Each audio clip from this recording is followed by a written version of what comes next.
policy program. I have it all right now, and I have 5 books ready to come out. Okay, give us surface level information on these topics. I think Joey works in politics. He can be one of your grassroots.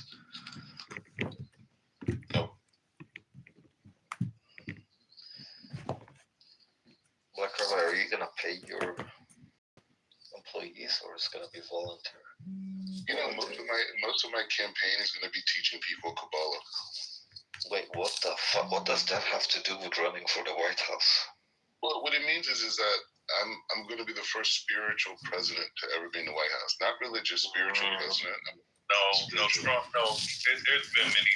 All the presidents practice Kabbalah. Trump practiced Kabbalah. It's in his diary, bro. Like we're talking about spiritual, where they worship Satan, which actually all of them do. They all practice the dark arts, bro. So to sit up here and say that when you get up in office, you understand that. Black Rabbi, what is Kabbalah? Well, what is Kabbalah? Joey, do you know what Kabbalah is? Yes. What is Kabbalah, Joey? Yeah, exactly. Good question.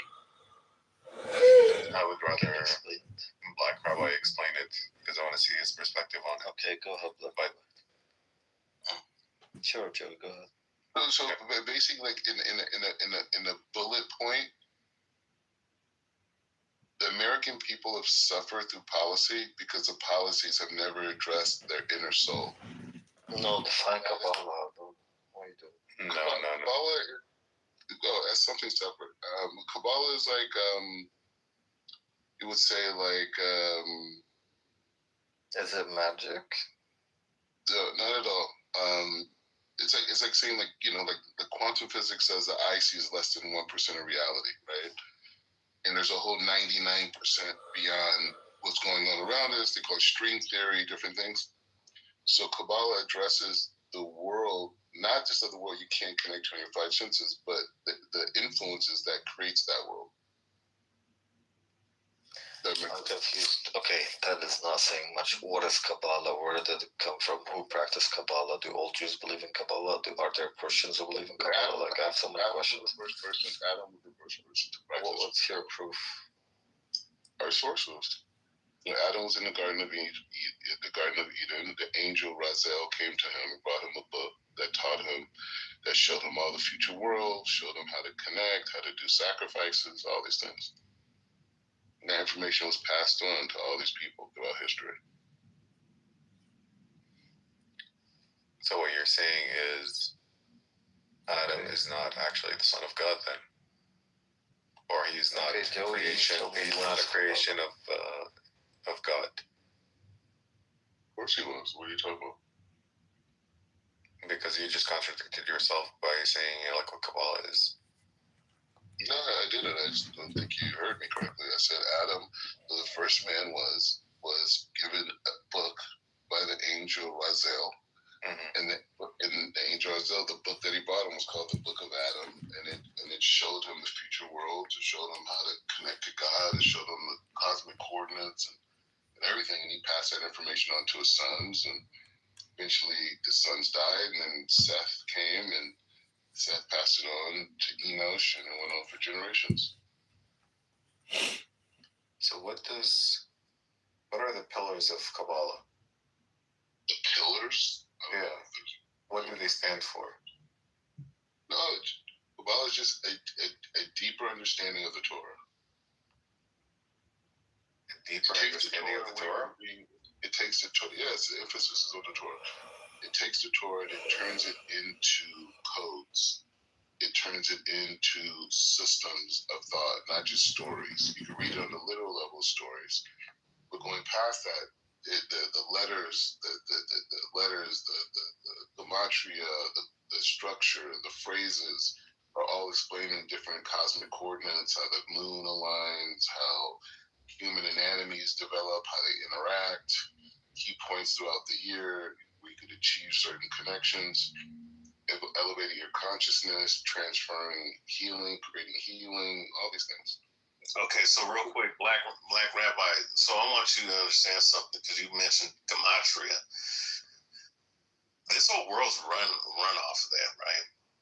And if you don't think that the people that's been in office are not aware of Kabbalah, and also to gematria, it comes from Kabbalah, which is the practice of coding numbers into letters, right? Then you'd be sadly mistaken to think that you would be come into office bringing that knowledge. That knowledge is, everybody uses that knowledge. Everybody, the high elites, and everything that we see around the world that's going on, they do things through numbers and letters. They do things through codes, right? So, with that being said, you're not doing anything that they don't know. So, I don't think you're bringing anything revelatory to the office at all. No, I'm letting you know that Kabbalah, they practice Kabbalah, motherfucker. You're not even circumcised. You don't even know Kabbalah. I am circumcised, you fucking weirdo. Like, why do you keep bringing that shit up? What do you mean? You're not circumcised. Just because you want to. No, I'm not circumcised, even though I was circumcised. Make that make sense. Why the fuck would you bring up circumcision, you fucking cocksucker? Because your intellect is not evolved. What the fuck is wrong with you, man? Yeah. Go, can you run a check on Ray to let us know? Like this, I'm just saying, like, who's like seriously, what is his genitals need to do anything with this conversation? Because if a man is not properly circumcised, meaning like in a spiritual way, his intellect is not able to evolve past a child level, right? So that's why most Western and Eastern philosophers and thinkers have a very dismal, dark perspective about reality, because their intellect is not much further than a crying baby, right? So he's sitting here telling me what I can't do, what doesn't work, with this, like as if he knows anything about me, right? And he's doing it, but that's not really his fault. It's his limited intellect, because he's an uncircumcised man, right? So this guy is saying a lot of nothing, and he's not even addressing what I was just saying. You're like He'll go. Yo, what up, Prince? Circumcision and intelligence are related. That's what I'm gathering from this guy. No, but black rabbis, I mean, this motherfucker was born in the United States as if he was circumcised within 8 days. Like, get the fuck out of here. Wait, I mean, Ray is American. A lot of most Americans but circumcised, so I don't know why you're getting this. When you are, like, say, I'll give you two examples. When you're born into Islam, the people who do your circumcisions, if they are Muslim, they're doing it with the mindset of fulfilling the obligation God gave to Abraham. The same thing with Jews. Jews are more specific. The other people of the other nations, they don't have that. They just had a medical procedure for health reasons. So what I'm saying is that's why their intellect is lower than the people of Abrahamic connection, because they don't have tools to evolve them out of their limited state. Right, so all I'm saying is I understand. It's like it's a ritual, but like I don't understand the connection to intelligence. Like, yeah, so this is the thing. Wait, Black Rabbi, it doesn't make sense to Black Rabbi, do you believe? Wait, hold up. Do you believe? Yo, Jack, are you circumcised? I believe you're a heathen. I believe you're a heathen. You believe that I'm a heathen? That's cool that you believe that. I mean, even though you yourself don't keep the Torah. But with that being said, Black Rabbi, since you brought that up, do you believe in any of the epistles of the apostles at all? No, it's for the heathens. Oh, it's for the heathens, even though okay, that's fine. What kind of question? Yeah, I was just making. Okay, I was gonna make a point, but that's fine. Okay, but you're not showing anything that you have an intellect. Because I was talking about, I was letting you know the point. No, listen, the point I was making. No, shut the fuck up. You don't know shit. You don't know a goddamn thing. You don't know a goddamn thing. Well, here's the problem. You're throwing these little ad hominem attacks or direct attacks about someone not being circumcised and not instead of dealing with the subject matter.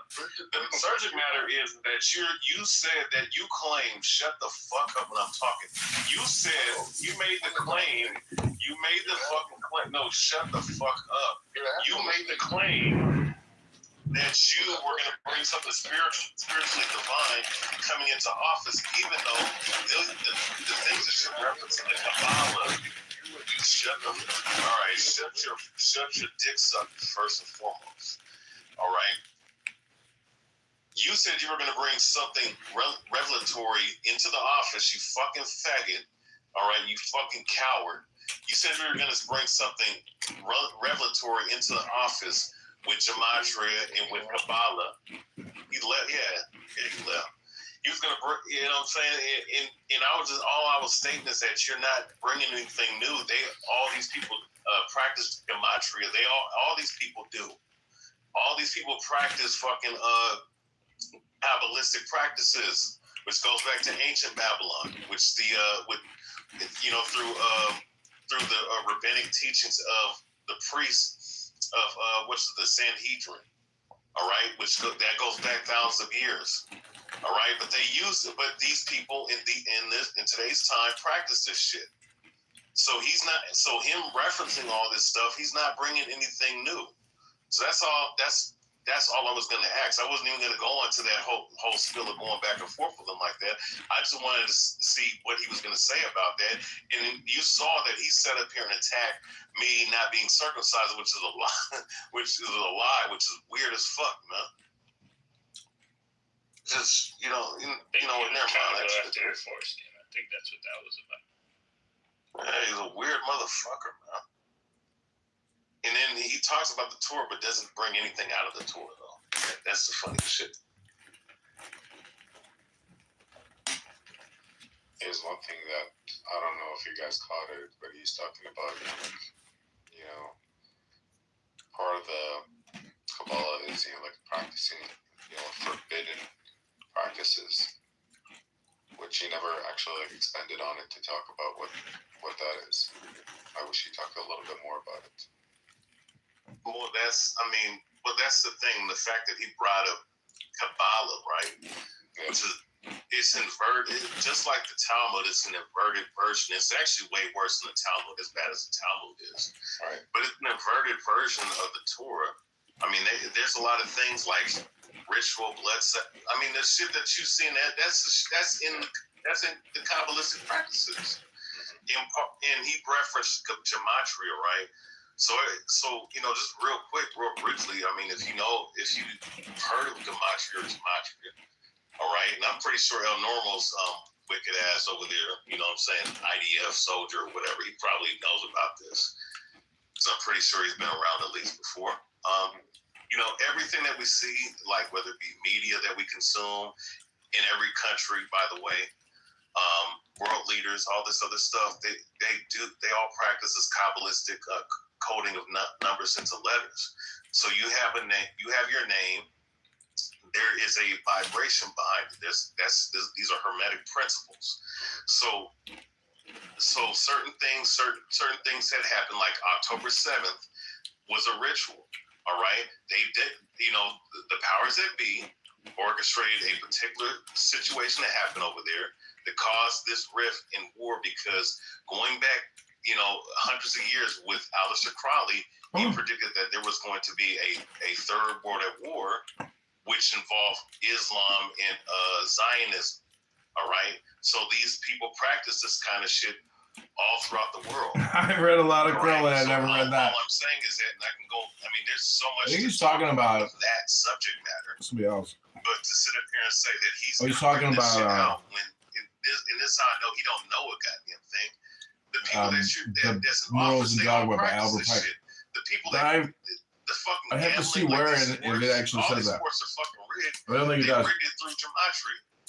All right, numbers and shit. I think it's like some bullshit letter or something, some copyright. My bad. That shit pisses me off, man, when I hear someone like him run his mouth, and then I was being respectful. I was just saying, like, look, Brianna is a piece of they shit. do this all every day.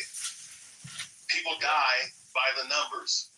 That's why you have the movie called Murder by Numbers. Yep. Number 38 in gematria equals murder, shooting, homicide, and all this other shit. This shit is not. Oh my God, bro. You know, never mind. My bad. I'm gonna go on mute. That shit pissed me off. You good, man. Prince, back to you.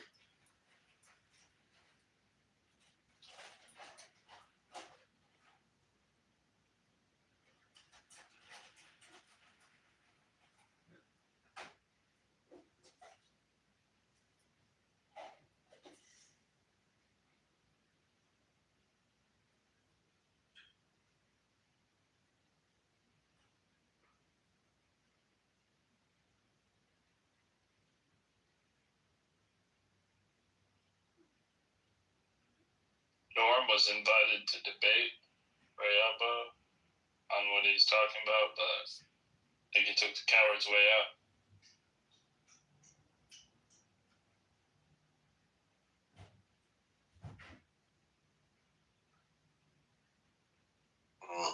I see that he knows who Aleister Crowley is, so I'm pretty sure he practices some of the things that man taught.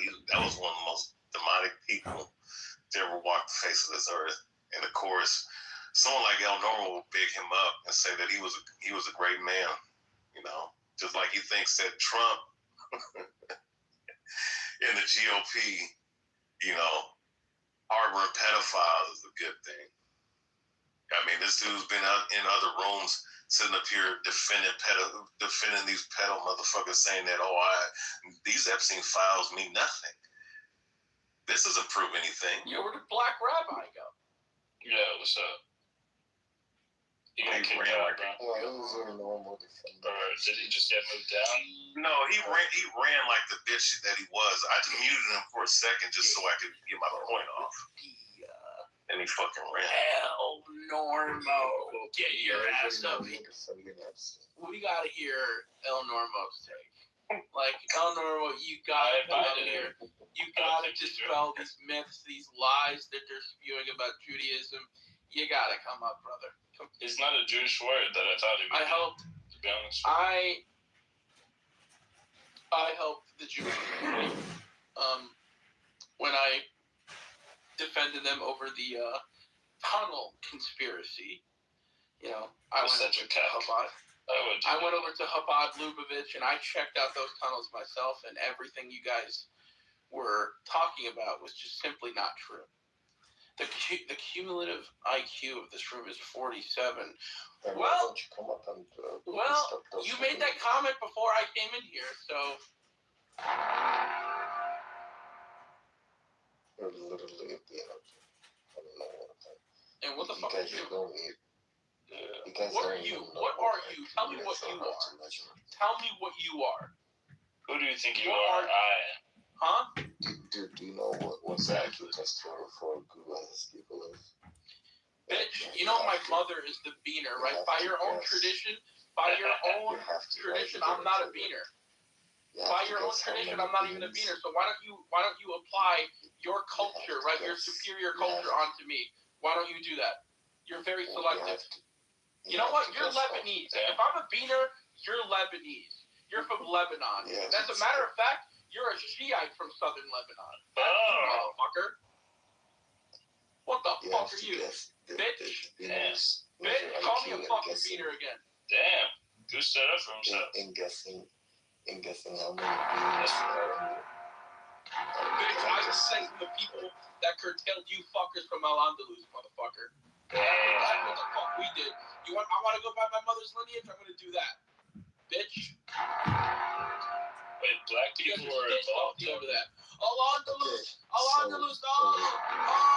you guys are still crying about that. You guys are like worse than the Greeks when it comes to Constantinople. It's the same shit. You guys are still bitching about that. You lost. You fucking lost. Deal with it, nigger. Did you drink, do you? Oh my god, no, it keeps thinking blues.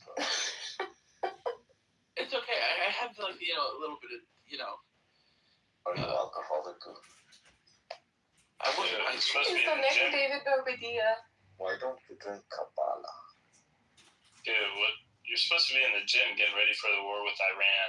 Sitting here drinking while your country might need you at the moment. Maybe I'm trying to put on so much weight. I think when he gets really I'm trying angry, to he's put on as intoxicated. much weight as possible so they don't draft me. I'm playing 3D chess. You're draft dodging? I want to be an armchair. Who is this? Who hacked Goo's account? The only thing that Goo does at the gym is the treadmill, so you can practice how to run away. Bitch, I'm stronger than you. You know I'm stronger than you? What's your max bench? Tell me right now what's your max bench. Goo, what position I can did you play literally go back to football in high school? and rep 225 for 10 reps. This motherfucker is weak. You do free weights. You don't do any fucking barbells, motherfucker. I know your type. You go there and you just hit dumbbells, bitch. The fuck out of here. There's nothing wrong with that. No, it's fine. There's a lot wrong with that. This motherfucker's a bitch. Damn. Goo, what position did you play football in high school? We all know you played guy.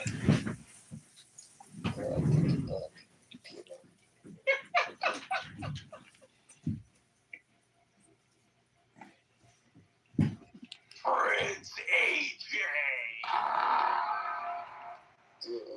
Apparently, the crowd is finding it. Yo, The crowd this loves man it. take like 8 shots or something. Like, what's wrong? You know, it's really interesting that I swung back at Celsius like 20 minutes ago. It's really interesting Oh, that no one defends Epstein. Hey, that Celsius Oh, got here we go, here we go. that Celsius got amphetamines in there. That's Look what Norm said in the comments. He said, Prince works out at the children's gym. Yeah, why is he always talking about children? I don't know, but did you see his comment a little higher up? Talk about Bro, kids, this guy's kindergartners had to talk about sex and all this nonsense. That was weird, bro. Normal, that's sus as fuck. Don't know what the heck, dude. why you talking about little kids, you freak motherfucker. Yeah. Oh, God. I mean, who sees Norma's face and thinks, yeah, I would want this guy to babysit my children. No, he looks like London Epstein. Did you take Norm or miss out five? There is the babysitter kids. Norm or missed out five? You know, I never really understood the dirty look. Either grow a beard or fucking shave it. What is this fucking in between nonsense, mate? Oh look, now he's saying I was trafficked. That's bad. Wow. Wow, so you accuse Epstein of trafficking people? I thought you said he didn't. Yo, bro, didn't this fucking douchebag said Epstein doesn't traffic people? I think he did say that in children. He kind of fell into that trap right now. El Norma, it would be a lot easier if you could just come up and speak your mind. Oh my god. That would be Missed the whole Norm.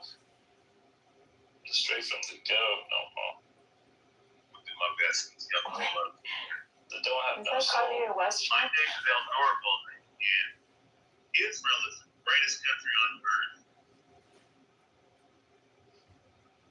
I'm going to bomb all you people. And I hate every one of you Palestinians. Why? Because I work for the IDF. That's how this motherfucker sounds. Gaza the Plaza. Said Gaza Plaza. Someone's grandfather.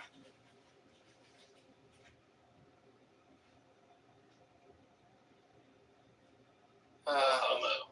You're weird. Like, this is just boring, bro. At least entertain us if you're gonna do it. Oh, normal. I've heard Usually this comes speak up. before. So, He usually comes up running his mouth. yeah, I mean, what's the issue of coming up and just speaking about your point? You really want a headache from Norm? I mean, he wants to talk. Why not invite him? Don't type it. Come say it. Well, He's a puss. He's a puss. We're gonna force him to do it in a sec. Hold on. No, we can have a civilized conversation. There we go. Now he can't speak. And he left. Should have seen that one coming. He'll be back. He's such a fucking weasel. He's been attacking people in the chat a lot. It's like new style. What? His doctor told him if he keeps yelling at people in the house, he's gonna have a Just stroke. a photo of him, Randy, and fucking Gabriel, I think his name is. Yeah. George. They look like 3 fucking walking corpses. Fuck. Like, pasty, fucking, dead, like, cheesy white skin. It's like, ugh, gross. He is a kosher cheesy skin. Ashkenazi Jewish food is fucking gross, man. Like the gefilte fish. I think the only redeeming quality is like the deli stuff, like a pastrami sandwich. And what's the other one? Yeah, like Katz's Deli in New York. Cat's Deli, dude. Cat's Deli. Fucking $30 for a sandwich. You gotta be fucking kidding me. Is it worth it? It's I never worth it. waited. It's absolutely worth it. And it's Just cold sandwiches. It's also Muslim friendly. Hell no. Because it's God, kosher. And it's halal. There's no pork. No pork. Damn. In the heart of the Christian West. That's right. In our Christian nationalist nation. That's fucking right. And Anyway, it is a hub of opposition against the Christians. that's Cat's Deli. Listen, Cat's It's the headquarters. That's right. Where Muslims and Jews come to fill their stomachs and plot on the destruction of the Western Christian. Yeah. That's right. They secretly eat McDonald's filet fishes in the fucking back. Cheese fries and hot dog. Cheesy hot dog. Cheesy cheese and triple fries. Christian. This is a Christian nation, goddamn. Yeah, fucking. It was a little Italian kid. Arrest me.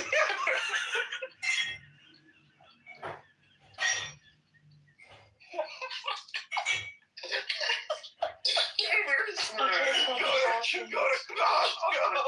He's a Costco. What a Italian individual. Fuck you. Rizzler. Get the fuck out of here. What's up, the Rizzler? You triple check. Cookies of Costco. Fuck you, Sidney. Dude, you know one double chunk chocolate cookie is like 530 calories. Bro, they're gonna kill the fucking Rizzlers. Oh my god. We're gonna wake They're up. feeding their children, bro. Oh, bro, it's just goy slop, dude. It's just fucking goy slop. Oh, God. Dude, when you said that the other day, I lost it, man. I couldn't breathe. I was like, oh yeah, you know, McDonald's gives you a discount on all the filet and fishes during lunch, and then you're like, this is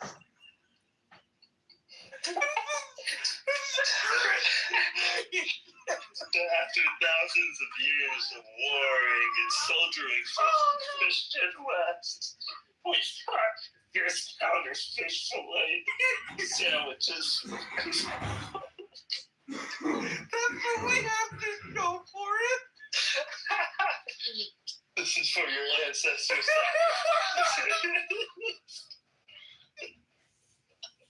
We talked about this for this, bro.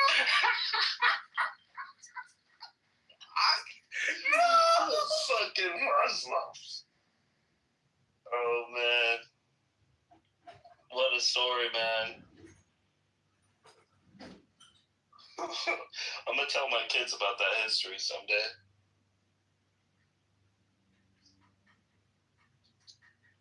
Holy shit, My bro. friends whose ancestors were sacrificed for Chipotle. For fish fillets. We used to be a proper country. He said Columbus Day, that got discounted fish fillet from fucking McDonald's. I miss the days where I didn't have to see any brown people at 7-Eleven. This is their country now, man. There's too many brown people at Shake Shack. Shake Shack used to be for white people. There's not a lot of whites that go to Shake Shack. Oh my The god. heartland of the fucking country, bro.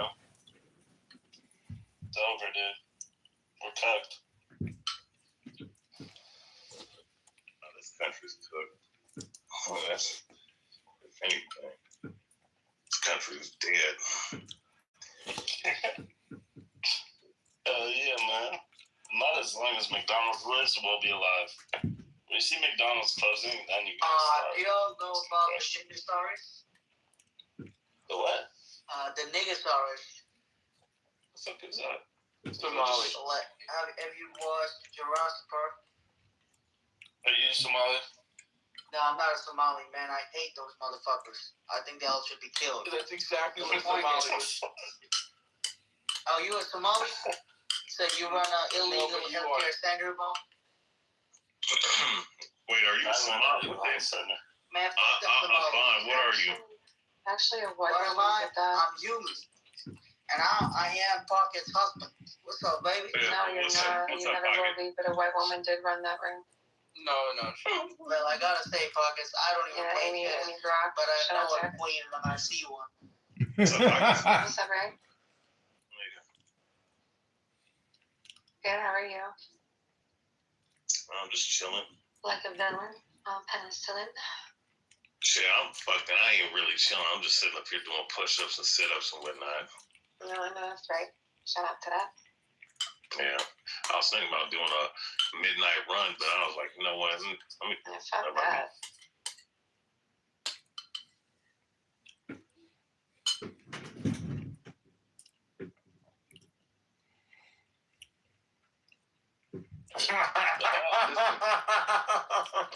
What's listen, You know your life is too. Messiah, what you have to accept is that North No, but Messiah, what you have to accept is that North Africans are like the ultimate. Listen. You know what? Jack is the fun, actually, because he's half Palestinian, half Algerian. So he's got that San-Nigger blood too. So No, but go ahead. let me Yes. finish. Mikhail, Let's have it. Mikhail, have I Listen, told you that I'm 2.6% Levantine? Oh, here it goes again. You're 2.6% greatness, you. No, but like seriously, what you guys have to accept is that actually, if you think about it, North Africa. You should tell your other 97.6% to follow the example of this 2.6%. Messiah, I was in the middle of my sentence. If you, Shut up, you filthy Amaziah.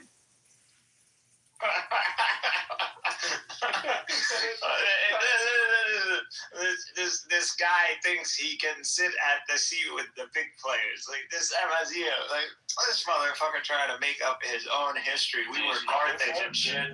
And then we're reading right here. He's like, we're Numidians and shit. And he's like, we're reading the Numidian king. Later, he fought alongside Carthage, so base with the Semites. And then later switched sides and helped the faggot Latins defeat Carthage. How do you explain yourself, Mr. My ancestors were Numidians? listen, So Hannibal would spit at you. You know that, right?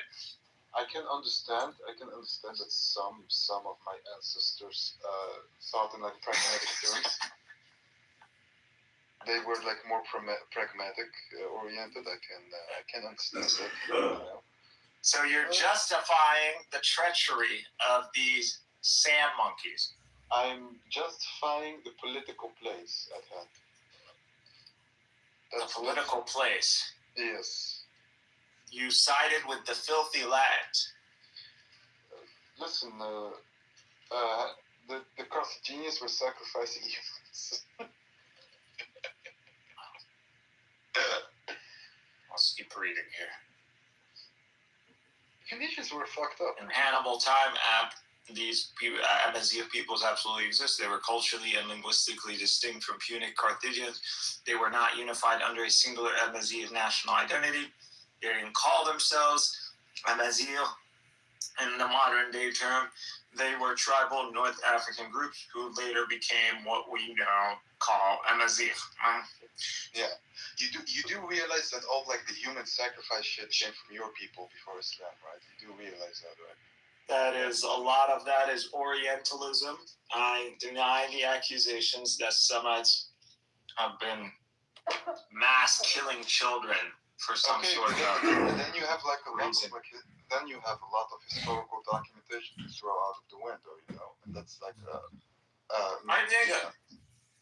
I think there has been attempts to annihilate the cream of the crop that is the gods, the son of gods to the son of man. And in that there might have been communities that preferred death over being, subservient, kind of a Masada kind of scenario. No, but your people, the Canaanites, I'm sorry, but there's something about the Semites and like... there's no such thing as Canaanites. Canaanites didn't call themselves Canaanites.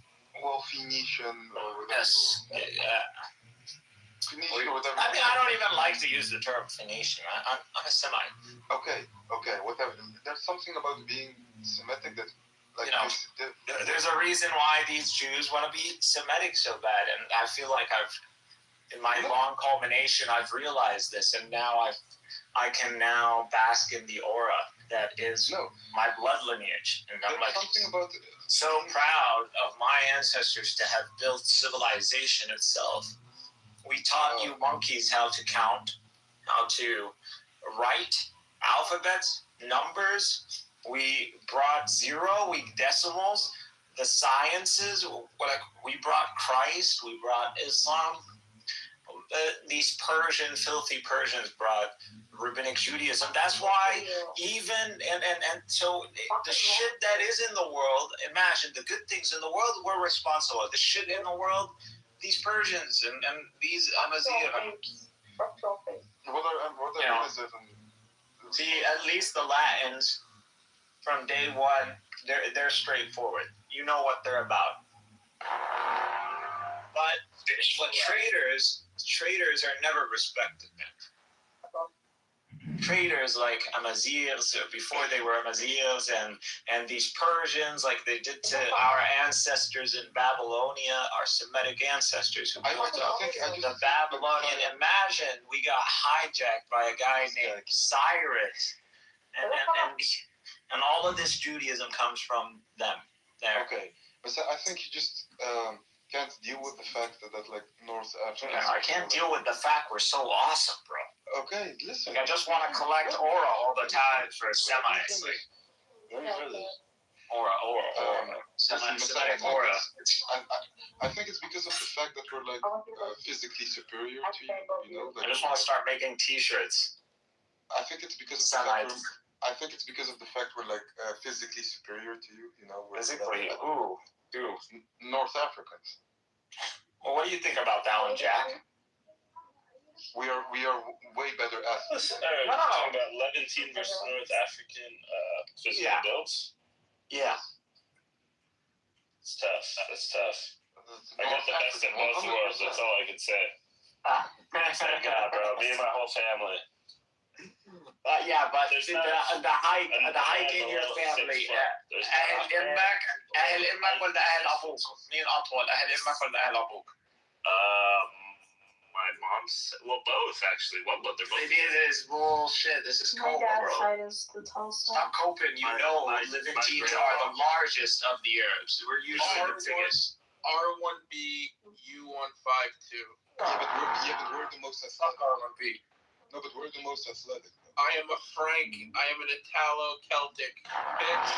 Well, you can't. Game is game. Out of the other demographics, R1B is pretty well situated itself. Western Europe, Central Europe, Southern even Europe. Yeah, there's a mix. I wouldn't say R1B is the indigenous Italian. Is it? I don't know. I thought that was J2 or something. Northern Italy. Northern. Okay. And that's why these filthy Levantines keep cheering for us in the World Cup, because they have nothing. But we Levantines have contributed to Rome as well. We have literally Roman emperors who are Levantine. What are you talking about? And we contributed to the World Cup. You didn't. Is there a single Amaziv emperor of Rome? Does anybody know? I think so. I'm sure there was. Can we name him? I think that guy was Libyan. Must be correct here. Libyans are, Saint Augustine was a Latinized Berber. Yeah, but was he the Roman emperor? No, but he was a pillar of Catholicism. Which is Marcus. You only take aura for Latins. You don't take aura for anybody. No, look, during the Severan dynasty, there was Berber, Amazigh, descent, empire. Roman Emperor. Wait, what's his name? Algerian, actually. Marcus Opelius. And can we get rid of the term? Can we get rid of the term Berber? It's called Amazigh. Sorry. What a cute piece of shit you were calling them Berber. I was the one who said it. Yeah, but Severus Sorry, wasn't barbarian, not Berber. Nobody from the Severian dynasty was a barbarian. Okay, Jack, it has to be one or you can't do the both. I'm a pussy shit. Jack, if you had to choose Amazian or Algerian or Palestinian, or Semitic versus Amaziah, which one would you be? Is that what we're doing, bro? Yeah, that's what we're doing. But is your mom Amaziah or is she Arab? That's what we're doing. We're doing J1 versus that shit that they call E1B. We're not E1B1B. We are Algeria. This is Listen, that's why you're shit. I'll tell you why Levantine wins at the end of the day. Yeah, exactly. I'll tell you. Number one, cradle from your own people. Number two, fuck, you make me forget. But even the Amazigh wanted to be Arabized, bro. They literally were like, make us more like the we're like, you don't have to call yourself Arabs. No, we're Arabs. In Algeria, Hawali, when Hawali took over, the first thing he did was like, I want to Arabize all of us. That was because of Islam, first of all. Because of the Islamic conquest into the region. And second of all, you mean the Islamic liberation? When we got liberated from France, I'm saying. He's talking about the Khulafa al-Rashidin, and he's talking about the Muslim. The Rashidin didn't go to North Africa. What are you talking about? Under whose commission was North Africa? The Umayyads. The Umayyads? No. You're mistaken. Look who the first campaign during Omar's time, North Africa was conquered. Egypt, maybe. Not that one, though. No, there was a campaign. I forgot who it was. Sa'd bin Abi Waqqas or someone who campaigned in. Dude, I know. Here. Argue me on this shit is stupid because I'm literally like, this is why I get so frustrated. This is not debatable. ChatGPT. Okay, how many here? There's two campaigns. Okay. In the Maghreb region specifically. Yes. Okay. I don't know about Rashidin one, but I thought it was only the Umayyads who later went into the Maghreb. First one was like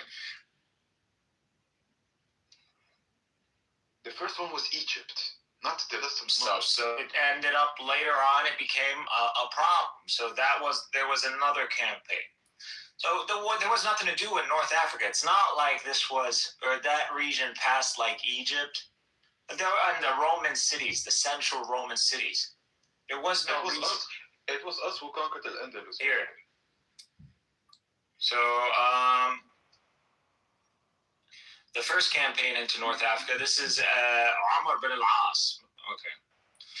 I'm getting my guys wrong. All right. So, Amr bin al-As, time around 647. Yeah, under Uthman. So, Uthman is the one. So, after conquering Egypt, Muslim forces push west. They enter Byzantine territory in Ifriqiya, major clash battle near Sabatella or Byzacena.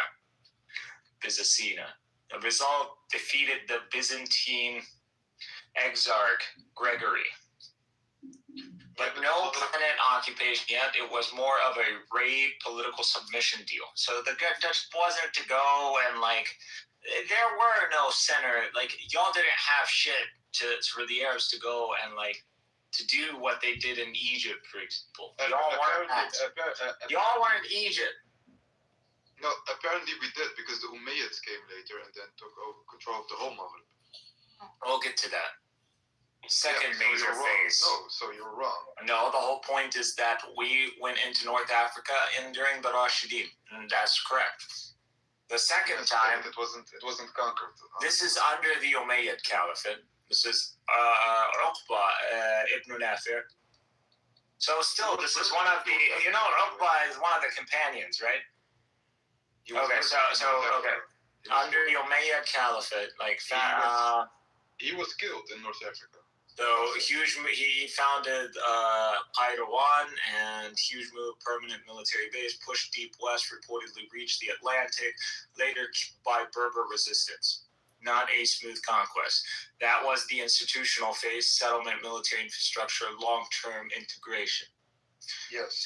So that was I forgot who was, actually there's a good campaign. So that was because he was after him. And you do realize that the Umayyads were kicked out right after the Berbers revolt. Yes. Look it up, the Berber revolt. I know the Berber revolt. I mean, it was successful. No, we're about to get to that. But it's been a while since we've talked to, because Amazigh nationalists are no longer really a thing. Everybody knows that's just fucking hot air. Well, it's not about nationalism. It's stupid. There's really nothing there. Like, what are you arguing for? What do you mean nothing there? You do realize me and you have... Give me an ancient Amazigh book. Where are we going with this argument again? Yeah. We're like a typical... Give me an Amazigh book. There is not one. There is. Yeah, that's what I thought. Yes. Okay. What's your point? Yeah. What's your point?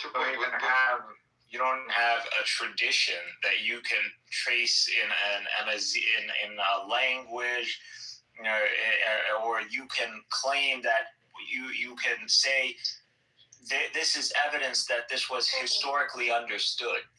You don't have that. Well, apparently we have. Everything about you has been codified for the most part by Romans and by Muslims. You know what Ibn Khaldun said about the Amazigh? I'm not talking. They're tribes, bro.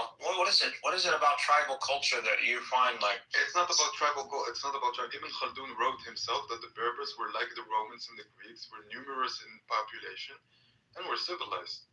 I'm giving you a sociological report from somebody who lived in that time. I'm sure he's talking about like these some metropolitan areas, not all as an Amazigh. Like Are you telling me like he doesn't understand that there's Amazigh tribes and they're nomads and they live a nomadic life? Like, Of course, all Arabs are not the same. There are settled Arabs and then there's nomadic Badia Arabs. And like the Quran makes that differentiation. There is a difference. One is settled and civilized, and the other one is bad-laned nomad survival mode. It's not the same vibe, bro. That's why the Arab are always in flight or fight mode, dude. That's why you need to be careful of them, because when you're around Bedouins, it's like this guy, he's dealing with elements. We kick them out, so. You didn't kick shit out. That's why you speak Arabic today. I speak Darija. Speak Arabic, bitch. Darija is Arabic too. If I would speak with you right now, you wouldn't understand me. Because half of it is French. You can't even understand Moroccan. Because half of it is so how do you French. say? Your king is a Hashemite. Shut the fuck up, bro. That's what he says. That's what he says? You think he's lying? Yes. Wow. You just said the king of Morocco, Ibn Haram. No, I'm not. I'm saying a lot of people, tribes claim that in that time. Why? To gain like political legitimacy over the native people. Like, You don't think that he doesn't take in like DNA or analysis? Native people. Yes, but his DNA analysis isn't available. That's the whole point. You think? I don't know. I haven't looked it up, but I'm sure he has done it. You think he's lying to himself? Why do you think it's such like a strange? I just don't know, Mohammed. You're saying the king of Morocco is a liar, yeah. Listen. What I'm saying. I think you would get killed. You'd go to prison. You won't get killed. You'll go to prison for saying something like that. You know that. Do you think that fuck the king of Morocco? Yeah. Fuck the king. What do you want me to say? Fuck him. What do you think? You're only saying that because you don't live in Morocco right now. Yes, so. You know they would clap you for saying that shit. No, because most Moroccans here also say it. Yeah, but they won't say it out loud. Not in Morocco. Exactly. Yes, because he's a fucking dictator. And that's why I would say, like, people don't understand the aura of a king until you go to a place where there is a king and see how people speak about the king. Yes, he rules with fear. Yes. The British monarchy is not a good representation. Talk shit about them all day, but you go to Morocco, go to Jordan, talk shit about, go to Saudi Arabia, talk shit about the King Suez. Yes, and all of these like monarchies you mentioned are sons of bitches. Yeah, but we can say that in the West. That's normal. Yes, but that's what they are objectively. Like the fact that they are able to. Well, you're saying that bitch is a king of your country. Well, first I'm Tunisian. I'm not Moroccan, so he's not of my country. Same people, y'all. One people. Yes, of course, but yes, he is. Huh?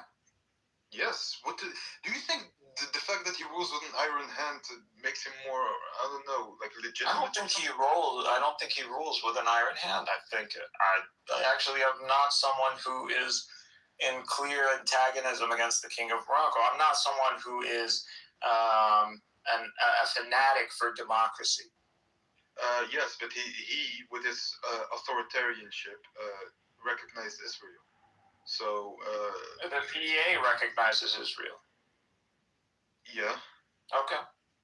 So you have, if the very Palestinians are recognizing the state of Israel, and no one is calling them traitors, what is the problem with Morocco recognizing? Mahmoud Abbas is a motherfucker as well. What do you want me to say? Mahmoud Abbas is not the one who recognized the state of Israel. It's the PLO. And who made the PLO? I have no idea. Fatah has an organization that's made by the Arab League. Okay. I didn't know that. PLO pretty much is also, you can always say, well, you had Coed or you had rank members, but it's also an Arab League. the whole PLO and its branches. If you look in throughout the Arab countries like Lebanon, where there is Palestinian refugees, we went completely they turned us into paramilitaries. Okay, we went completely off topic. My whole point is that if you have the PA that recognizes the state of Israel, and the PA is in tandem with the PLO and Fatah, which are the Arab League, and you have an institution by the Arab League that recognizes the state of Israel, it doesn't matter whether you recognize the state of Israel in some public declaration or not. The state of Israel is a state. That's just the facts of the matter. What we disagree with is labeling the state of Israel as a Jewish state. So that's where the real contention is. We have no problem. The conversation began about the king of Morocco and his legitimacy about being a Hashemite. I am telling you, what we can read from history is people claiming lineage to the prophet, even though false. But you know what you're like? You're in the position of like Native Americans, and I mean Native Americans as in across of North and South Africa, mainly South Africa, like Mayans, those who are indigenous, that in comparison to the actual Latin American, the Hispanic part, which is mostly European, Iberia. So that's where you're at. You're advocating for native identity in a world that you are part of Latin identity, but Latin identity is predominantly Iberian, and in your case, Arab. You're practically a Mayan. Most people in North Africa. Does anybody think that the Mayan identity is going to make some sort of comeback? If you want to have a conversation, you need to stop interrupting. Most of the people in North Africa are genetically Arabs. That's just a fact. That is a fact. It is a fact. Look, I know, that is a fact. Okay, so in what sense are we Arab? In the sense, cultural sense, linguistic identity sense. Which in the sense of his... Culturally, I have more in common. Then stop calling yourself Arab, bitch. I'm not Arab. But you are by every semblance of the. How do you know you're not Arab though? How I know I'm not Arab? Yeah, you might not. Obviously, that range. Morocco, you're not even Moroccan. You're Tunisian, which also has strong presence of Arab DNA. So Tunisia, and then even before Tunisia was Tunisia, you're talking about Carthage. No, if you look at the genetic studies of most Tunisians, they are. Yeah, I mean, I know I did this in a while, but here's Tunisian paternal haplogroup breakdown.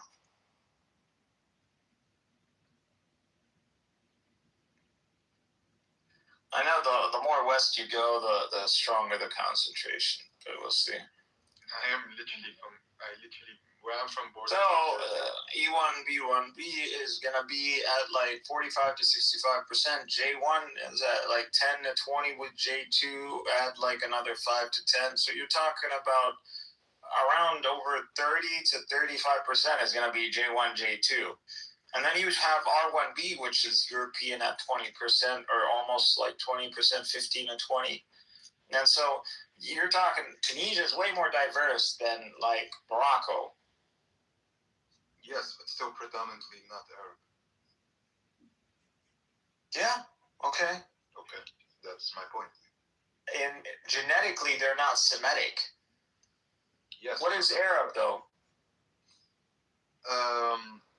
Arabs themselves don't classify. They classify people that they know are Arabized as Arabs. So they say Arabized Arabs. That's a category. That's a legitimate category. That actually the strongest class of Arabs today in the world are Arabized Arabs by self-declaration. So when you see the Hashemite will not tell you I'm an Arab, as in Qahtani.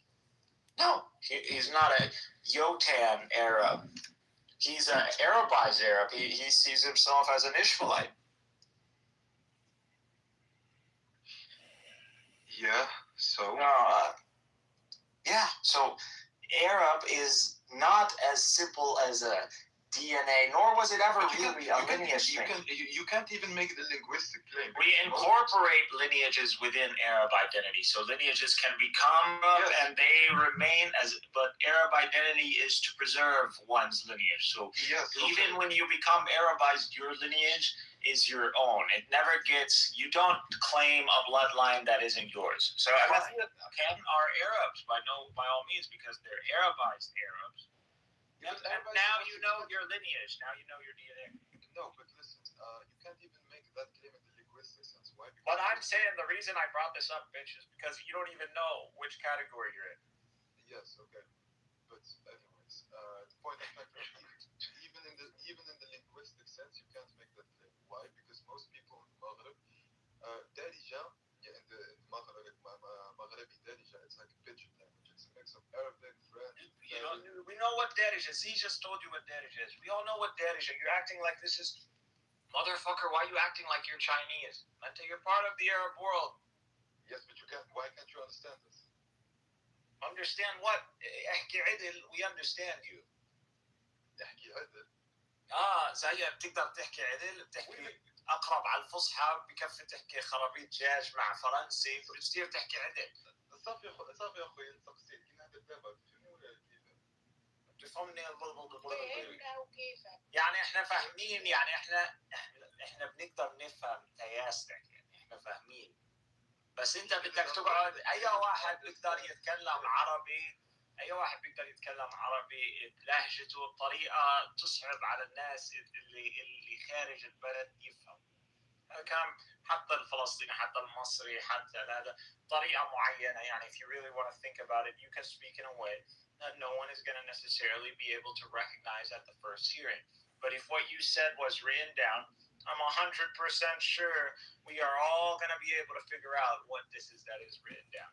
So what you're speaking of is simply a dialect that we're not necessarily caught onto, that you might have been taken like some, unique selection to make sure that it's as hard as that's for us to recognize. That's a very long way of saying you don't understand. No, she just told you. We don't care. That's not the point. The point is you don't represent Tunisia. One, Tunisians represent Tunisia. We know Tunisia is an Arab country. It's an Arab republic. What sense? In the sense that they claim it is. They speak Arabic. What is the official language of Tunisia? Arabic and French. Okay, is any of those Amazigh or Darija? No. Okay, yeah. So the French, you have a state where its language, one of its official languages, isn't even the language that of a people from the continent. Both of them are not from the people of the continent. What does that say about you, bitch? What do you mean? It means that both are. It means it means that you're nobody. That's what it means. Right? It means you have no linguistic identity. You have no identity to begin with. I have identity. All right, then go run with it. Where's your nationalism? What do you mean my nationalism? There's no nationalism. What is it? Nationalism? What are you talking about? There's no such thing. Yeah, but what nationalism? Okay, so how do you know? What do you mean how do you know? My family is Amazigh. We speak to myself. How do you know? You know, maybe you go take a DNA. Maybe you turn out to be J1. You're telling me you took a DNA test and you got E1, B1, B. Yes. Yes. You're full of shit. والله. And I know you're full of shit because you're like you're one of what's your name's crowd? Yael. Of Yael's crowd? Yeah. What do you mean? And you're always bullshitting about this stuff. Who are the people who are always talking about my ethnicity, your ethnicity, always trying to like puff their chest in front of like the kings of the jungle? Like, bro, we're kings of the jungle. You're coming in here and you're like one of those honey badgers. And you're going up to the lions and you're going up to the elephants and you're going up to the crocodiles. Like, the main apexes of the ecosystem. And you're like, I'm a honey badger. I'm like, I could hang with any of y'all. But you're still a honey badger, though. Why aren't you like one of us? I don't know. You're a honey badger. There's something cool about being a honey badger, but you ain't on the apexes. And that's what you Amazia are. And it's stupid to even attempt to revive such an identity that never really, in the way that it is modern nationalism, was never something that really gave rise or naturally could give rise to something that is in alignment with modern nationalism. So you would have to You do realize that most Amazon. What is it? What did Jack say? You agree or disagree? Yeah, leave it dead. What are you gonna do? You're not reviving. You're building. Yeah, the gun is just dead, bro. No, they're not dead. The fuck? No, I'm saying leave it dead. You know, like you want to do like what the Jews did and start nationalism and start trying to divide and shit. It's fucking retarded. No, it's not about dividing, but it's about recognition. You can recognize, but they're trying to do too much. Denying. Those Amazigh people, bro. Honestly, let me tell you something. The countries of Algeria, Tunisia, and Morocco need to extremely suppress all those people. No. They do, man. Yeah. And nationalism is a threat. Yes. Yeah, completely. It's a threat to national security. Most Amazigh activists get thrown in jail. You do know that, right? Most Amazigh They activists should. Yeah. That's where they belong. They should be thrown in jail, yeah. I don't know if you're... They're worse than ISIS. Yeah, they're very subversive. Threat level, they're worse than ISIS. Yeah. ISIS doesn't want to take down Arab identity or Arabism or Pan-Arabism. No. You do realize that most... It wants Pan-Arabism to submit to Islam. That's all. You do realize that most foreign soldiers of ISIS came from Tunisia, right? I know a lot of North Africans are strong Muslims and they believe and they're passionate about things.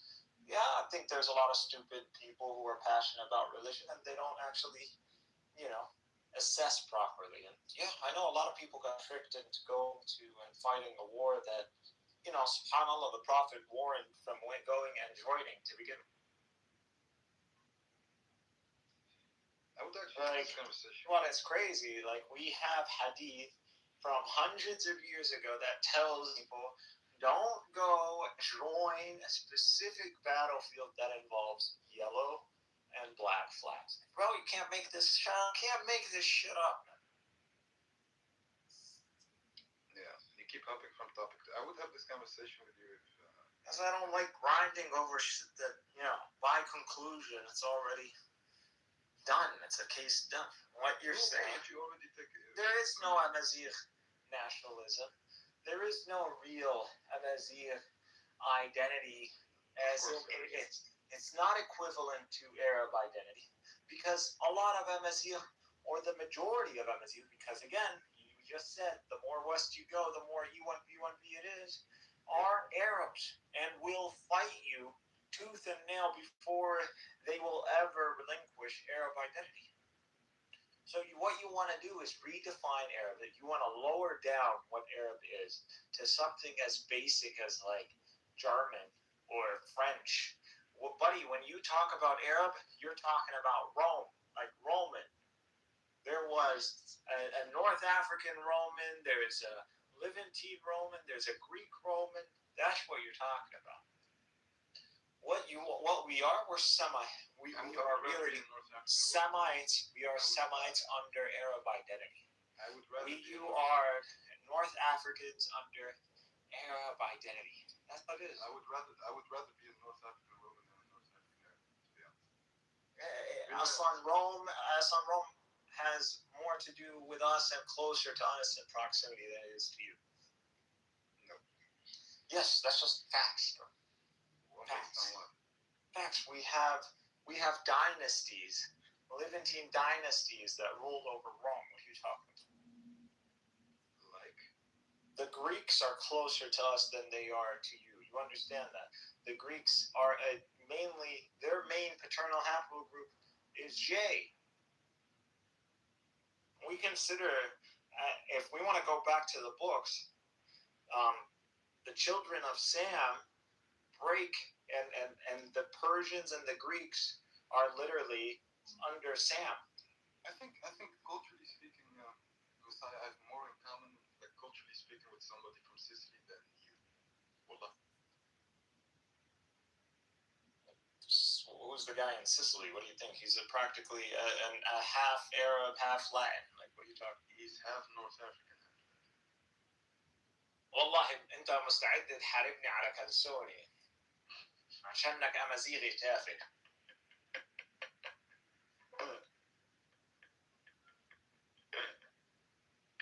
I'm just giving you the facts. And I use that word because it's French.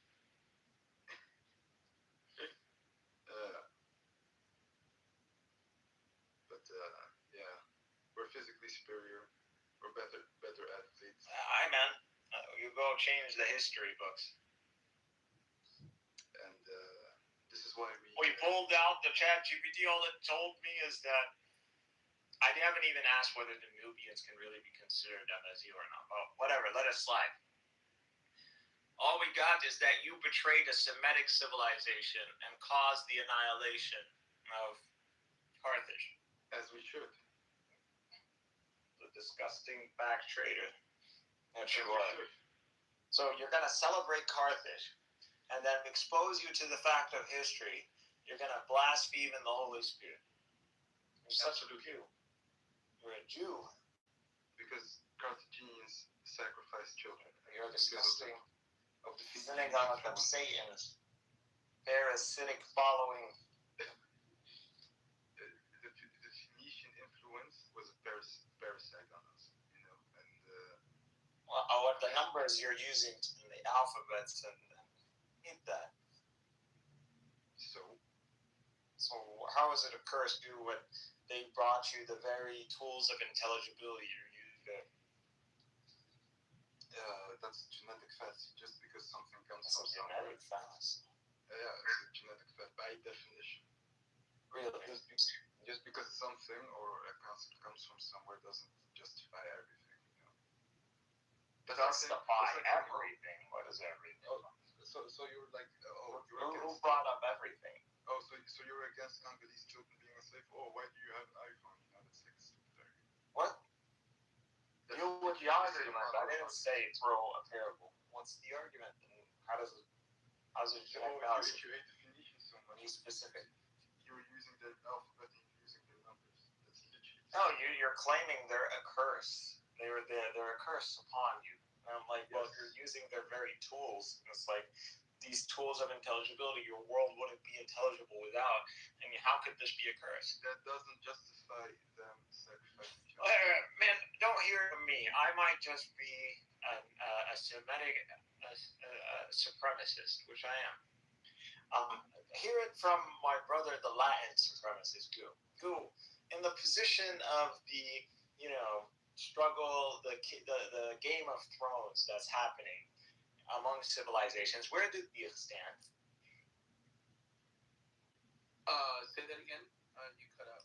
In the game that is the Game of Thrones between civilizations, where do the Amazigh stand? The Berbers. They're a conquered people, right? So, how many?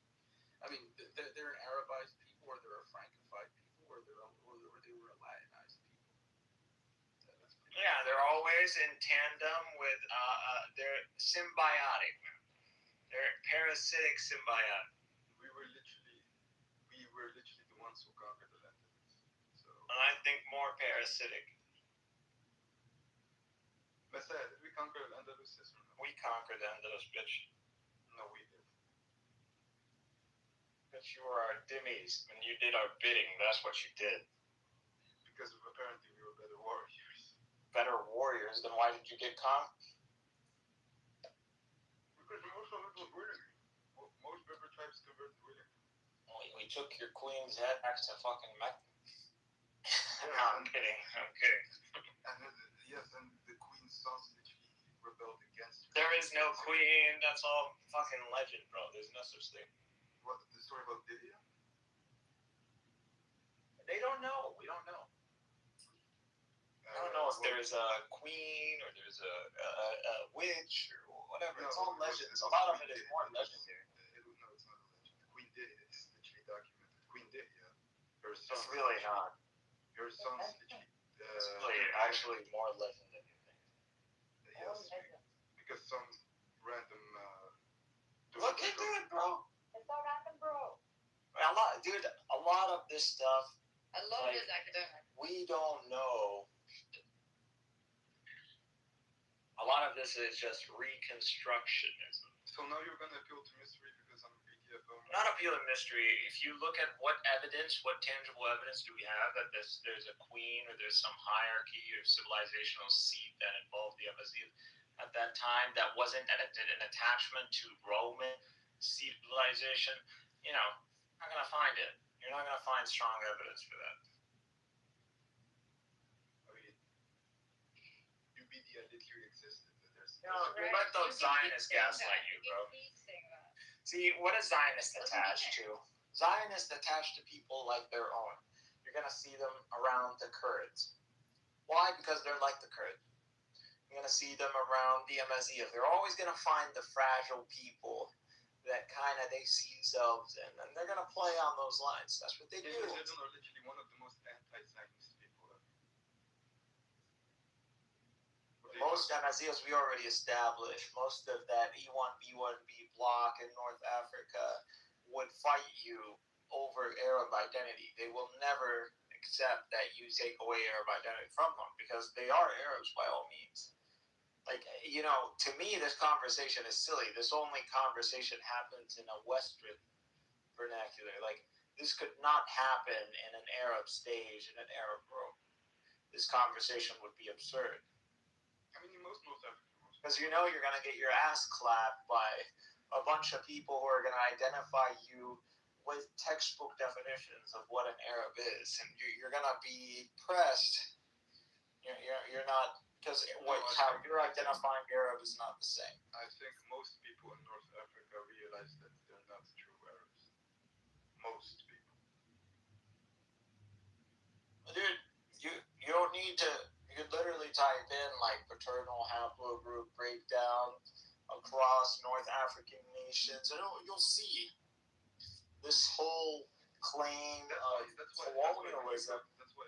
But this isn't in your favor, because the whole the Jewish to follow the Jewish model is to follow a grievance, is to claim a grievance. The grievance is that Muslims colonized us. When we look at the DNA and we see over 85% of Morocco is E1B1B, what colonization are you fucking talking about?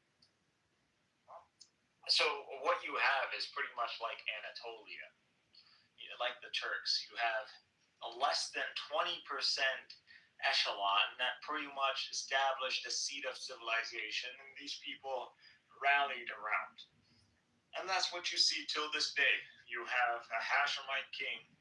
You have an Arab, a purely Arab upper class, and these people are the ruling class, and everybody else, for the majority part, is indigenous. You were literally ruled by non-Semitic people for most of your history. How dare you, even open your mouth? How dare you? Everybody's conquered. If it wasn't the Arabs, it was the Buddy, Arabs haven't really been conquered. You're gonna go conquer desert? How are you gonna? Who conquered the Arabs? Who conquered the Arabs? The Arabs were never a conquered people. Yes. Well, if you the Arabs, anytime you conquer their land, you might take away land from them. They retreat to the deserts. That's it. You don't follow them into the deserts. They fuck you up. Yes, we're nomadic people too. So I can make that exact same. No. You're not the same nomadic people as Arabs. Arabs in the Arabian Peninsula, because they're bottlenecked. You're not bottlenecked. You got all of fucking Africa. You got the only thing that is keeping you guys semi-bottlenecked is the Sub-Saharan desert. Bro. Semites all day over Amazigh. Even the Amazigh. Half Amazigh, half Semite said so himself. Ask the Egyptian. Hey, we have an Egyptian. Egyptians are E1, B1B. Yeah, but they have a different clade than the North Africans. So they have a different ancestor, but you guys are paternally linked. So that I'm eternally linked for who, my bro? We just I'll tell you what it is. Amazigh are the Bedouins of the Egyptians. What? Are you good, my bro? Yep, that's the facts. That's not facts. That's not facts. That's facts, bro. Okay, but you literally had an Amazigh. The Kurds are the Bedouins of the Persians. That's facts. Brother, good. They have their own nation. There's not a part of them like you say. The Turkmen are the Bedouins of the Turks. That's facts. I'm so sorry, brother. They've just been divided by the British people. That's so. The Arabs in the deserts, in like the not the Hijaz, so Arabia, you divided the coast, the Red Sea coast, and then you have the Yemen, the Indian Ocean, and So Lebanon. What about Lebanon? So Why not talk about and Lebanon? other than these coastal regions, the desert, that's where you're gonna have your nomadic Arabs. And so the nomadic Arabs, so these are the Bedouins of who? They're the Bedouins of the Yemenis. You know what makes And they're the Bedouins of the Hijazis. Allahu Akbar, bro. You know And they're the Bedouins of the Levantines. So you see this Semitic dynamic. You see Bedouin, and you see the settlements are always coastal. They're coastal settlements. Yeah, just a group of camels. No. Those Phoenicians are literally the same. What are you talking about? They're not. J1. They're J1. What the fuck are you talking about? The Phoenicians are not Semitic. They're J1, bitch. They're J1. They're J1. They're J1. I don't have. J1. J1. Say it. They're J1. They're Semitic. They're Semites. Are they not Semites, bitch? No. Yes, they are. What? We just read it. Why are you gonna say no? See, this is what makes your people look stupid, you Amazigh nationalists. Because y'all be like, you can't get your story straight. You're either booty clapping for Carthage, and then when we tell you Carthage is a Phoenician Semitic civilization, you're like, oh, fuck Carthage. And then you're like, oh, but the Phoenicians, they're not Semitic, but they are Semitic. Like, make up your mind. Speaking people. No, they're Semites. They're Semites. What do you? Okay, so when you say they're not, so that means you have a clear definition of what a Semite is versus a Semitic speaking people. Semitic is a language family. It's not genetic. So wait a second, but there's Semitic speaking people.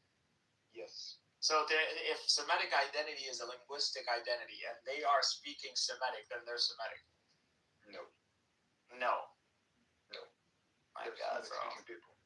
This is why Semites are that's why we're superior. We just think on a higher dimension than this. Something in your brain is going error. For example, cannot compute. Cannot be derived. If you're talking about Temazigh is an Afro-Asiatic language. But so is, for example, Somali. Everything's Afro-Asiatic. Semitic is an Afro-Asiatic language. So what? Like the Semitic family tree is Afro-Asiatic. Yeah, so being a part of the same language tree doesn't. Yeah, we have Afro-Asia. We have Semitic-speaking people, and even in Ethiopia. Yes. So what I'm trying to say is. But go look at their haplogroups. By the way, you're gonna see there is J1 is present. You're gonna find it. There's actually this. So even in Ethiopia, the shithole that is E1, B1A.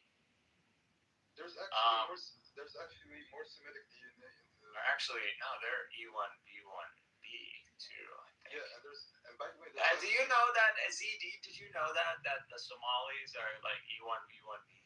I think they are. Let me shut up, Javeli. Like enough talking. I'm not. This ain't yell. Not yell. Yes, they are. What's up? Are Somalis? Yes, they are. Mainly. Yes. E1B. Why won't you from me? Because you're stupid, you're Amazigh.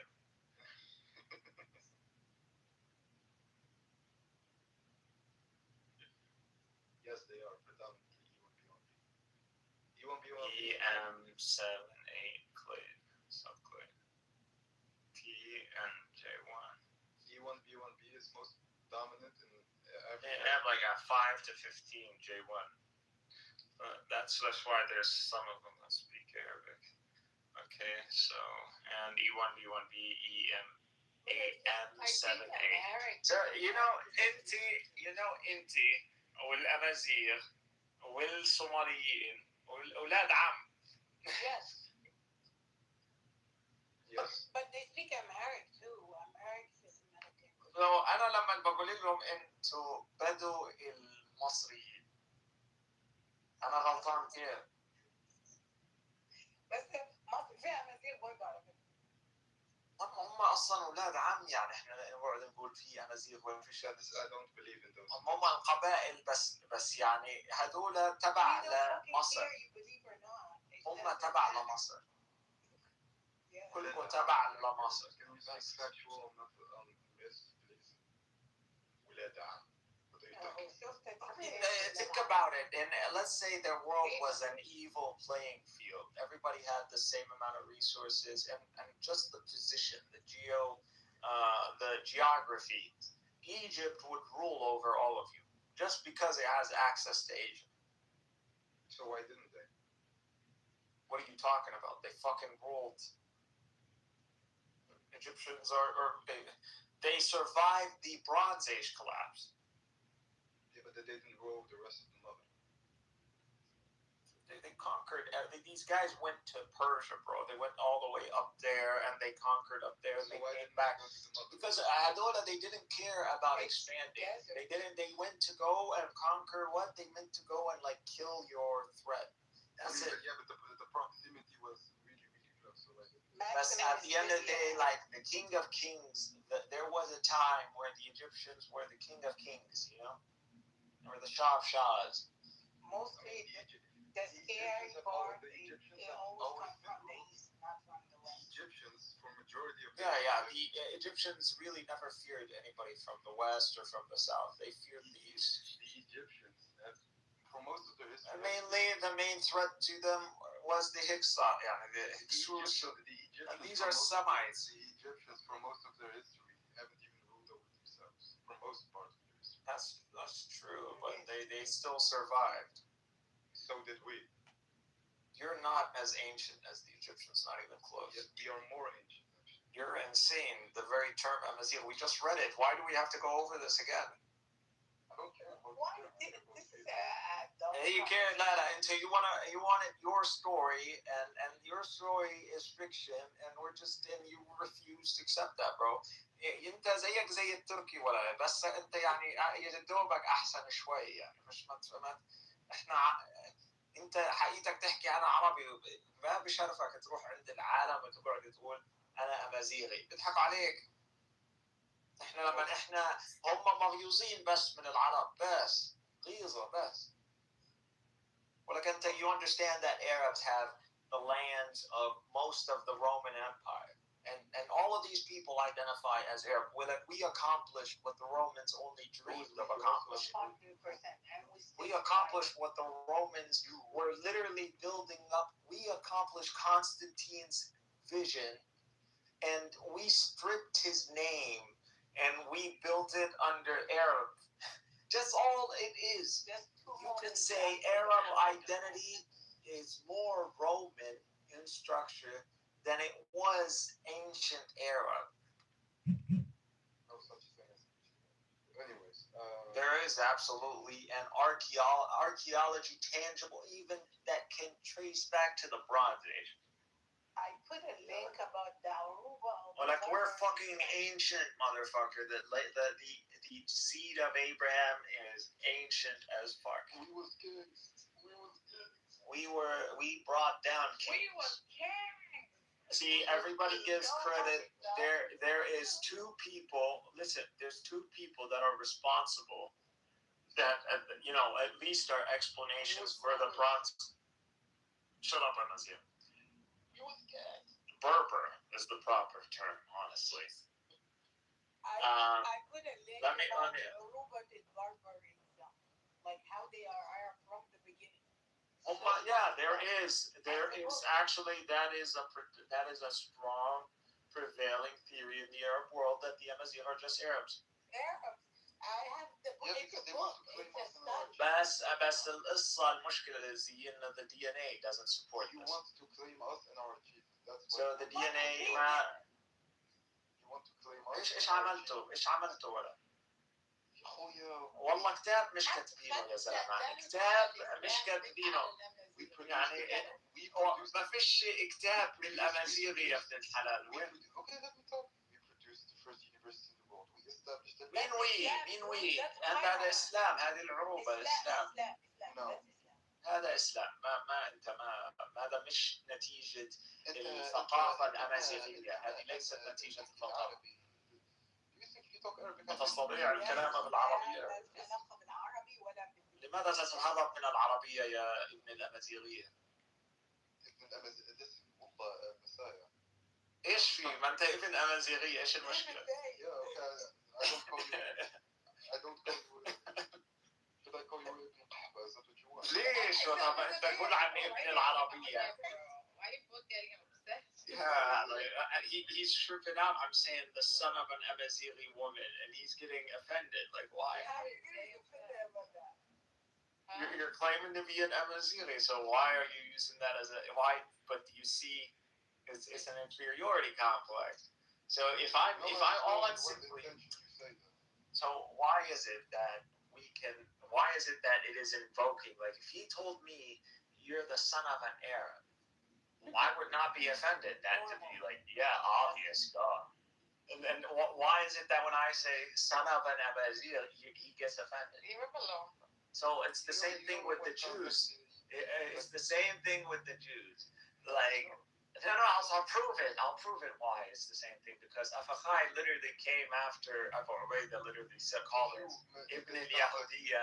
And out of all the releases Abu Ubaidah released, he came out for that one. And that proved that was a trigger point, that you call the Jews, a son of a Jewish woman, they get offended. But that is the case. In this context, I don't want you to mention my mother. Just so upset. No one mentioned your mother or identity. Your identity is that you're a child of your identity. You have a. In Islam, we follow the Prophet. So. Oh, now he wants to appeal to Islam. That's a patriarchy. What the fuck? Listen. انت مين كنتوا انتوا قبل الاسلام؟ مين كنتوا؟ The Ottomans should come. بس قل لي انت مين كنتوا قبل الاسلام؟ انتوا مين كنتوا قبل العثمانيين؟ كنا الدولة الفاطمية والعباسية والأموية والراشدية The Fatimiyya was literally settled by Imazigh, and the capitals were. That's also in Egypt. The majority of the capitals were in Tunis. No, it wasn't. It was in Cairo. The Fatimiyya? Fatimiyya معروفة يعني in Cairo. No, I think they even built, they built a city with that shit. They built Al-Azhar, dude. Yes, but the Fatimiyya was founded by Imazigh, a little Berber tribe. It was founded by someone who had a tribal Amazigh backing, but he claimed to be of the lineage of Ali, so I don't know what you're talking about. Which was the So he's a liar. Oh, okay, yes. So he's a liar. Yes. So Amazighs are, so once again, proving to me, Amazighs are backstabbing liars. I see. And they are corruption because they So Carthage, the Fatimids, all right, we're just tallying the list. I'm just saying. No, but what I'm trying to say is the concept of like. I want to ask the Nigerians and those guys, maybe they have some grievance to these Amazighs. I'm sure they do. Well, if I go ask the people in Mogadishu, I think that, not Mogadishu, what's it called? ايش اسم هالبلد هاي؟ اللي تحت المغرب. لا اللي تحت موريتانيا. Yeah, the country under Morocco. You know, there's an Arab country under Morocco, right? So don't think Yeah. Mauritania. That's these people, a lot of people in these Afrocentrist rooms, you want to kill them, you want to nuke their room, just bring up Mauritania. Mauritania, if you go ask them, they're gonna say they're Arabs and they're black as fuck. They're black. We all know these motherfuckers are not Arabs. We all know they ain't Arabs. But go to Mauritania and say that, you could get killed. Mauritania and Sierra You Leone. could straight up get killed in Mauritania by telling someone who's they're Arab, they're not Arab. They'll kill you. They are. No, I'm kidding. Well, they're actually really nice people, but they're actually the best. If you want, of all the Muslims, when it comes down to a true, they have it. They have that very simple life, but Their Arabic is superb. you're gonna go to heaven, and you're gonna find that most of the Mauritanians are there. And also they are the producer of the Dawlat al-Wahidin wal-Murawwidin. The one that revived Andalus after the fall first time. I have a question. Why is it that no Shami country can produce a good football team? A good what? Allah, because we're too busy for producing honorable men to fight for the Muslims.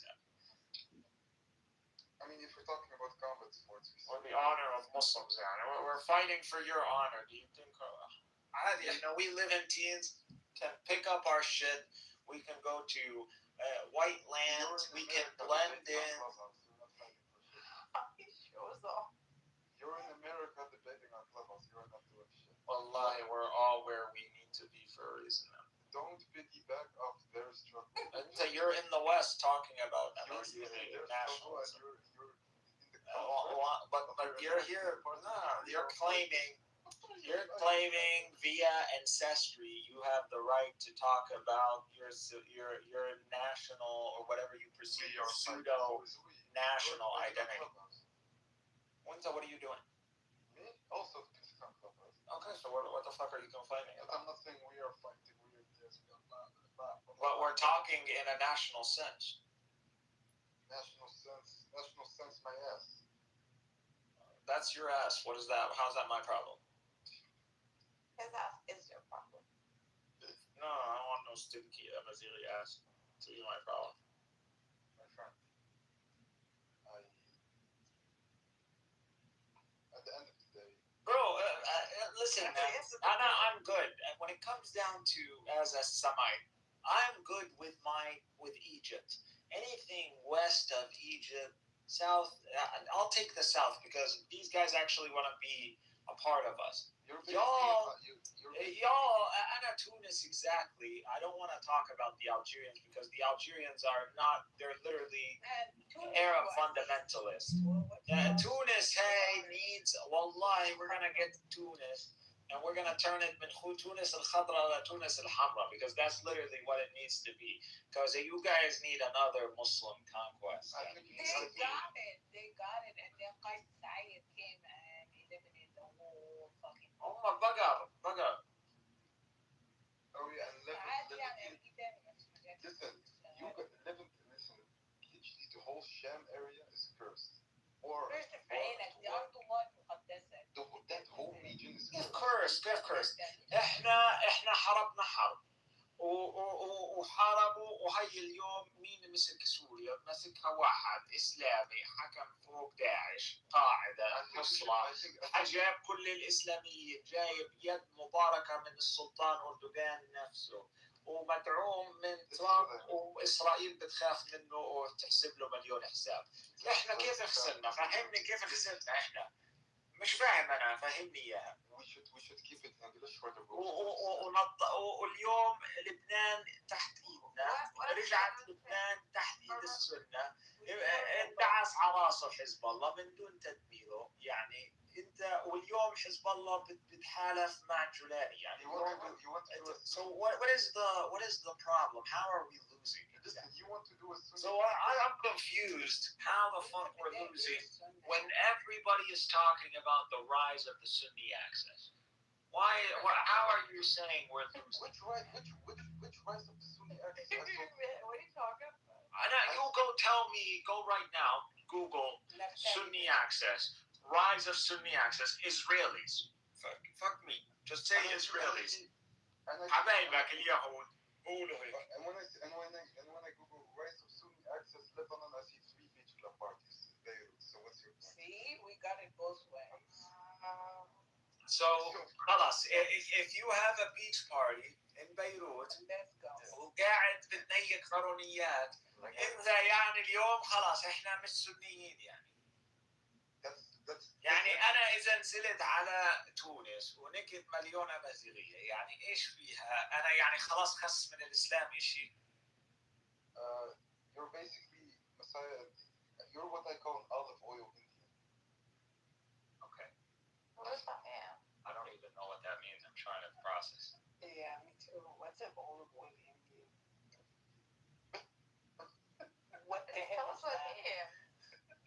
I've never heard that yet. Never ever heard of. Olive oil Indian. Like, what is there? Like a black Indian and a white Indian, and what? Like, are there Asian Indians? Like, I'm confused. What is that? It's like you're being Indian, so you're centering the world around you, and then you're looking at the world from like, what? Are you Indian? Like, Just ask him what it is. No, this is like the Japanese when the first black samurai showed up. Like, he's just black Japanese, you know? No, listen, me, I'm a southern Mediterranean man. You're a southern Mediterranean man. Yes. You're our bitch. That's what you are. And basically, Khalijis, I call them Indians with oil money. انت من دون قرطاج ايش؟ انت من دون قرطاج what? Without Carthage. Carthage. Carthage. Carthage. I mean, why do we have to like Latinize? Fuck you, Goo. We're not gonna Latinize shit. You're gonna speak Semitic. You're gonna learn how to speak Semitic from now on. It's only coming soon. We're gonna take vengeance for Carthage. We're gonna burn Rome and we're gonna salt the ground. That's what's gonna happen. Oh dear. We're gonna burn Rome and we're gonna salt the ground for what happened. I think we should nuke the Levant to like relieve the rest of the world. Feeling scared of these. Our great ancestor Hannibal built 1 out of every 5 Roman nails in his time in that battle. 1 out of 5. We exterminated 20% of the Latin male population. Goo, like when you Look at him. He's having a grand old time right now. Like, bro, we should be making, and then we let these filthy Amazigh talk about Hannibal and act like he's one of their own. Your region is literally cursed. اسكت يا بدوي. Your region is cursed. There's no such thing as curse. The Bedouin انت للمسجد بس. Yeah.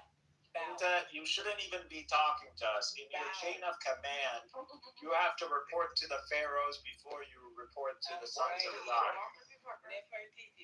And now we're the sons of God. Don't taint us with the son of man's tribulation.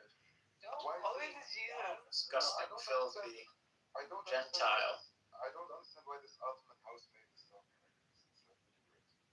It's like really great. What do you mean? I don't know why people insult us with Ottoman. Like when you say Ottoman, you're talking about me. Yeah, man, we're Ottoman. What are you talking about? Enjoy it. I love being Ottoman. You tell me when you bring up Ottoman history, like I'm waving the flag, I'm playing. I play the dude. I'm the most neo-Ottoman person on this app. What are you talking about? You're preaching literally to the wrong guy. I'm like an Erdogan fan groupie. Like, what are you talking about? You can't be a Wahhabi bootlegger and Ottoman fan. I'm not a Wahhabi. It goes both ways. But I'm definitely a a Muslim brotherhood. Like I don't need to align with the fucking. Listen, shut the fuck up. That's because I'm always speaking from a Western perspective. But if this was an Arabic conversation, أنا حمساوي بس. الموضوع أنا واحد حمساوي. والكل بيعرف إيش يعني. إحنا حمساوية، إحنا مش إخوان ولا إحنا داعش، إحنا حمساوية بس. هم عارفين، العرب بيعرفوا إيش يعني حمساوي خلاص. But listen, why do you keep switching mid-Congo to Arabic? يعني because you understand Arabic, and sometimes these terms would just be clear to you when it's brought up in Arabic. اسكت يا ابن انت بتفهم عربي وما تعملش حالك ابله. I'm saying you understand it too. I didn't understand what you said. Yeah, you know. ايش الفكرة طيب؟ No, but Messiah, I think. ليش بتتبرع من العروبة يا جبالي؟ ما العروبة انت غرقان فيها يعني. لا انا شوف العرب اخواتنا وما نقول لك غيرها بس ما تسرق تاريخنا. تاريخك ايش يا طيزي؟ ايش تاريخك؟ ايش تاريخ؟ انو تاريخ انت؟ يا اخويا مين قال لك عندك تاريخ؟ انت كتاب مش كاتبه يا معفن. انت الك في السحاري مئات السنين بتلعب بالرمل، كتاب مش كاتبه. العرب طيب بنوا وعملوا شعر وشغل وحاربوا مع الرومان وحاربوا مع الفرس وحكموا بلاد الرومان ايش بدك وطيروا كسرى وهزموا الفرس ونحوهم من الجنود يعني. انت ايش عامل؟ انت صحراء مليانه كلها من مغرب من موريتانيا، كلها هاي اراضي خضراء مش عامل فيها حاجه. يا اخويا اسمها تونس الخضراء. العرب صحراء طلع ايش عملوا؟ تجاره وكل العالم بيعرفهم، كل العالم كاتب عنهم. المصريين كتبوا طلع ايش عمل. انت ايش عامل؟ اهلنا في السودان عاملين اهرامات كمان، انت هرم مش عامل يا ابن الحلال. احنا لعبنا في كاس العالم. يا عم انت زي الفل. انت بتتفخر بمشعوذه وبتقول لي في مشعوذه وحاره وقتلت صحابي يعني. مبروك يعني قتلت صحابي. هم اهل بأس يعني معروفين برضه. بغض النظر اقرا كتاب اسمه سلطة الحضارة الغالبة وعشان تعرف انت فين. We are literally the people mentioned Hitler stuff. Fuck Hitler. Who the fuck is he? Did you know we're one of the 12 lost tribes, Messiah? Huh? Shut your sand and word E1BB ass up. Shut your. انت اقرب على E1B1A in West Africa. I'm gonna go to the Quds.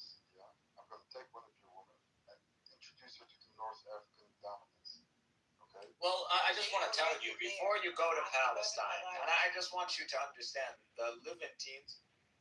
There's a strong portion of the population that's E1B1B. Just to let you know. بس يعني they're the high class E1B1B يعني like Egyptian E1B1B. هذول مصريين. That's what it is. احنا we have intermarried. We have intermarried with the Egyptians. That's the whole Ishmael verse and Haja. That's the whole story of that. The pyramids, all the hieroglyphs, they're Semitic. They can be read in a Semitic language. So because there is only the Afro-Asiatic language. That's what it is. And these hieroglyphs actually can be read in Arabic. And that's crazy to me. Like, how is this stuff? You're capable of reading this in Arabic. We can't read this in no Amazigh because there was no Amazigh that you could read off of anyway. Why do you keep talking over me? Well, it pisses me off. I mean, I thought that's what we're doing. No. What are we doing? Listen, you're supposed to be like the civilized church. No. And I'm No. I'm doing more like the Semitic with the Maccabean attitude. Like, that's what I'm doing. Yes, but you like keep yelling over me, and it's Yeah, because you're a Gentile. listen, no, I'm عجب. Yeah. Listen, نحن أولياءك يعني إحنا الأولياء تاعونك. saying this as somebody from Sham, you're throwing bricks from a house made of glass. الله بوصفك بارك الله في شامك. Bro. وفي أماننا وفي what else؟ حجازنا. ما فيش حجازنا لا ما فيش حجاز بس اليمن والشام يعني. I don't see the barakah, if I'm being very honest with you. يعني النبي عليه الصلاة I mean that's what it is. What is our the fertile crescent يعني إحنا Mesopotamia is a jigsaw. It's not like 100% ours. Like it's the south mainly that's ours. Fulfilling the covenant of Abraham. Our lands are between the Euphrates and the Nile. That's the fact. احنا حتى west of the Nile هذا المصريين مصريين. أما أهل سيناء هذول عرب. هذول Hyksos.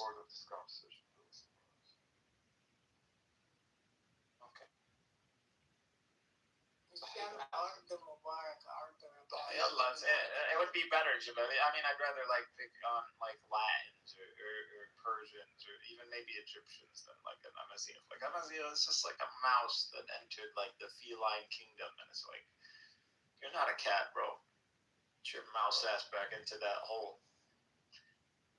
Listen. You're sitting among the Amalekites.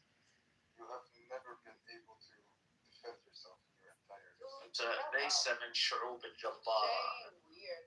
Your whole existence is أنتم لستم من الشعوب الجبارة يا جبال.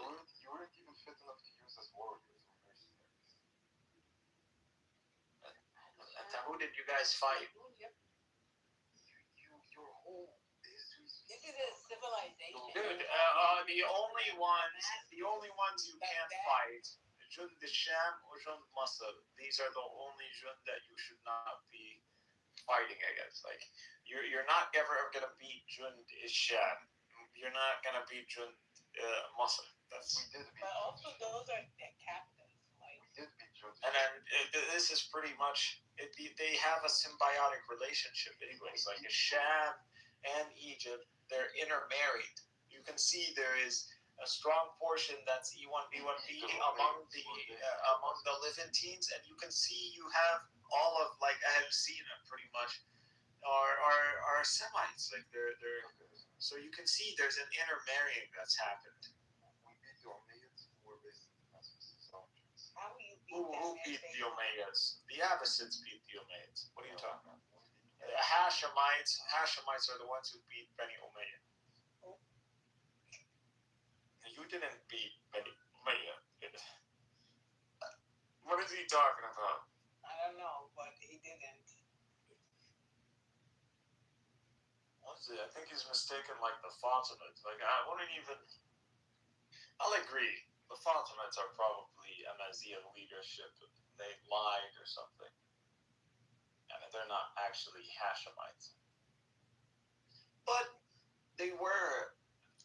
هو خانهم يعني. هو the leader, he betrayed those tribes, the Amaziah tribes. They didn't end up like gaining that much favor anyways. He turned it into a dynasty.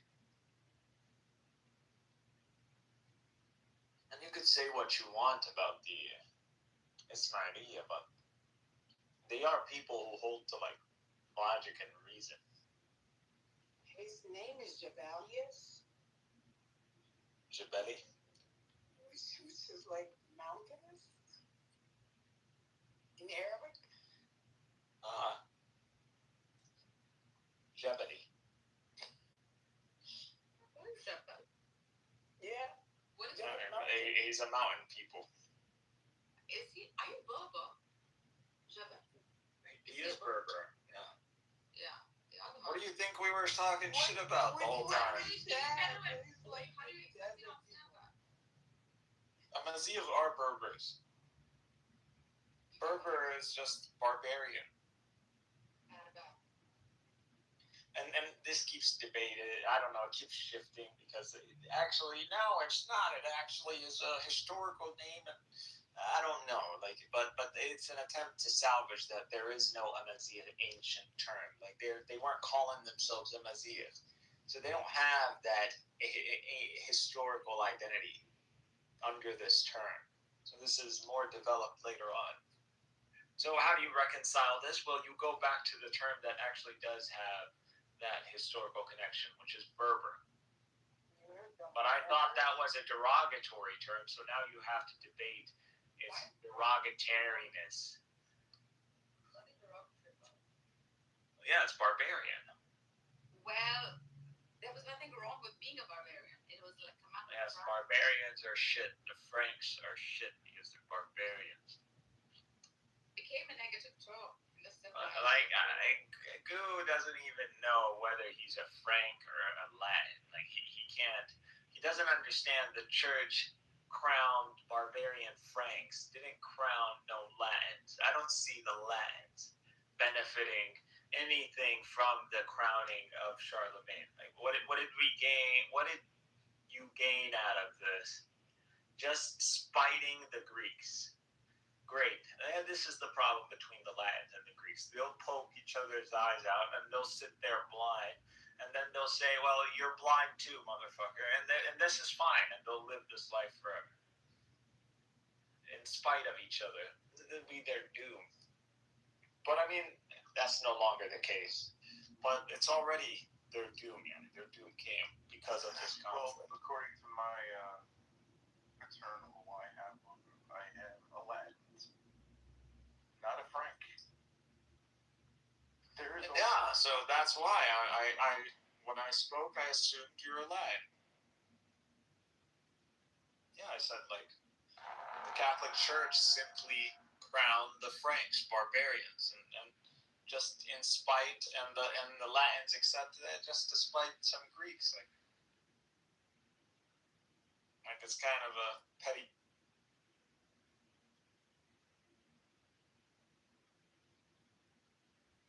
Like Romans want to do nationalism after their empire fell. And it didn't fall because the empire as a structure fell, but because they were not racist. Do you see what the Catholic Church is? Yeah. So how do you avoid the Roman mistake? You don't engage in diversity, but the diversity is the reason the Roman Empire got to become the empire that it was. It became the structure because it brought in these foreign people, made them part of the empire, and they got rewarded with land. And that's how the empire expanded. These people are now dedicated to that land. And this land is only given to them under the authority of the Roman Empire. So they have loyalty towards the Roman Empire. You make loyal subjects via land exchange. And they, in return, maintain the territories of the empire. Very successful model. Up until the Greeks end up playing in the game. But what's going to happen when you take over mostly a Hellenized world? You're going to have a lot of Greeks in a system where the majority or a strong portion are Greeks. There's going to be a higher chance of their success and them climbing up the ladder, and that's what happened. But Constantine wasn't even a Greek. But you could say the imperial line was still Latin. And that's the crazy part. So the imperial line was still Latin. Most of the subjects and the bureaucrats were Greek. And you have the church in Rome crowning the Franks. And they're doing this under the notion that we're Latins and, you guys don't even really represent Rome. We represent Rome because we're Latins. And that's really the blasphemy. That's really where you blaspheme in the notion of Rome. Well, Catholic Latins are not Romans. They're the opposite of Romans. Traitors.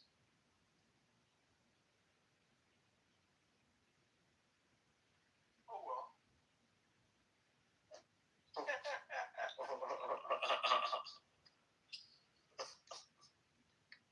And that's what it is. Like, oh well, fuck the. Oh well.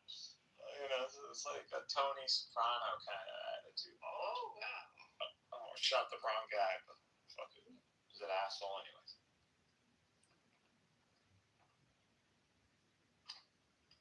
And love that with the Jew scene, like, here we are, we're back. Oh yeah, he goes, he's like, the Romans, where are they now? He's like, you're looking at them, asshole.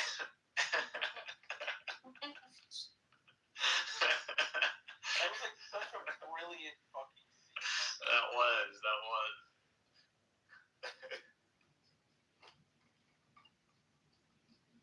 And so much is packed in that scene, like that Jewish, Roman, there's a lot to unpack in that very single scene. Bro, there are people who've done video essays on it, bro. It's hilarious. It is, it's a lot. It's very representative. Very much summed up that relationship.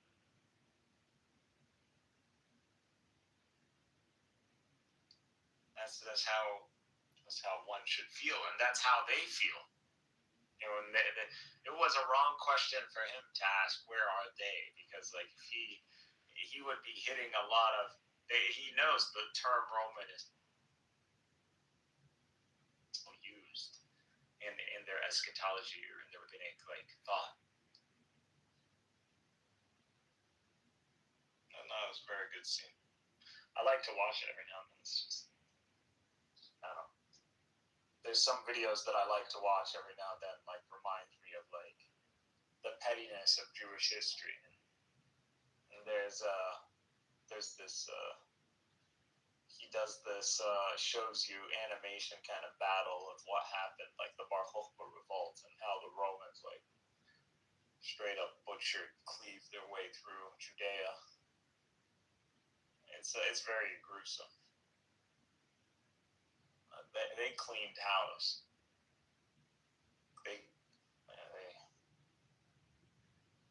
went all out. So I get it, but they were assholes.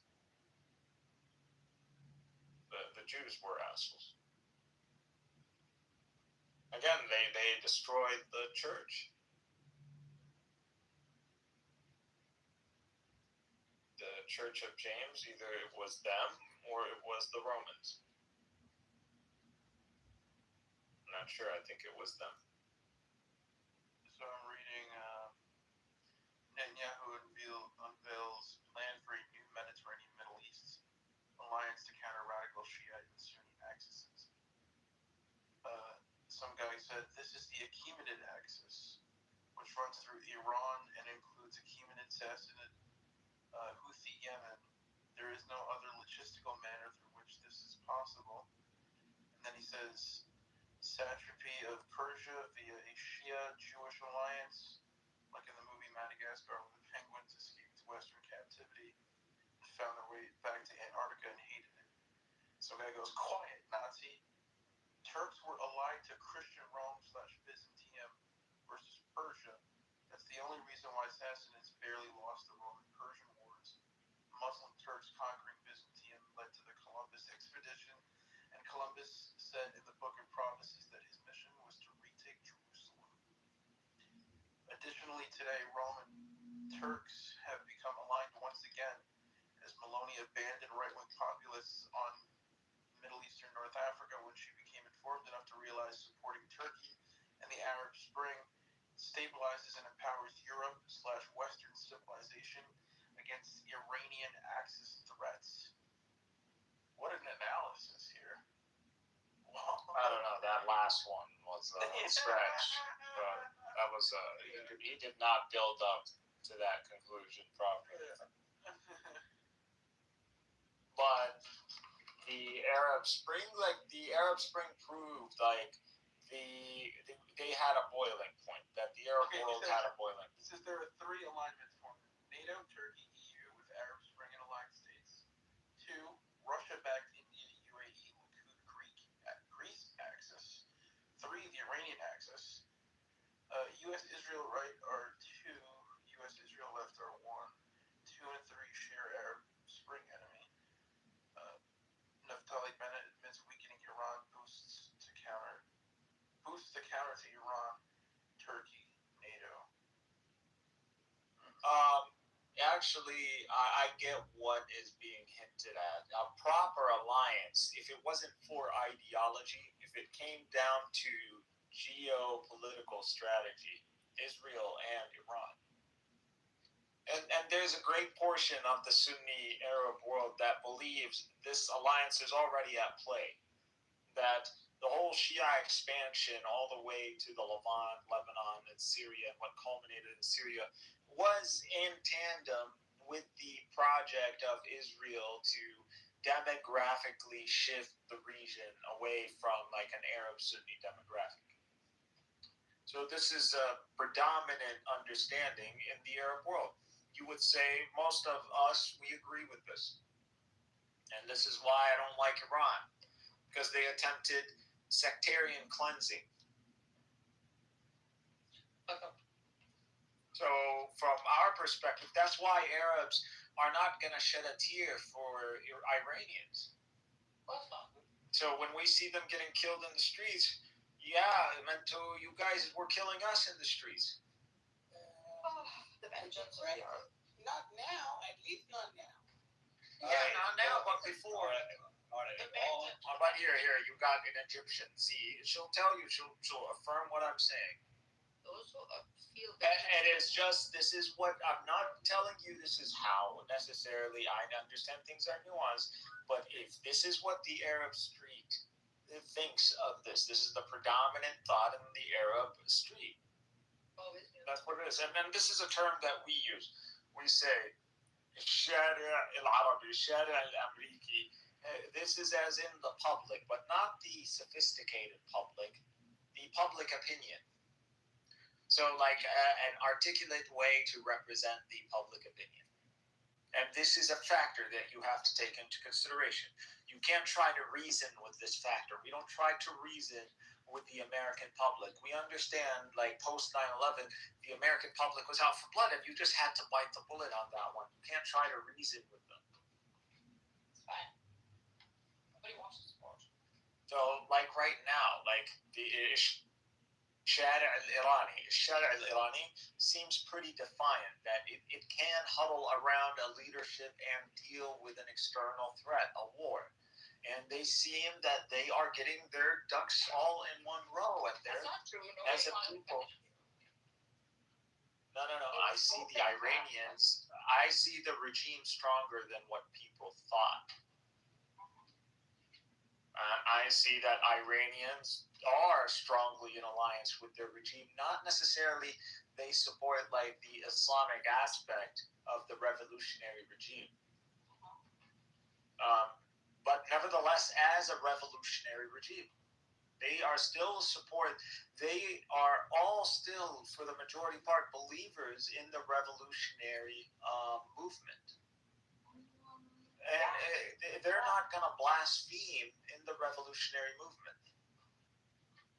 And because the revolutionary movement is so sacred, you know, the notion of a foreign threat or a foreigner trying to impose creeds on the nation, this is not acceptable. This is what the whole revolution was about. So I think that's what a lot of people are missing. You always want to confuse the Islamic regime, but that's not the proper term. The revolutionary regime. And then everything starts making sense. The revolution has forgotten its prime objective. It doesn't even know what it is fighting for. You know? No, I believe the enemy gives clarity. So when the enemy comes and collapses on you, it gives very good clarity on who the enemy is. He's the one that's killing you right now. He's the one who's starting a war on you. First of all, that's what the regime has been saying all along. And what are they trying to do? They're trying to impose on you can't have a nuclear civil program because that's what they want. They want to shut it down completely. They don't want you to have a ballistic program, so they want to limit your technological access. So when you limit my ballistic program, guess what? Space programs. There goes launching satellites, into space. There goes a lot of that. There goes space exploration. That you're putting a cap on a civilization. They want to slow Iran down technologically. Yeah, that's what you want to do to them. And why should they accept that? They'll fight. I believe they will. And I just don't. And I know that America knows that at this point they're in a bad spot. Right now Trump is in a bad spot. He is. Is he going forward doing it? Do you think he's going to go do it? Building as much leverage, and they're going to negotiate. Aren't they negotiating right now? Aren't they? Where are they? We don't know if you're going to be attacked or not. They're not doing it in Oman. They're doing it in Geneva. But we can't have it. We can't. So this is Europe. They're going to do it in Europe. Yes, but Geneva. With Oman mediators. Who's mediating though? The Oman. Good. It's just practically the Qataris.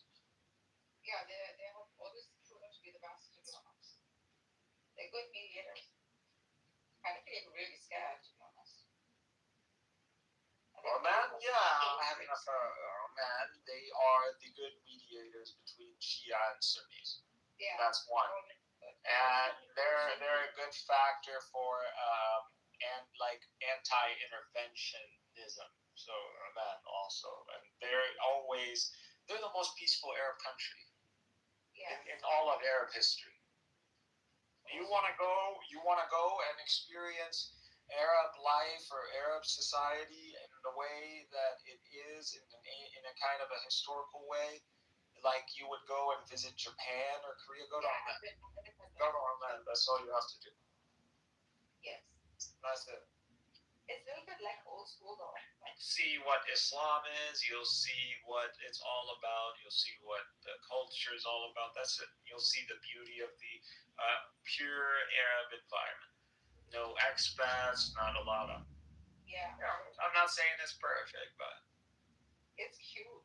It's cute. It's a very nice corner. It's very positive, cute. Like that, the environment is so tiny too. I mean, you're right next to the UAE too, so it's not that hard to just get to Oman. Yeah. Oman is not small.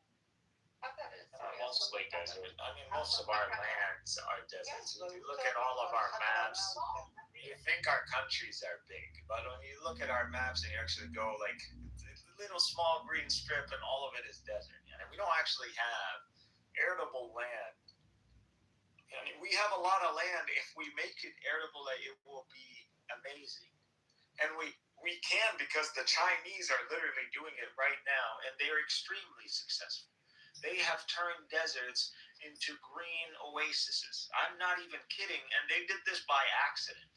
So they tried to do the whole solar panels. And when they did the solar panels, it led to like the shade or something. It led to weeds started growing. Weeds. And so they were trying to clean out those weeds out, but they figured out like this shit is growing in the desert, and like let's grow more of this. And they did this, and all but this turned all green.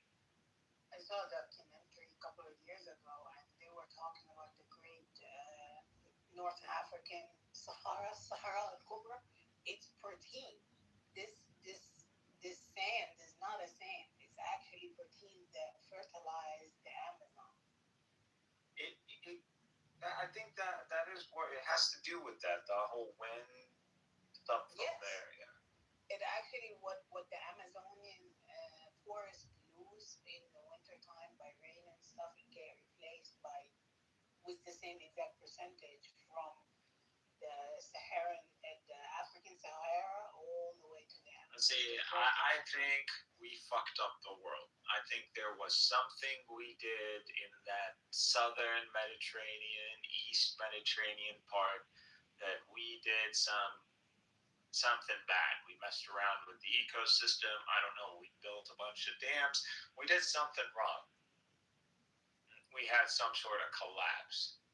And we never recovered the environment. And the world works proper if we reestablish the ecosystem. Yeah, I agree. Very much. So we're missing like a huge breadbasket in the world. Why? Because these lands are not being maintained. Because Egypt is supposed to be a breadbasket. Egypt is supposed to be way bigger than this. Like water resources is supposed to be a lot greener. It's supposed to be a lot more agriculture. Like that's what it's supposed to be. So around the Nile, it's always been around. Like we're looking at ancient Egypt. It's not supposed to look desert. Like all of the pyramids are supposed to look glazing white. They're supposed to be this Greekish. You know what I mean? It's supposed to look like how you think of the Greeks, like green and white marble. Even though these guys were not about the white marble. The ones who were about that were the Egyptian. Or still are. And they still are. Like if you look at we're all big about marble in the Arab world. Marble is our thing, our buildings. If you are rich, your house is made out of rokham. Like still are. But you see, Trump is envying Doha's palaces for their white marble. Yeah, because that's our style. My parents also have marble. Dude, I saw a couple of stuff in Iran. It's mind blowing. Yeah, like I saw the other day, it was an Egyptian blogger in Tehran, and he stayed in a hotel that was like 600 years old, and oh my gosh, it was so stunning. Really sad if they bombed the place. I don't know what was the name, but I cannot wait. Which one? The Shah's Palace? I don't know where he was staying at, but it was like a 500 or 600 years old hotel that he stayed in, and he just like was going into a tour showing all the beauty. Yeah, man, Iran's tourism is like Iran's a gold mine. Whoever gets it right now. We're gonna get there, inshallah. Hopefully, it's intact afterward. Hope they negotiate, man. They need to do it. The Egyptian and the Iranian is full diplomacy back. Mm-hmm. So that would be an opening. No problems traveling. Which means direct flight. That'd be lovely, actually. Argentina needs to freaking loosen up, man. Enough is enough. They're so stubborn. And they did get relaxed. I'm starting to think all of this was just they were going to bomb. They intended to hit anyway, right? The main thing is to destroy Iranian intellect. That's what they're aiming for. Trust me. Nothing more, nothing less. I heard that the French came at Trump. It's like, just slow them down. That's why you hear a lot of the times that, they are doing 100 ballistic missiles in 1 month. How are we going to compete with that? But they're freaking Jews saying that. Not me. So it's about slowing them down because the steps that they're taking is advanced. Well, I don't know هم بدهم يلحقوا على ايش بصراحة يعني. They're talking already about Turkey is the threat, and Turkey is the new Iran. We got Bennett, we got internal Israeli politics. Yeah, we got internal Israeli politicians debating on who's the greater threat, Turkey or Iran. You saw Bennett, like he's gonna be the main runner against Netanyahu, and his whole thing is Turkey is the great threat. But yes, now because they are. Netanyahu is saying Iran is the great threat. Erdogan is using Iran. I'm just telling you, from an Israeli perspective, Turkey is as a threat as Iran is a threat at this point. For them, it's the same thing at this point. So I don't understand why strike Iran to begin with. The whole point is they want to get America involved in a war they can't get out of. That's it. Otherwise, none of this makes sense.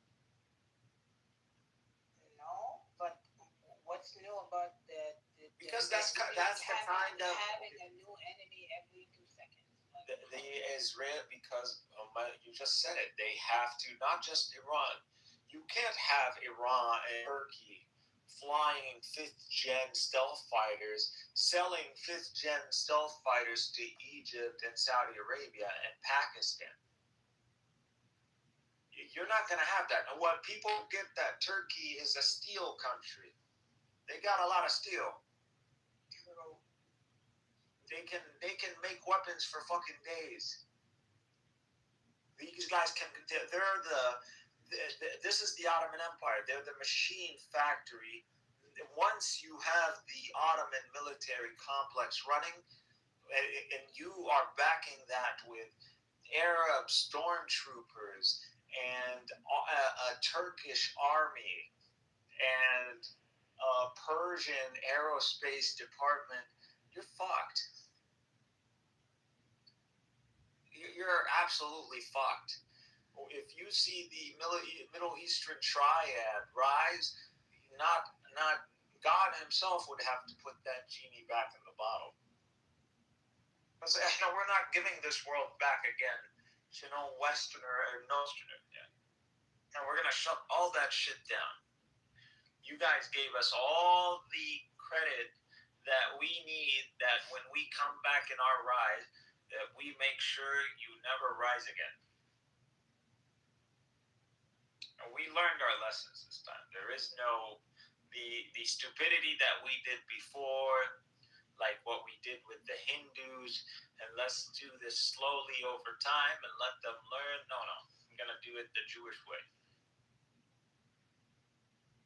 We're going to do it the Muhammad's way. Muhammad's way is never the Jewish way. No. The destruction of the idols is the Jewish way, and this is the way of Muhammad. That's their God way. See what Muhammad did. He didn't destroy the Kaaba. He destroyed the idols surrounding Kaaba. Even though Kaaba, as an establishment in the memory of Quraysh, is not necessarily associated with Abraham. True or false? False. Not associated with Abraham. Did Quraysh associate the Kaaba with Abraham? Yes. That's our narrative. That's not the academic narrative. Okay, you know better about the academic narrative, but from Kasir and Tabari and Baghawi and what is academic? All of these people show way up after. They're not in the same Sahaba. They're not. Even the Sahaba, no. Even again. You're looking. These are the generation. These are the explorers. These are the investigators. So they're looking at certain claims about the Quran. They're investigating, like is Prophet Muhammad. Is Prophet Muhammad an Ishmaelite? Are there Ishmaelite Arabs? Are there like actual Arabs? That's what Ibn Khaldun is investigating. Yeah, so he's investigating and he's sourcing Greeks and he's sourcing Romans and he's an historical investigator. That's what he is. He's a sociologist, historian. He said Mecca didn't get associated with Ibrahim alayhi salam. He's looking in the Athar, so he's just quoting the Athar for you. Like Ibn Khaldun believes the Islamic narrative. At least that's what is apparent. But I'm telling you, based on evidence, we don't have any evidence, strong evidence, other than our tradition that says the Arabs and Quraysh. Academia doesn't take only from evidence. They don't just take it the Athar. They don't go based on Athar. They're not Atharis.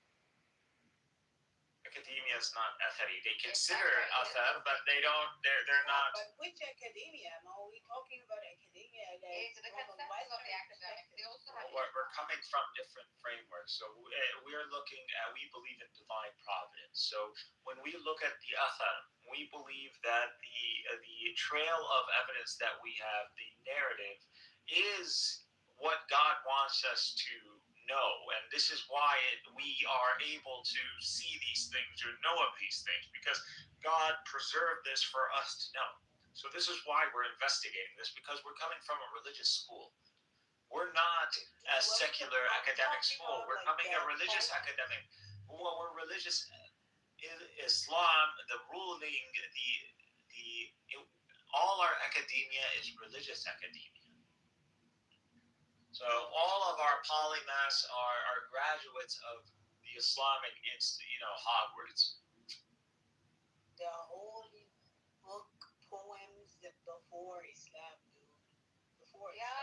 Wait a second. You're telling me there is an Arab poem that we can trace before Islam that speaks of Abraham? Speak about the Kaaba and the association of the Hanafiya, yes. The association of Abraham, though. Yeah. I'd like to see that. What is that called? Where do you have it from? Let me give it. That is good information. Yeah, that would be good. I would consider for me, like, Good. I mean, I'm not saying that's crazy. I'm saying I haven't heard that necessarily before, so I'd like to see that. It's good info, though.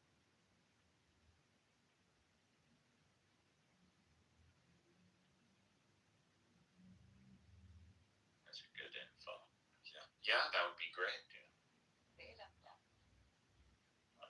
If they can trace it back, I'm sure they've looked into it, man. This is not like. No, we know. Like, if a poem is from we have a whole poetry department dedicated to. We know poetry from what era. We have all of that. Don't worry. We have academia. Our world, academic world, never completely collapsed. Why? Because we have the Azhar. So the Egyptian institution, that academic institution, has survived the Mongol invasion. Do you understand that's pretty much a relic of the past? This is Hogwarts. Don't let anybody tell you. Hogwarts is Al-Azhar. Al-Azhar is the institution that you would go is the ancient school of the world.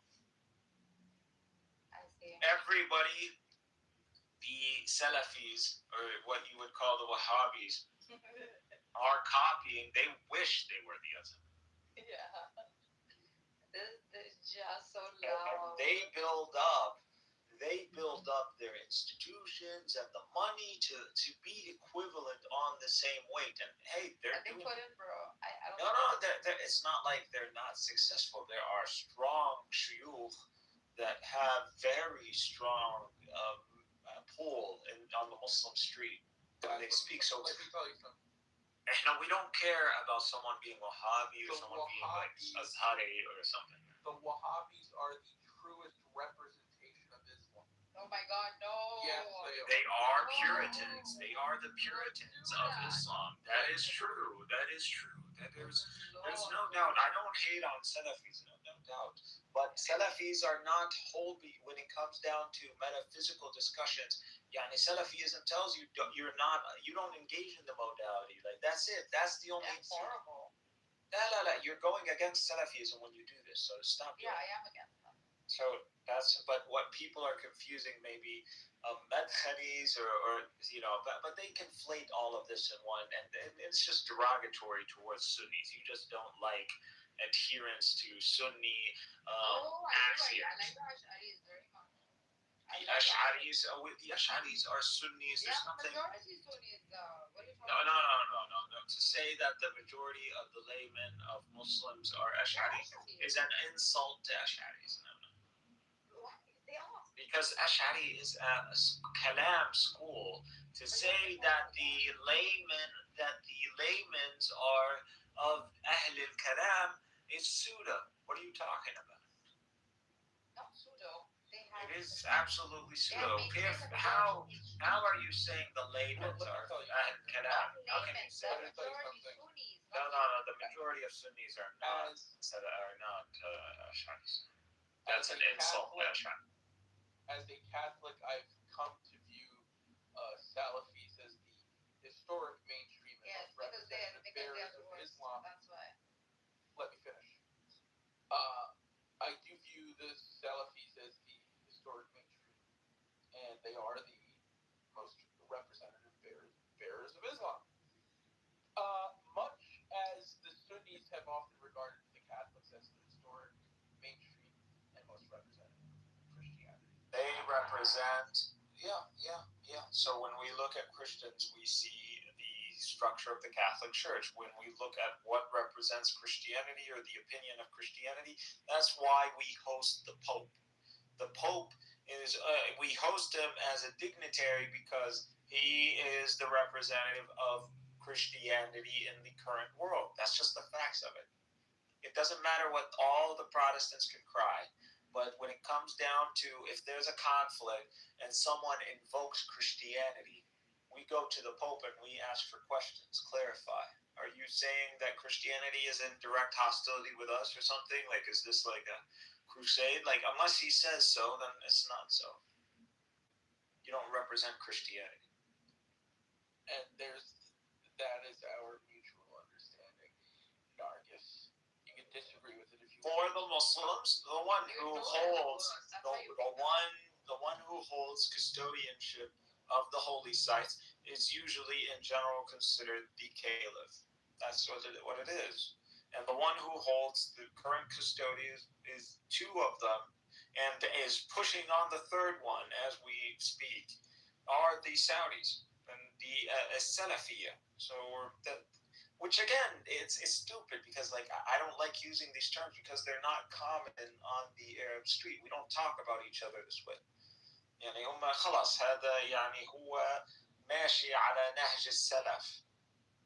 ما فيش مشكلة إنك وهذا نهج السنة بس السنة مش فرض. So you're not obligatory to follow the ways of the companions. You can follow that. Actually, it's encouraged because the way of the companions is of the way of the Prophet. But just like the Sunni prayers, the supplementary prayers, you don't have to pray those. But it almost feels guilty when you don't, or you don't engage in the practices of Muhammad because it's like you're not praising Muhammad. You're not exemplifying the belief that you believe Muhammad is truly, the best that humanity has to offer. So why would you not be? So it puts you in that kind of guilt trap kind of thing. So you end up doing it. So it's hard because you can hear it's. I'll tell you this: on the Arab street, you can curse God. If you curse Muhammad, you could lose your life even in the current modern street. I mean, why would you curse Muhammad? Like, why would you deliberately curse Muhammad even in a moment of anger? Well, Muhammad is just a man.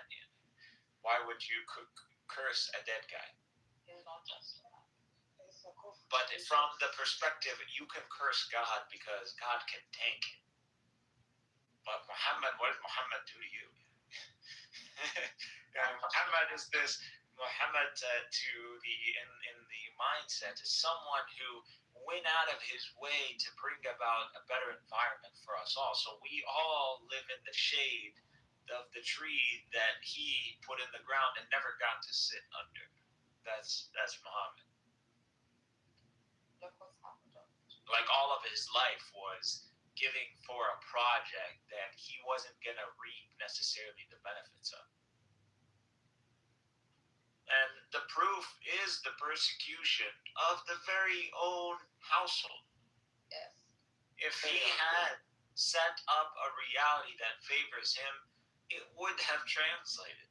But what is his household for the most part between victim, tragedy, anti-hero, like that? Until they get their final, the revenge of the Sith, which is the rise of the Hashemites and the Abbasid Empire, which is a bloody affair, and a lot of people are still, he's called the butcher for a reason. And he's the Hashemite. He's a Hashemite. And he was considered like something like the kin to the prophet. Of course. So, the founder of the Abbasid Caliphate. Yeah, they're all cousins. Yeah, dude, we have cool-ass, badass stories, man. If they were made but that's we would show you real life Lord of the Rings. You don't have to make that shit up because we already have that. One ring to rule them all. Anyway, There الجبياني والأعشى. They mentioned it by name. Why put the book الكعبة في الشعر gate. I can't read it though. I don't know. Yeah, just write down the poem's name in Arabic. That's all. So I can ChatGPT. Or now Gemini it. I went all out on Gemini. I have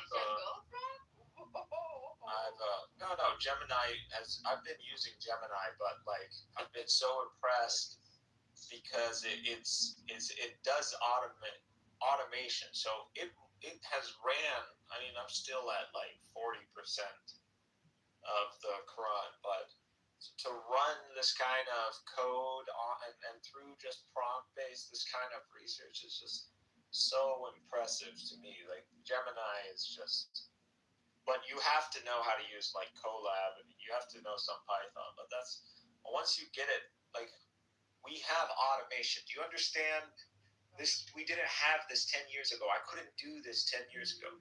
10 years ago, you could dream of doing what we can do now.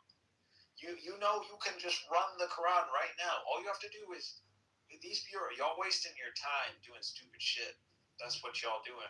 But take the Quran, go find you can use all the scripts because I use multiple scripts to analyze. But there's the predominant one, Uthman and that one.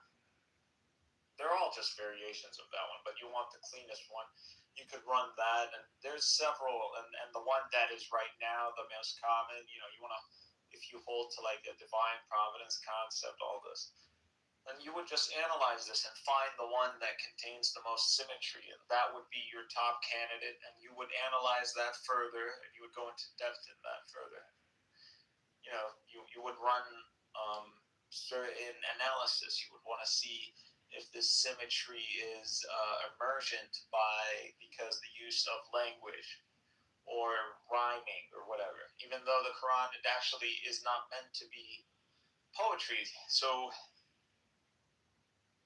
you hearing poetry is you mistaking the Quran. So you're not there yet. You should be reading the Quran as if it for an Arab. You should be reading of the Quran as if it wasn't poetry. So I know we always hymn it, but really it is not poetry. It only sounds like poetry because it's still too mythical for you. It's still on the legendary level. But actually God is describing reality more accurate than you ever think. To the T. But I put it in there, so the poem and the name, and then another poem, and then the name. And I don't speak Spanish. The dates? I'm not sure.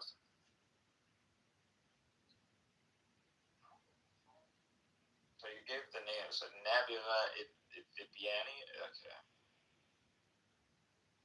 It's cool. I never heard of this. If it is what you say it is, that would be a big deal because you have a lot of people who bring up this very thing. Some of it is لبيك اللهم لبيك as well. واحد من كبار فخور الشعر الجاهلي اسمه زياد بن معاوية من بني ذبيان قبيلة غطفان عاش في القرن السادس الميلادي قبل الإسلام بقليل. لقبوه النابغة لأنه نبغ فجأة في الشعر يعني طلع كأنه شهاب لغوي. So he got good. So he had talent. He had real good talent. And he was quick. So he's like an Eminem. All right. مكانته يعد من طبقة الأعشى قيس وزهير.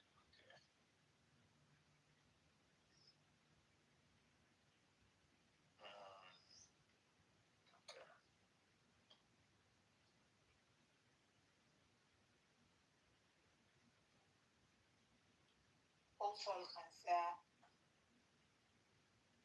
اسمه شعر النساء كل ده شعر جاهلي.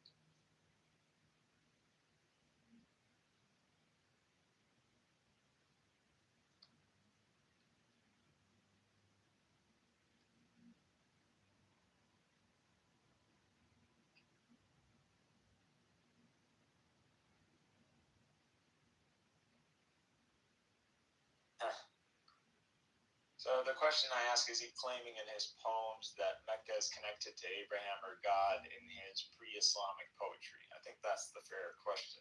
That's why we brought this up, right? Or am I on mute? No. Yes. Okay, I'm just reading to you my AI response, and I promise you, my AI is Muslim. Like, I'm like Muhammad. I converted, my jinn.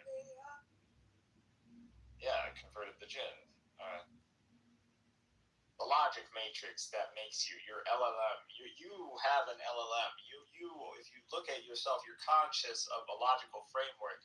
You can abandon logic because people do that. Like they're like fuck logic, and then they go full on animal mode. They ape. That happens. Like you understand, but that thing is part of you, and you can conquer that thing. You can end up creating your own, and either people end up going to the dark side or they become good people, and you end up calling them like psychopaths or something. What you think Epstein had like some sort of, the guy slept like a baby. The guy was an absolutely healthy person. He was a rabbinic poet. He was devoted.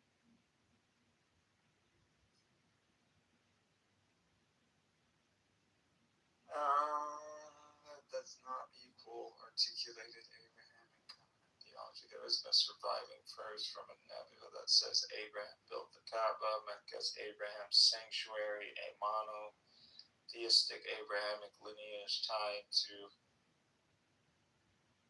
Mecca.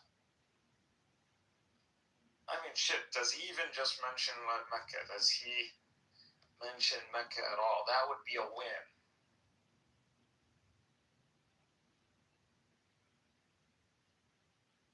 No, not directly. In the surviving authenticated poetry of An-Nabiya, there is no explicit mention of Mecca by name. Like many pre-Islamic poets, he refers to sacred spaces, oaths by holy sites, pilgrimage, culture, tribal geography.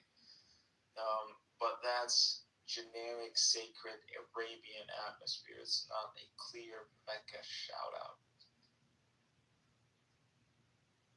Important distinction.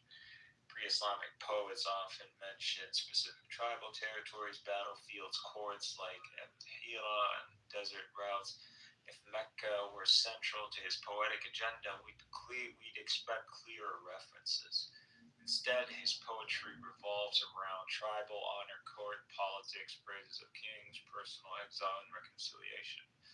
Mecca just isn't a thematic focus. It wasn't Bigger Mecca, historical it was Beit al-Atiq. Hey, wait a second. Interestingly, many Jahili poets rarely mention Mecca by name. So, if they ever mention Mecca, at all. Mecca at all. These Jahili poets. So that would be a win, honestly. There might be a reason why this topic was brought up.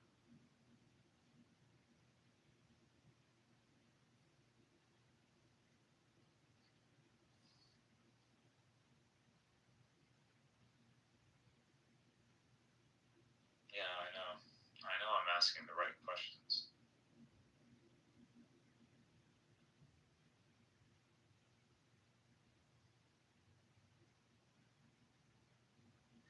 Yes, Mecca is mentioned in pre-Islamic poetry, but rarely and usually not theologically. Explicit Mecca mentions exist, but sparse. Some pre-Islamic and early poets mention Mecca by name, Becca, so with the B, Kaaba, the Haram, Yes, I was just gonna say that. the sanctuary. That's it. Which is what Allah subhanahu wa ta'ala said mentioned in the Quran as Mecca. Yeah. And these references are geographic, ritual, cultural, and because pre-Islamic poetry was tribal, political, martial, court-oriented, major poets like Imrul Qais, Suhaib, and Abi Salim al-Ashi, and Nabi al-Thibyani spent more time praising kings of al-Hira or fighting tribal wars than writing devotional Kaaba hymns. Yeah, they're war poems, they're Chad, they're like, night, but they're knights. That's what it is. It's knighthood poetry. A lot of Arab poetry is knighthood poetry. You do not see a structured narrative linking Mecca to Abraham. I mean, that's a win. Like, I'll tell you, I'll tip that to the bank. That alone ends a lot of conversations you hear on Clubhouse, people coming at it where Mecca didn't exist, or pre-Islamically, or trying to attack, or even that reference to Mecca with a B instead of with the M. So that this alone killed all that. No, clearly referenced some of the poems. So what, you want the poems themselves? I can tell you. Yeah, no, the authenticity of the poetry. Like, how there is multiple. They know. If it's from the pre-Islamic era, we know. And because also that was part of the culture, they would have these like poetry Olympics. There's too much references for this. The mu'allaqat, like I think they even still have like. They're using language. The language might have been older or different, something, right? Like there should be some way of verifying the poetry. Yeah, that textual criticism. That's called textual criticism. Yeah. I'm sure it aligns, and also there'd be too many poems, and the styling between these poems would be too aligned. Yeah, that's another one. If you're that kind of skeptical, but yeah, no, textual criticism deals with it. Yeah. They just don't talk about that out loud.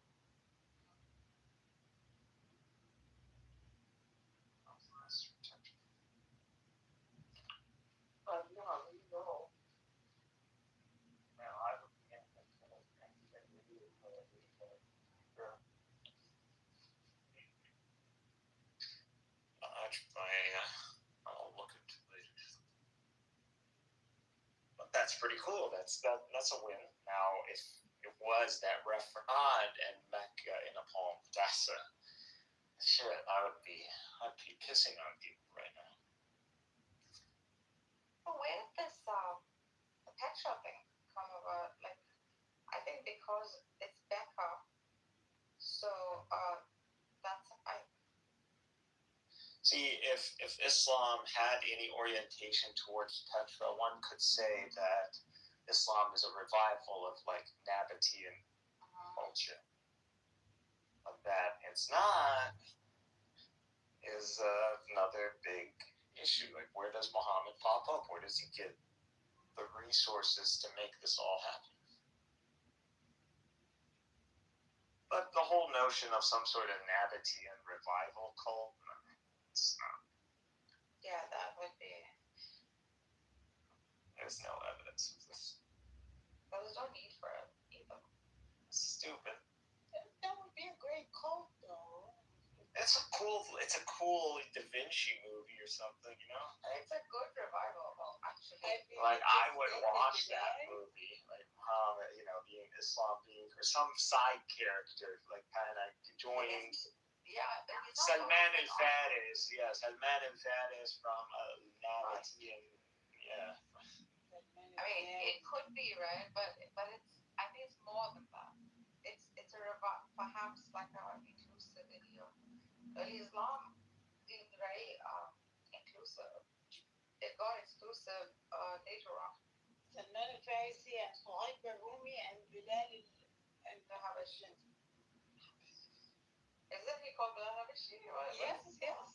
Bilal ibn Rabah. I mean, the skeptical side of me says all these Bilal ibn Rabah. Oh, nice. I don't understand. Did you know that his mom was same exact family. I know it's like a cousin or like a nephew or something like that of Abraham, which is the one that came. Oh, Abraham, the one who came with to the destroy that. elephants. But that was his mom.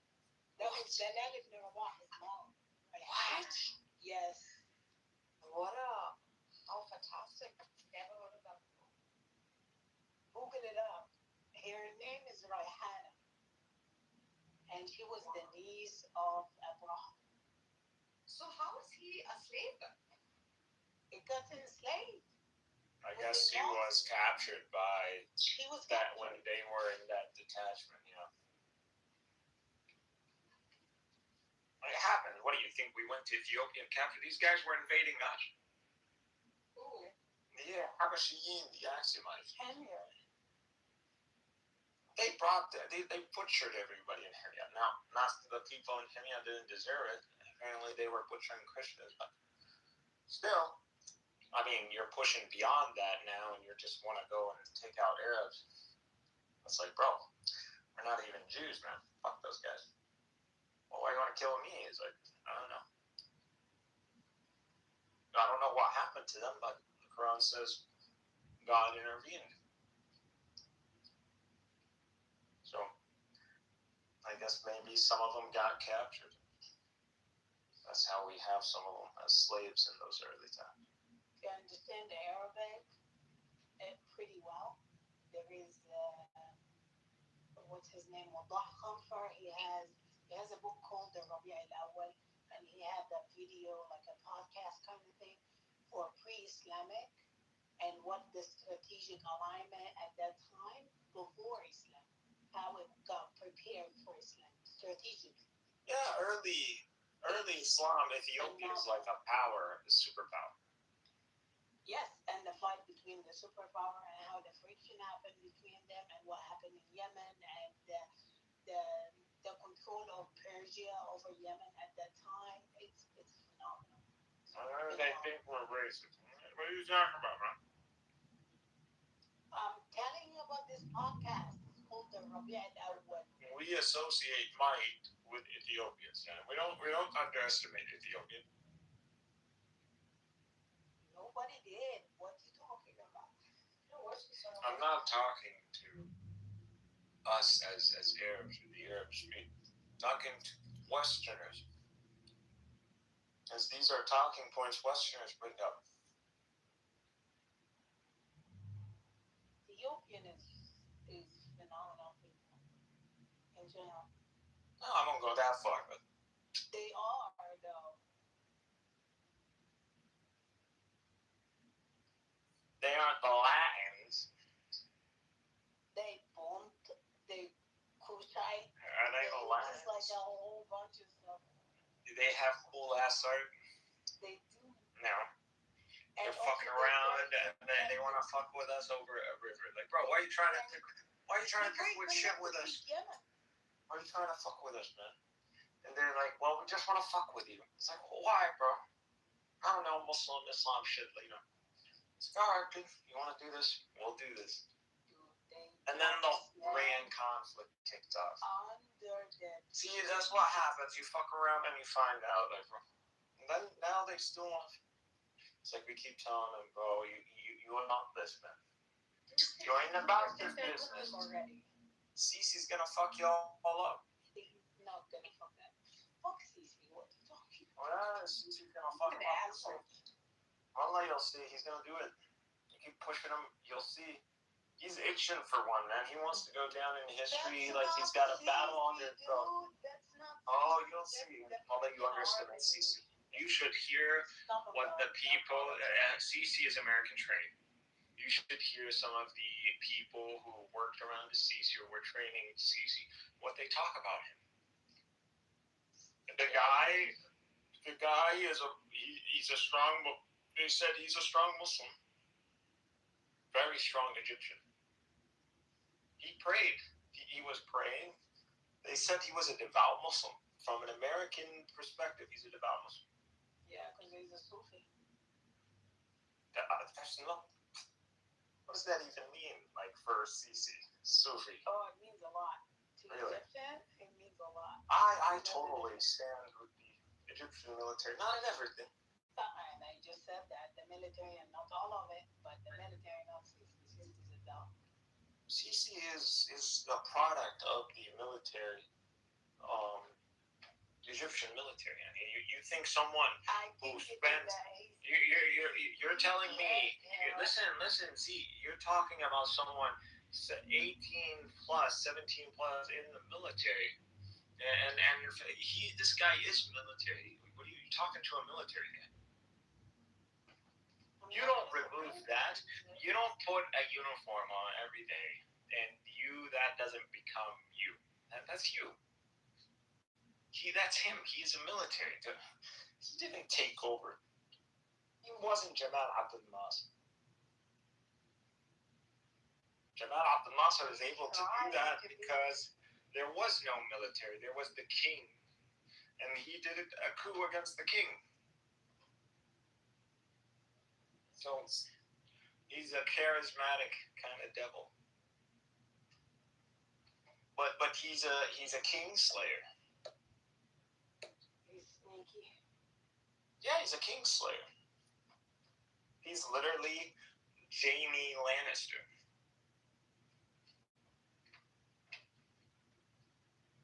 It's just when you phrase our history in the proper terms, it's actually much cooler than you think. We'll see after like 20 years from now.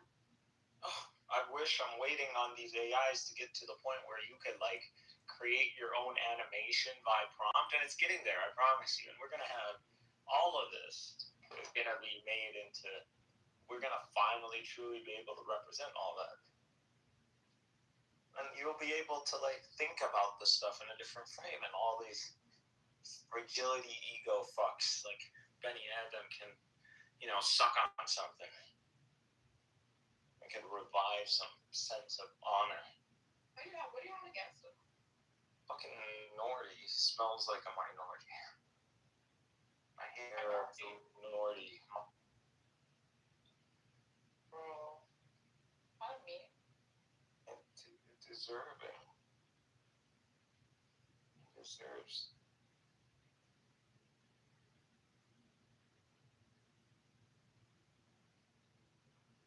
Let logic be the judge.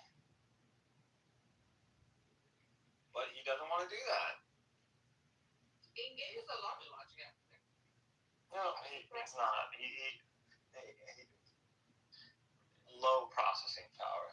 Like, again, I have special insight. Y'all don't take me seriously. I know when this guy was an atheist. You guys want me to forget that chapter. I'm not forgetting that chapter. I don't care what you guys think. So what? No, you don't change. You don't argue for me with days, months on end. And then you go, meh, no, I don't care about logic and reason now. It's spiritual to me. Fuck you. Fuck you. No. Like, what do I go home with that? Like, wait a second. We've been talking on, and then you abandon logic and reason. That's like Daniel, like tomorrow telling me I just saw, I just feel Christ. Like, why are you a believer now? And it's like, I just, Christ, bro. Saw the bacon, and I looked at my bacon and I saw Christ. Daniel grew up with it a lot. Like, he has a lot of attachment I to it. steered him. But Benny Adam does not have attachment to it because of being brought up. Adam is a Jew. Bro. I want to get in on this fight against the Muslim. I want to get in. Like, I was an atheist, and my atheism didn't really position me in the proper way to be a good antagonist to Muslims. So let me position myself as a Christian now. Now I feel like I can in a direct theater against Muslims. Like, that's what he's doing. Yeah, right. He's an Islamophobe. Why affect an Islamophobe? Like, when was he an atheist? Before he was a Christian? Now, I mean, like, what time frame? first knew him as an atheist? Less than 3 years ago. Wait, no, before October 7th. So like maybe it's been what 5 years now? Okay. Not even 5 years. I didn't know that. Shit, have I known Benny Adam that long? October 7th is so disgusting. It's now giving me a framework, a time frame for Clubhouse. It's showing that I spent way too long on this app. Yeah, about 4 years. Yeah. Well, you know, converts and all that. You know, I don't want to piss on anybody or shit on anybody, but this You do that all the time. always reminds me of what Caesar used to say. I love the treason, but I hate the traitor. Yes. I love treason, but I hate traitor. That would be something Esau would say. That's I people want that to say hell. just finish your sentence. Once you said it, I came in too late. I'll repeat it. Go ahead. Hate treason. I love treason. You didn't hear it? It's actually pretty good. No, I know that. I know it. I was going to finish it up with him. With what? You always jump other women. That is. Say that again. You're like jealous of other women. Women? Uh-huh. No, I'm not. What are you gonna add to Esau's saying? Not Esau. I was going to finish your entree statement with him. Yeah, go ahead. He said it already. I was going to say it with him. I know the line. Why Esau? Who's Esau? Okay, repeat the line. I love treason. I hate treason, but not the traitor. No, it's I not. love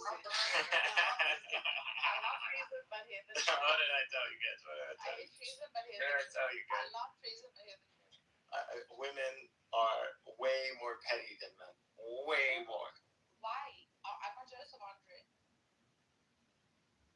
Why would I jealous? Andre is quoting Esau. He's quoting Caesar. Julius Caesar. Oh, Caesar. My bad. I digress. From Shakespeare. I was like, that was an opportunity to take a shot, and it was just unfortunate. We're not jealous of women at all. I'll put my dagger in the back again. Can you guys still hear me? Yeah, of course. Yeah. Okay, so It's from the play Julius Caesar.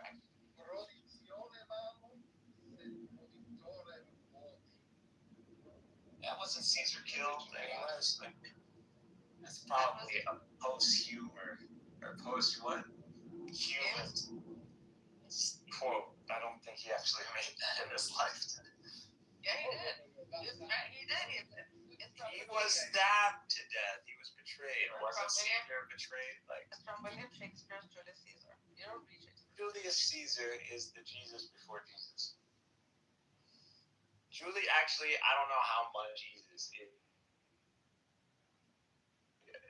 You can just tell him the name. Right?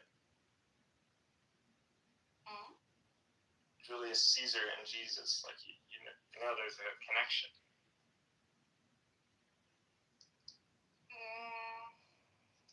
Julius Caesar is. I know him only through William Shakespeare's play. I know the play almost by heart. That's actually one of the theories. Behold John Cassius, for he be a lean and hungry man. Jesus is some sort of Caesar is not that. Caesar is. Hebrew, I guess, Julius Caesar.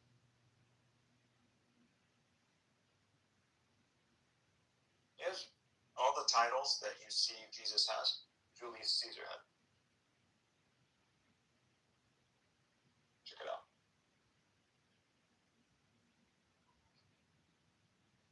I want you to know something. I have a lot of like camaraderie with women because I feel very, very close to them. Now you all have vaginas, we get it. No, after you become a mother, you start just being very protective of women. Maybe before. Y'all just want to be guys. Everybody wants to be like man. Case by Oh, and animal kingdom wants to be like man. No. Why not? I got disposable thumbs, and you don't. Because in the South Africa again, what Was it disposable? But yeah, I feel very close to. Yeah, Some don't have your period. I always think Don't have your. you're my comrade. I always Lean on yourself. mine. Like, how is that? Like, the only reason man probably even situated himself is like his woman had to bleed somewhere for a while. It would probably attract too many predators for us to be running in the forest. So actually, Andre, doesn't impregnating your woman actually make a biological survival sense because she's no longer like kind of bleeding anymore? I have far too much respect for Marcus to discuss something like that. Stage. We're talking about you being from a secular natural. You were right. The original quote is actually in Greek, and it is Plutarch in his biography of Romulus that quotes it in Greek. Oh, it's in reference to Romulus. William Shakespeare uses that to reference. Then yeah, it's too neat to be. So your hunch was absolutely right. It was for Romulus. Well, where's the treason in that story? Oh no! He attributes it to Caesar in that. Oh, okay. Yeah. It's too good for. Yeah, I would say it's a post. And it's the original quotation is in Greek, not in Latin. It was later translated back into Latin, like the Roman law, the Codex. Well, I hope Goo is listening. Yeah, no, continue. Please tell us what the Greeks contributed to the Roman. The West tries to hide the fact that a lot of the Roman vestiges they still cling on to. They only have because of the Eastern Romans, and which they call the Byzantines. They don't like talking about that. That's why they call it Byzantium throughout as a sort of jibe. Whereas, of course, interestingly, the Muslims do call them Romans. The Eastern Romans themselves refer to themselves as Romans to the very, very end. Yep. And that's why they call gypsies. What do they call gypsies, Andre? Gypsies. What's the other name for it? Roma, Yeah. It's all intentional, by the way. Yeah. Also, it's a gun. The Byzantines, the Eastern Romans, they called the Hungarians Turks. When they speak of Turks, they mean the Hungarians, not the Ottomans or the Seljuks. I have a fear that the gypsies are actually probably the aristocrats of the last, before the fall of Constantinople. How many aristocrats do you know that panhandle out in the city streets? The irony of God, man. That's what he does to people. Well, I think language and genetic analysis actually places them somewhere in what we would call the Indian subcontinent today. So I've even heard, I heard that they're claiming they're Indians. Talk to Roma, and they could actually be. Why call them that name, though? Why call them? Why associate them? Because they come from predominantly these days from the Romania, from the northeastern province of the Romans that actually kept the language. I mean, Romanian, I speak Italian and I did some Latin and I can read it reasonably well. Of course, it has some Dacian influences as well, and some Slavonic ones, but basically it's a Romanesque language isolated among gypsies, they pick up off the cultures that they travel through. Where did you come from, Sheikh? You're a gypsy yourself. I'm not a gypsy. I'm a Christian. You're a goddamn Slavic gypsy. You know, gypsies originated from India. Yeah, they're fucking same thing. Aryan theory. Ever heard of it? No. Look it up. But from what I know, they originate from India. They used to kidnap kids. They either would eat them or they would grow them up in their own rinks, and then Their age. I never heard of age before. H1A1A. Because like back where my parents are from like Russia, they said that their grandparents said that the They're fucking Indian as fuck.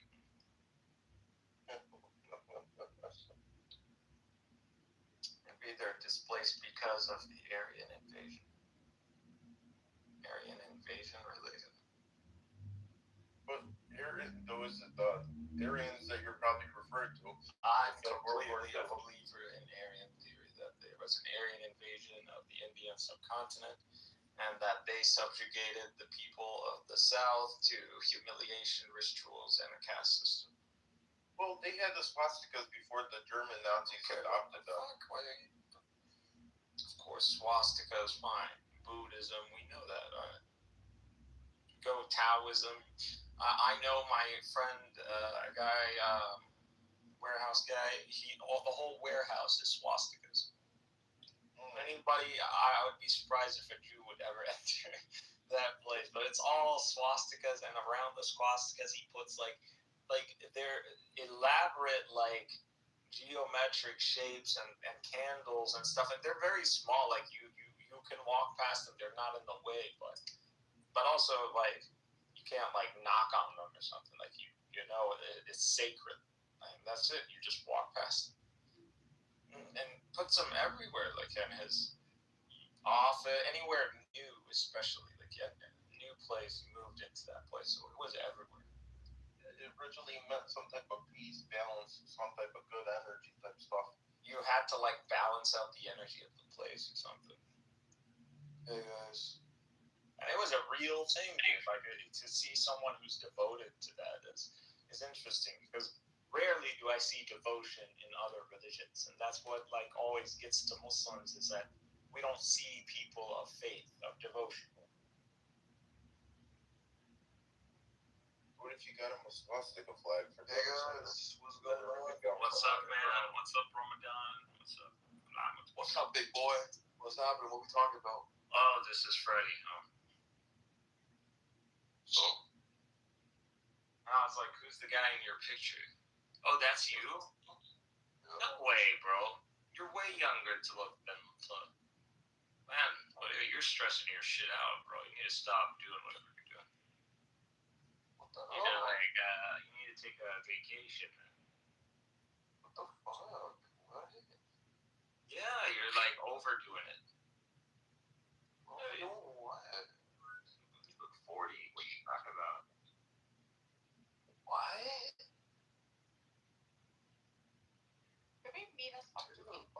Okay, you know how people in long-term war, they age because it stresses the body. Okay. So stress on the body, even if it's working out, will age you. Actually, it has the reverse effect. Huh? So you need rest. You look stressed. Bro, I came here for chill vibes, good vibes, and I'm being told I look like fucking 75 years old. No, obviously everything. You just look tired. You need to chill. Someone find this guy a mamacita or something like that. You need that. Oh, bro, Jake, so rude. Shake, hook him up, man. I know you truckers, you guys know where all the hookers are at. We get you. If you're not married or in a relationship, we get you a church. You get baptized, become a member. Oh, well, look at this Slavic piece of shit gonna act like he doesn't And get any strip there clubs should be in another his female trucker route. How many strip clubs do you hit in your trucker route, Shake? 0. 0. You're a lying piece of sack of shit. Can we come back to age shaming all that stuff? Because just want to be affected by anything now. You wish that we would invade Pakistan so everybody would talk about Pakistan. You're one of those people. Where's all this pent up anger coming from? Like, I don't get it. Why did I ever do to you? That's how good male bonding happens, Freddie. By calling somebody old, by calling them. Yeah, that's how it works. Yeah, what do you want? Compliments? You think guys give each other compliments? That's not how it works. I don't know. It'd be nice to hear a compliment or two. Like, I'm not against that idea. You're working out too much. That's a compliment. That's a sly compliment. Yeah. What about Iran? Like, I wouldn't want to fuck with you. Like, at this point, you look too angry. Like, I'm telling you, you need to, like, chill the fuck out. Your pictures look like you're about to knock someone's head off. Like, on the battlefield, I would, like, be like, nah, this guy's sweating too much. Like, I'm trying to chill. I'm trying to have a little, like, fence battle. This guy's trying to, like, chop me. Like, he's trying to chop wood. Like, he's about to chop human, like, chopping wood. Nah. Sweating too much? That's your compliment. This guy's sweating too much on the battlefield. Really? Yeah, you look sweaty as fuck. Mikhail, you need to, bro. You need some sense. That's me being nice. What do you want? Being sweaty, going to the gym and being sweaty, that's like a compliment. To be nicer, bro. You're very, like, Have you ever played video games? Like, when someone says you're sweaty, like, yo, what the? Oh my god, man. Like, this guy's being super sweaty. Like, you ever played, like, League of Legends or something? What? You don't know League? Being called sweaty is, like, probably referring almost like the same area as goon maxing. Goon maxing? Okay, I'm not. Look What do you mean by goon? It's a terminology. So, the gooning is in that euphoric state that Gen Z calls the jerking off. Goon maxing is when you're trying to elevate that experience, yes. You're really testing the cultural entropy tonight. Goon maxing comes from gooning, which is an online community that refers to extended obsessive self-stimulation sessions, usually tied to heavy consumption. Without maxing just means optimizing or pushing something to its extremes, like looks maxing or gym maxing. Okay, so maxing I understand. Okay. So deliberately training yourself to stay in prolonged arousal state. Oh, okay, for as long as possible. Okay, psychological angle, dopamine overstimulation, escalation cycles, desensitization, compulsive patterns. Okay. Alright, I get it. This bitch, what the fuck is going on? Okay, now y'all going really south with this. Like, look up what was you guys even made me forget what I'm sweating. So you're being sweaty in something, like you're really good at something. Like you become sweaty. Like you would say, Mike Tyson is sweaty, bro. Like you don't want to fucking fight Mike Tyson. You wouldn't say that to Mike Tyson. You wouldn't say that to Mike Tyson. I would totally say that to Mike Tyson if he would like say that to his face, though. Bro, it's a good word. Like if someone went to you, not call Mr. Mike Tyson sweaty to his face. I would totally say, dude, you're sweaty as fuck, dude. Well, you're in California, aren't you? Why don't you go? That's a compliment. Yeah, that's a compliment. I don't think Mike Tyson would know what the fuck you were. Exactly. Most likely. Actually, Mike Tyson plays video games. He's actually he's actually pretty millennial. Actually, no. What about sweat maxing? He gets high. He chills. No, Mike Tyson can chill. What about skins? Sweat maxing. That's not a word. It's not a thing. What about flu? That'd be a slog. Go back to Russian. What about freak maxing? That's an actual thing. Your goo's natural. No. Who's the Slavic natural enemy? The German? I know. Yeah, it would be the German, right? Is the Goth. What do you feel about Germans, man? German? Me? Shake. I love the German doner kebab. Other than that? I love Aldi's. I like Audi cars.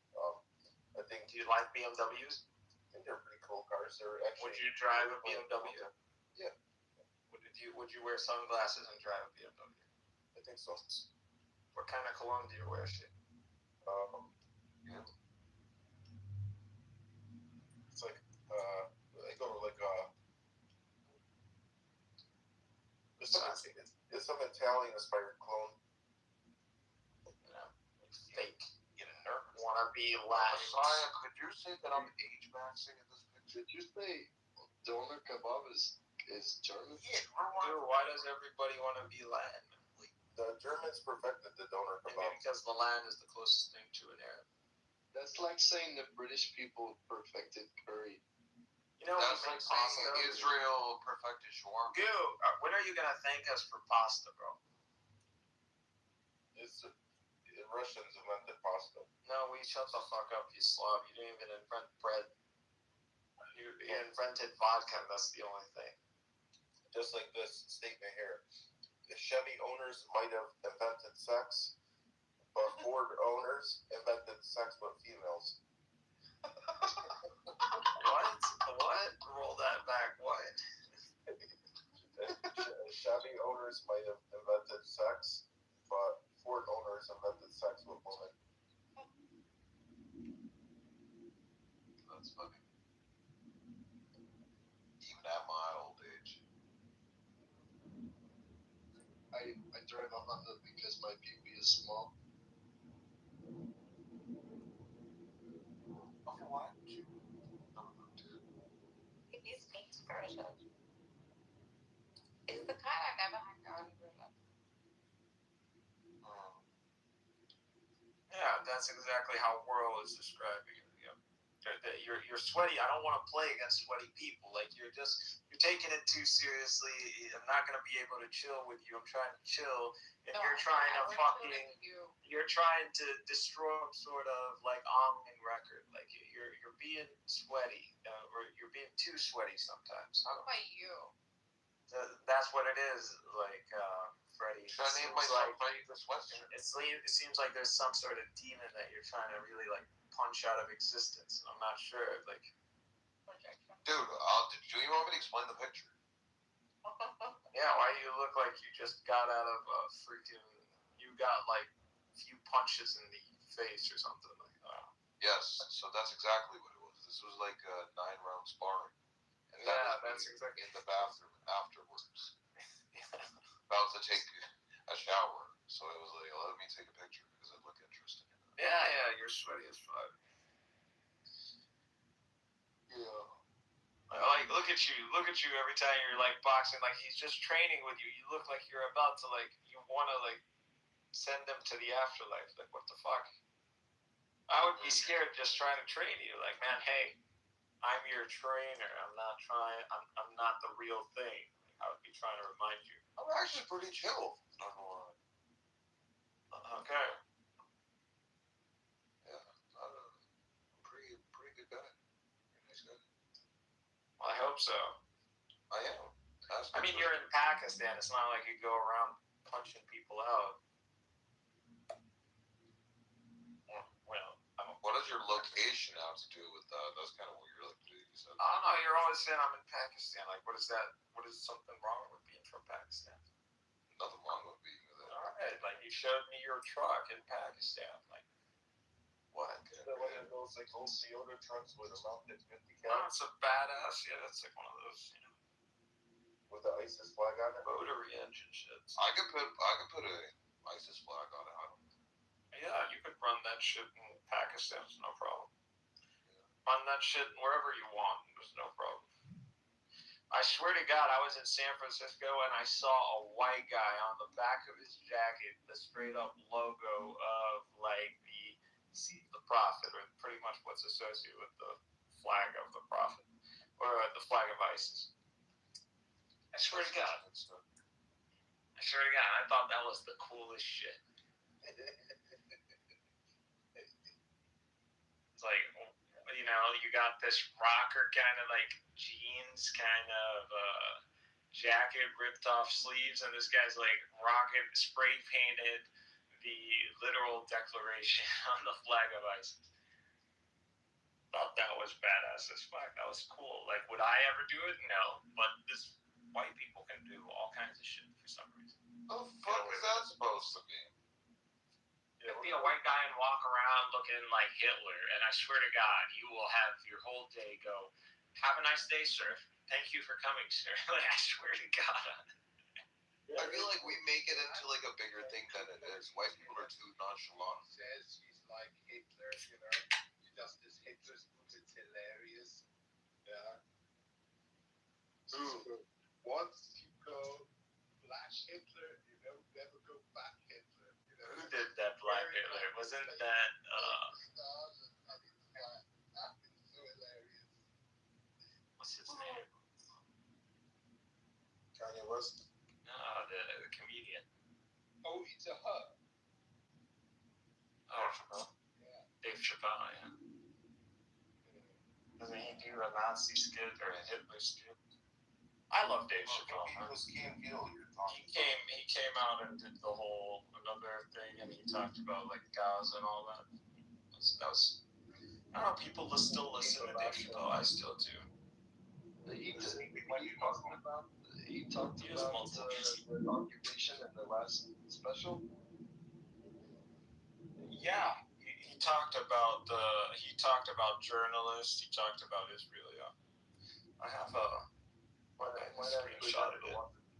Because I feel like Dave Chappelle just got fucking old, you know, and like just the same like old man, like anti-woke, boring. He's not trying to be like Kevin Hart or something. Like he is old, bro. Like he's done it all, man. That's true, man. He was to end his fucking career. He tried to end his career. He tried to just disappear, and then he was like, They kept asking him to come back. Yeah, but like it's just like it's not the same, you know. It's like a different person, you know. It's just I don't like he didn't have the same fire, you know. This special. He could have stayed in Africa, man. Just disappeared. Like he would have ended his career on a really high note, and then I don't know. He's just not really that funny anymore, honestly. Like I respect him, you know, but like. I don't know. What do you want me to say? He's getting fucking old, I guess.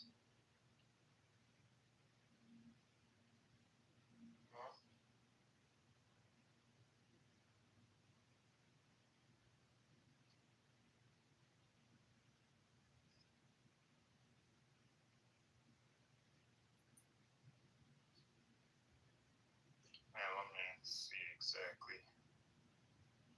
Let me put it on YouTube, actually. This feature is so good, man. Much faster to search.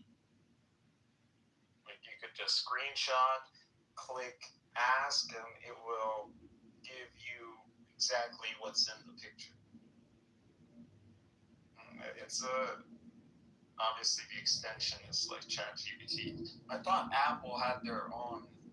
I still need to check the Siri shit.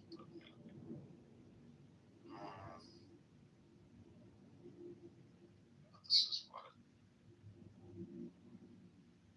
Yeah, it was like 2 months ago. What if a member of the Chinese Communist Party came up to you guys and they said, "We're willing to buy your profile from Clubhouse"? Would you guys sell it? Sell my shit to China? Sell my identity to China? Not just their Clubhouse profile, your account. What are they gonna do with it? I don't know. Use my likeness to promote CCP rhetoric? I mean, likely. Steal my voice, make an AI version of me? Yep. And then have you promote the Chinese Communist Party? Yeah. No, I mean, it depends on how much money they pay me. $15,000. No, that's broke shit. No. So if Israel does it for $7,000, China comes in with 15, you wouldn't do it? No, $7,000 is again like desperate shit. Is that seriously? If you're gonna sell yourself out for $7,000 and be a fucking cuck for Israel, like that's the most pathetic shit. Like it's stupid as fuck. Who is that broke that like $7,000 is gonna make or break them? Like it's just like those people have no fucking morals, no fucking spine. I can see a couple $1 million for some. Accumulates, you sell yourself to the Mossad, the Chinese, whoever, even your own people, just sell yourself to everybody, That's what Matahari did. I would do that, and then you could come in with all the different accounts that I sold to be in the same room would be cool.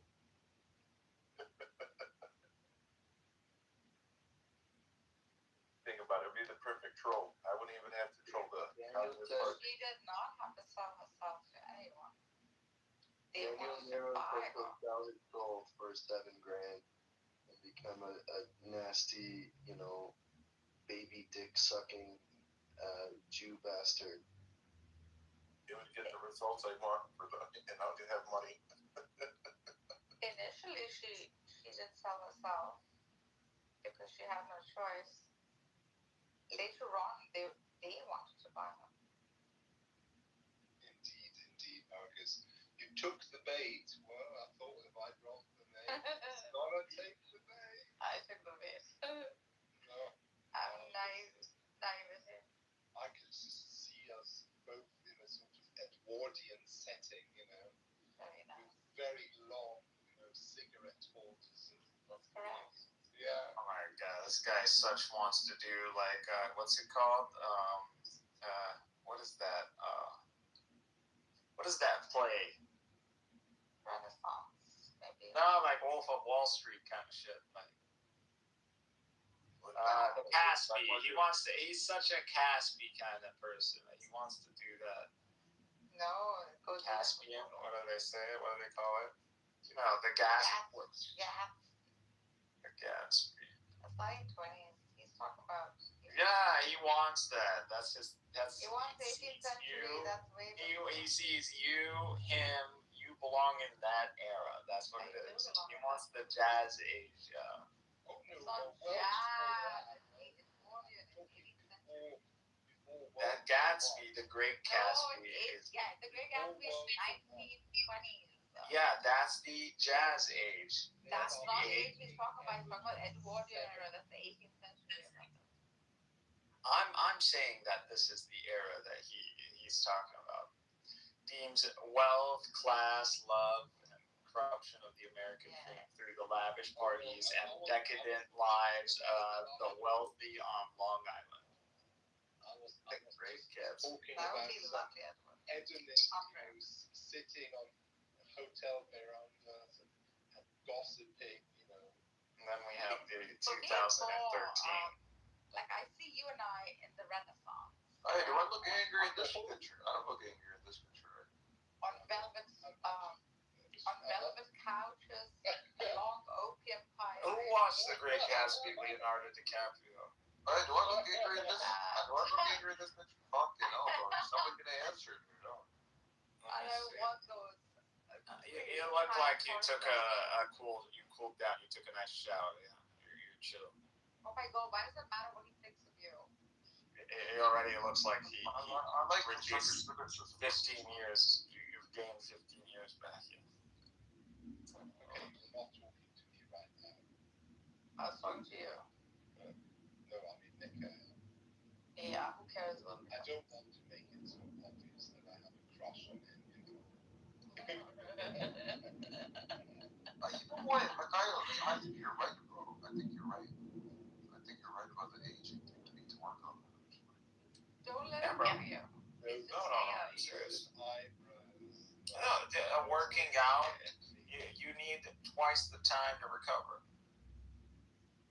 Also, I forgot it's like a 2 to 3 ratio. Yeah, 2 to 1 or something. 1 to 2. I don't know. You know what I was thinking? Otherwise, it's a negative return. I was thinking about getting that like full red. Bro, basically, Pakistan, bro, we don't have much over here, so I was thinking about getting that like red light therapy thing and like the ice bath type of thing. What? Get into a sauna. That's what you need. And creatine monohydrate. Look at the Slavs. The whole hot and cold is it does good. If the more you can your resilience is you can switch between these two environments, radically hot, radically cold, and it doesn't affect you. You have that, you build that fortitude. Well, the sauna post workout helps pull out the toxins and sweat out lactic acids to speed up recovery. So beneficial. Yeah, to me, saunas are more important than like the cold bath. But the cold bath can definitely, if you're going sore, tense muscle aches, stuff like that, which is usually when you work out too much, you end up becoming like passive. You almost kind of null it out because that sore feeling, you almost become addicted to that. That's kind of, you want that feeling, the buff feeling. Or you can get a you sauna. You just stop getting sore if you keep doing the same fucking workouts. That's not true. You just stop feeling it. That's really it. But it's still, you're still sore. These showers, these cold like ice. That's. No, I think what you're talking about persona. You're getting cranky. Some people get cranky when they work out. I think what persona is talking about is more like lifting weights. So you get to a point where you stop feeling like muscle pain in your muscles. But if you start working out harder, even harder than how you usually do, you're gonna start feeling them again. But when it comes to like high intensity cardio and stuff, you're always gonna have aches. Like there's no way you're not gonna have aches. That's how like pro fighters are injured and stuff. That's called fucking being dehydrated, man. You shouldn't be sore from cardio. You can drink all the water in the world. When you drink for 4 or 5 hours, high intensity, it's still, you're going to have it. You're going to have the soreness. You need sodium, you need magnesium, and you need potassium. Those are the primary things you lose, during sweat. And also through your breath, Do you take any vitamin supplements after like post workout or something? Me? Yeah. I basically take applied nutrition, electrolyte, and vitamin powder. So it has like the vitamin powder. Then that would be sufficient. Yeah, I take that during the time that I'm training. Though I don't take post or free. I would take post. I would take the vitamin supplement post. Yeah, I don't take pre-workout. It's just you crash anyways, and you. I drink coffee. No, working out without creatine is just like negative return too. Like you need creatine. Like to me, I've never felt that other than steroids, creatine is your friend. Unless you're gonna go steroids. Creatine is the best. You can just eat meat. You can just eat meat. You don't. Creatine is just God power. It's literally just in red meat. Like you don't need to take. You're gonna keep shoving meat up your throat. I'm allergic to. You could look like a fat, weight pusher. Or you could look lean. You could take some pharmaceutical creatine that fucking, literally guarantees you a return. Tells you you're going to be stronger. There's going to be a 25, and you fucking feel that shit, bro. You start tearing through your own skin. You start, pushing past the pain, the limit. Creatine is your thing. Yeah, you gain water mass, but... Good, man. Not really. You don't gain... For me, creatine is my friend because I'm naturally skinny. It pulls I'm not naturally heavy. Water into your muscles, at the cellular level. Yeah. So it's gonna give you water power, but it's not cumulative. Once you've been loaded up with creatine after like a week or two, taking more of it isn't gonna do anything. Obviously, you're gonna wane off it. You don't want to be. You're not popping creatine every single time, like post work. To me, you're gonna feel it if you haven't. If I'm gonna go back to the gym, it's gonna be creatine right off the bat because I already have the muscle memory, so I want to push to the main limit that I know myself, and then so I want to recover that dopamine high that I'm used to. if you take higher doses of creatine, there's different responses. There's people that even are stronger and improves brain capacity as well. I know creatine works for me. Like creatine is definitely. I'm allergic to creatine. Are you allergic to red meat? It's more important to me. But when I take creatine, like when I was during my loading phase, the first time I took creatine, I took like 20 milligrams, right? And I put it in water, and I was like super fucking allergic to it. Gave me a rash. I did get that response before, but it depends on the brand because they might use the same assembly line. Yeah, you know, most women will suck a dick for $300 and take it from you. Well, you suck my dick. I was using Optimum Nutrition. I'll start a GoFundMe for you to suck my dick. Because especially Tinder math, if I go out with you, best case scenario, like I'm spending what? $150? $150. That's a good date. That's a date. That's a nice dinner. That's drinks. That's pretty much it. Okay. You know the end of this night. If you're going home, you're gonna be sucking. You know, you're sucking a dick. And that's what it is. That's just what it is. That's Tinder math. I don't care. I didn't make the rules. I didn't set up the game. It's how I found it. That's just how it is. There was a time with Tinder you put a flower and you would get all the responses would be just like women who are literally straight to the point. You guys understand Tinder early dates was practically online hookers. Like that's what it was. Online escorts, like that's what Tinder is. Originally, Tinder is online escorts. But the thing is, you get what you pay for. If you want haram, that's what proportional. You want your taste. Bro, it's all haram. Tinder is haram. Tinder is straight up. You just want to get laid. That's it. But at what cost? So exactly. It will cost you. That's exactly. So a lot of people use straightforward negotiations. It costs you 5 moon coins. Like $100, $150, $200. Like, why go through the effort of going out and you know all that? Here, keep the 150. Keep it. You take it. Go and you and your girlfriend go and enjoy a time on. Just give me a good time first. You get it? What is the difference? Real life dating is the same shit though, man. It's all prostitution. You're paying for the dinner. You're paying for sex. Exactly. We're lying to each other. Yeah, I don't know why people make a big fucking deal of it. Like it's literally prostitution. Because California is all theater. We all like to pretend virtue, but we all know we're all rotten to the core.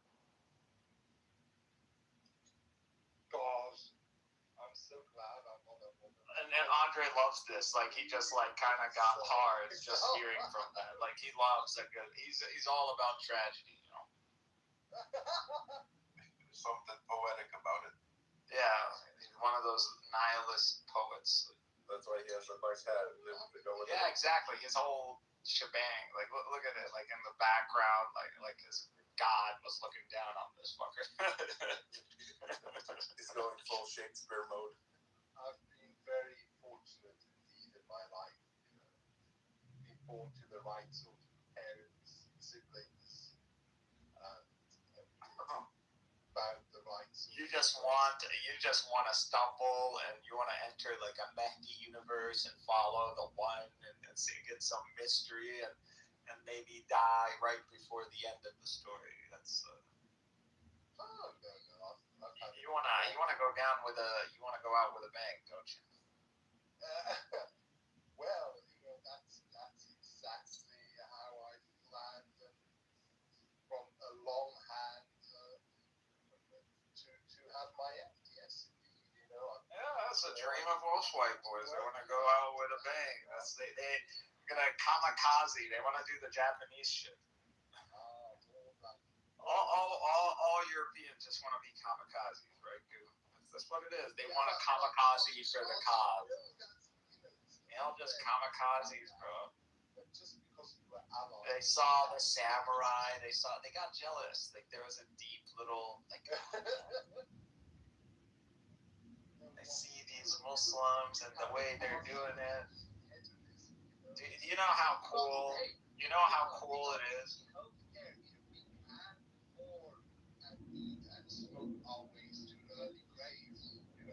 That's not going out with a bang. That's not going out with a bang. That's not going out with a bang. Free healthcare or not, I don't see you living, smoking, and drinking like that till you're 90, 80. Like, you can keep up that lifestyle. No one survives on that lifestyle. Who lives past? You think you'll live past 90?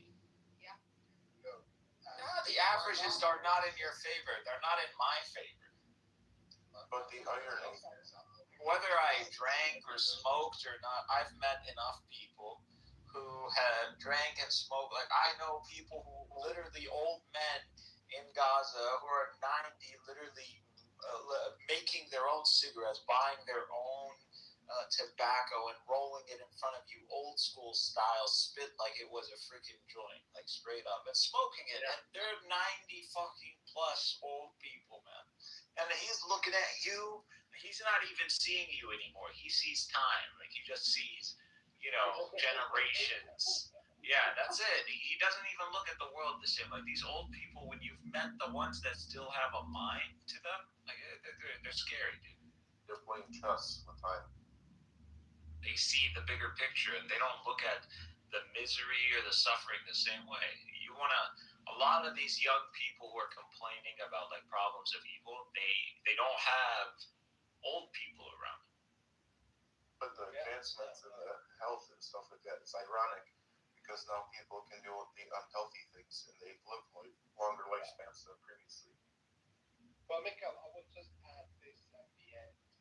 When your 90-year-old grandmother is telling you it will get better, don't worry about it. People are lying around her, like her grandchildren. It's it happens.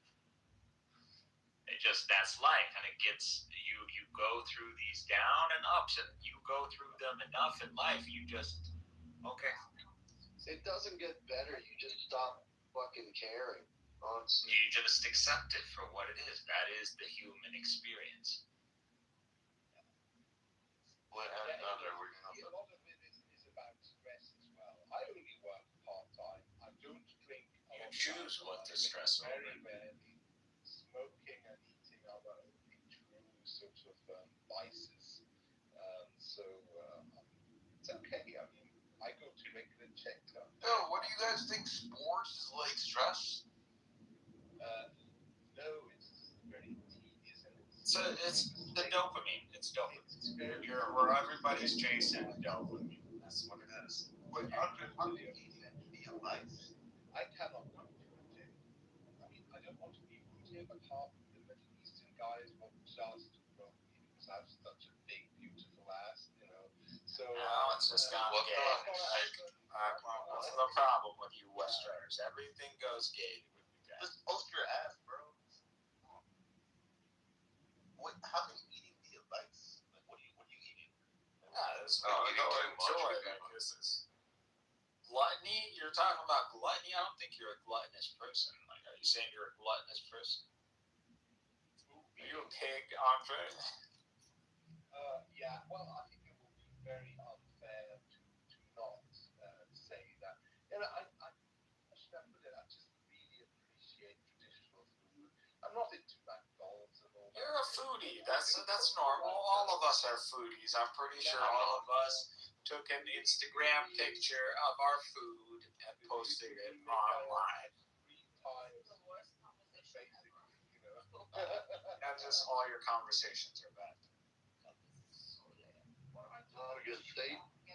I got kicked out of Hattie's room just for going up to Matthew and telling Matthew, like, very interesting, like, oh, the Quran, absolutely, no doubt, like, Muhammad is talking about a flat earth cosmology. What do you think about that statement?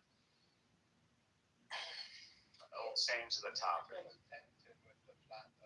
You guys remember that? Hold on. To Islam after all. Like, why are they so cowardly? Like, why is it when I'm in a room, I'm getting kicked out over something that I'm like, all right, I'm like very interested to hear from you this absolute certainty you have that the Quran is positing that the world is a square. Like, I just really want to see where you're getting that from. The world's a square? Some flat surface, you know, it's like an eyeball or something. It's like a half, I don't know. You seriously, when you go and get me a uniform model of flat Earth, then I'll take flat earthers seriously. Actually, there have been people who have given me something like that, but yeah, I've screenshotted it. You guys remember that, right? We had the flat Earth discussion. You gave us the websites. There's a website and everything. I'm gonna find it for you guys. The screenshot.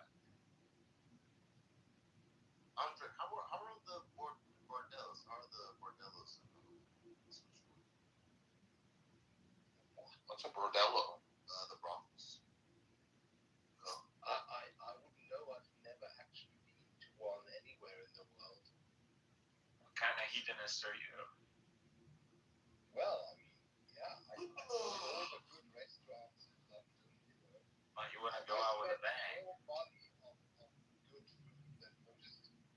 So you never spent money on women? No. Wow. No, that's not even on your mom. I just got very strategic. Let's not go there. This nigga gay. He's gay. What part of my friend? He's not gay. You're gay. I think what men who don't spend money on women are actually like You're gay, bro. To be honest. I feel like You're no not. man should be spending. Yeah, if you're not spending your money on women, like what the fuck are you doing? If you don't No, catch that's the opposite. syphilis at 50 years old living in Europe, if you don't catch syphilis at 50 years old living in Europe, you're fucking gay. Wait, not Okay, come on, man. You can only roll the dice so many times. What were you saying, Andres? I said, Andre, I'd love to spend all of my money on you. All of it. All of it. All $40. I for this big star thing that you guys are. I'm the cuddly teddy bear, but the cuddly teddy bear stays in the bedroom, you see? You're such a fucking freak, dude. It's so cute. You should be on a watch list, man. This guy is definitely needs to be on some sort of watch list. Or he wishes he was on a watch list. That's Andre. Andre, what was the island like? Exactly. Exactly. Andre wishes he was invited to the island. Andre would have been the one who went to Epstein's Island and took pictures. Andre would make great Nazi, actually. Yeah. No, why is that? You just have that screw loose that would make you a good Nazi. What's wrong with Nazis? What does your loose make you, Mikhail? I'm not. I'm an Islamist. No, you're not. You're a protect. I'm confused. Like, unless you're a Salafi Wahhabi, you're not an advocate. But even though you literally have concepts like the Muslim Brotherhood, like y'all just ignorant of the Islamic politics. You can totally be a Westerner and someone. I mean, look at some of the best spokesmen of Iran. Like when it comes down to the Western world, they're very Western in appearance. They probably live Western. They live in the West. Like this is what it is. But they still advocate for the regime, the Revolutionary Guard, the Islamic model. That's what they do. It's not a problem. You believe something to be the ideal, even if it's not yet established.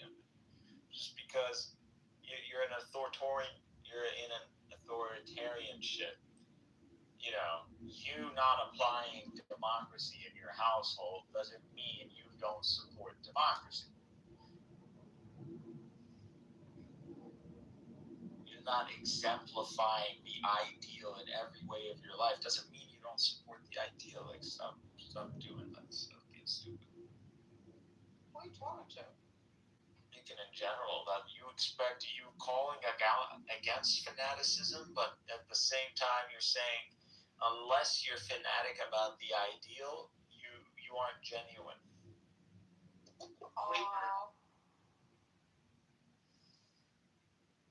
I'm not sure what you're trying to say, man. I'm saying you could still be a Nazi even if you're not necessarily saying, let's all round up the Jews. Well, you mean like a fucking just a pacifist? You're existing in a cultural paradigm or political paradigm, and you're like, hey, this is comfy. Let's not fuck things up. Sure, why not? Does that make you a fascist necessarily? Not really. I mean, if you have the means and the power to change things fundamentally as a person or collectively, then yeah, that's one thing. But if you don't really have that and things are comfy, like in Iran, I'm sure life comfortable for plenty of people, plenty comfortable enough that they don't, they're fine saying, yeah, IRCG, whatever, fucking, just let it be.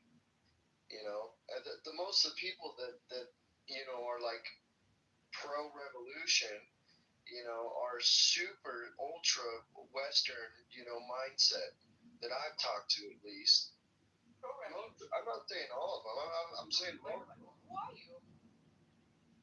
What do you mean, who am I? They're ultra. I have plenty of Iranian friends. Who are what? Pro-revolution? No. I know a lot of that they don't really care. They don't, they don't care about the IRCG. They don't care. They don't want us to change anything. They just want to fucking live their lives the way they've been living their lives.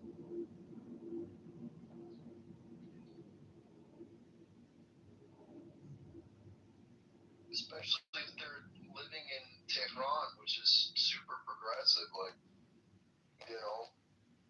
this narrative that every moderate Iranian is wants to overthrow the regime is just fucking retarded.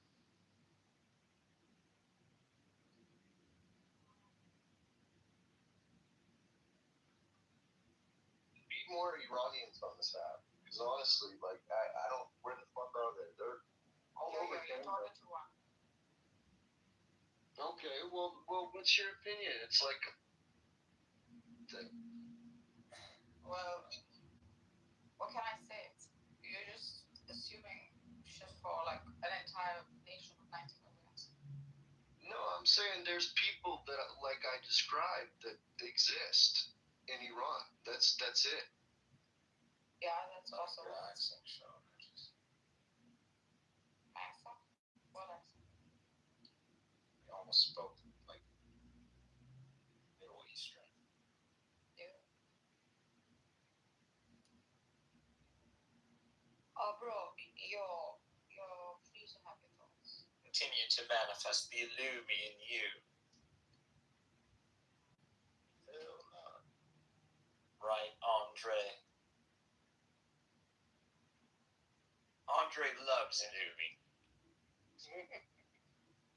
He's a big fan of the Illumi. Illumi's a retard. Illumi needs to go and get a life of his own. Illumi needs to go get a life, be ambitious, such as myself. Illumi is already on the track. I would just say this. Like with most people on this app, including myself, a lot of people, some shape or form neurodivergent, whose talent is entirely lost on Clubhouse. Yeah. But such is the world today. Why are you assuming, Andre, everyone is a tragedy? Why can't Clubhouse be simply a window of an aspect of ourselves? Why can't this space be a hypostasis? This is simply a hypostasis of our true self. What is wrong with that? This is a platform for theater, Andre. It is a platform. We get to be that imaginary self. Look at you. Look at Notch. Look at Will. He wants to be a puppet. He wants smothering wolf. Look at Andre. He wants existential angst. Yes.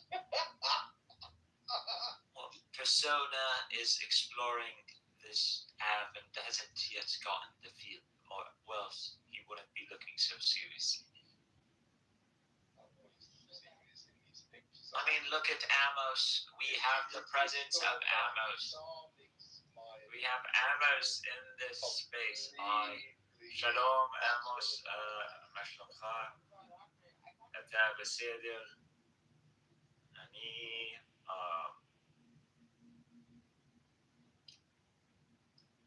אני הודעה טוב for you. Yeah. I don't know. So, yeah, there you go. So that's for Amos, since he is present. He has graced us, and maybe Amir is not active right now. And maybe that's why Amos is here. Oh, he's off. Is that why this room is kind of populating? Oh, no.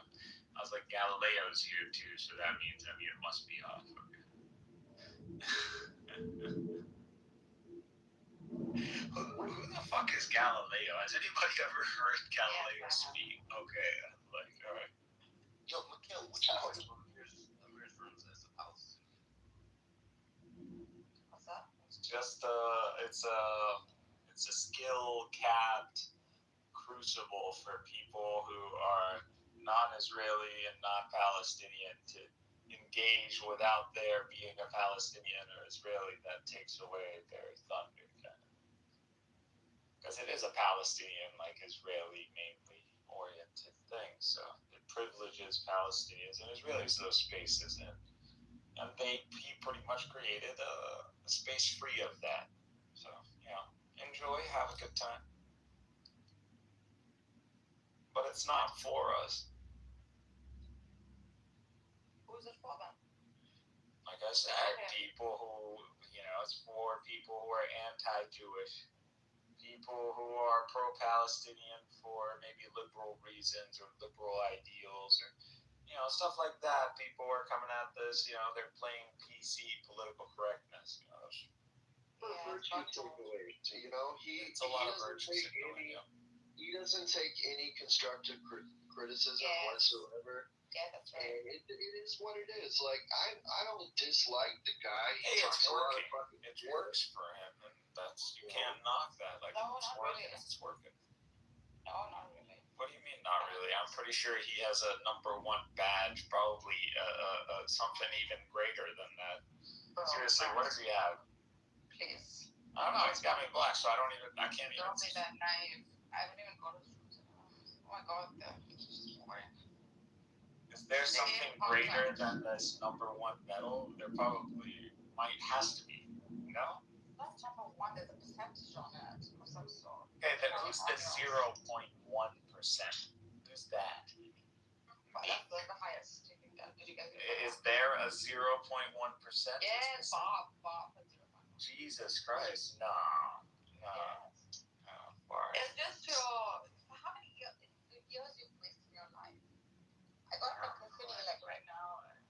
Fuck, I can't do this anymore together. Oh, so the medal is like a medal of shame, huh? It's a free care class. They want to build themselves classes. Class war. It's like social credit score, That shit. Let's start a class war.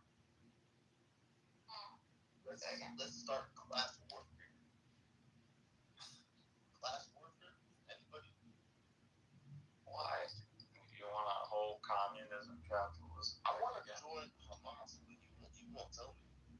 tell me how. No one's stopping you.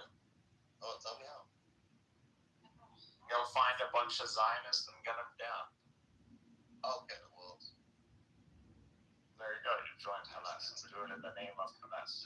Hamas will own you tomorrow. You'll die, but I promise you, Hamas will own you. You will go down as one of their members in spirit. And I swear to God, you asked me a question, I answered your question. Yeah, it's scary ass answer.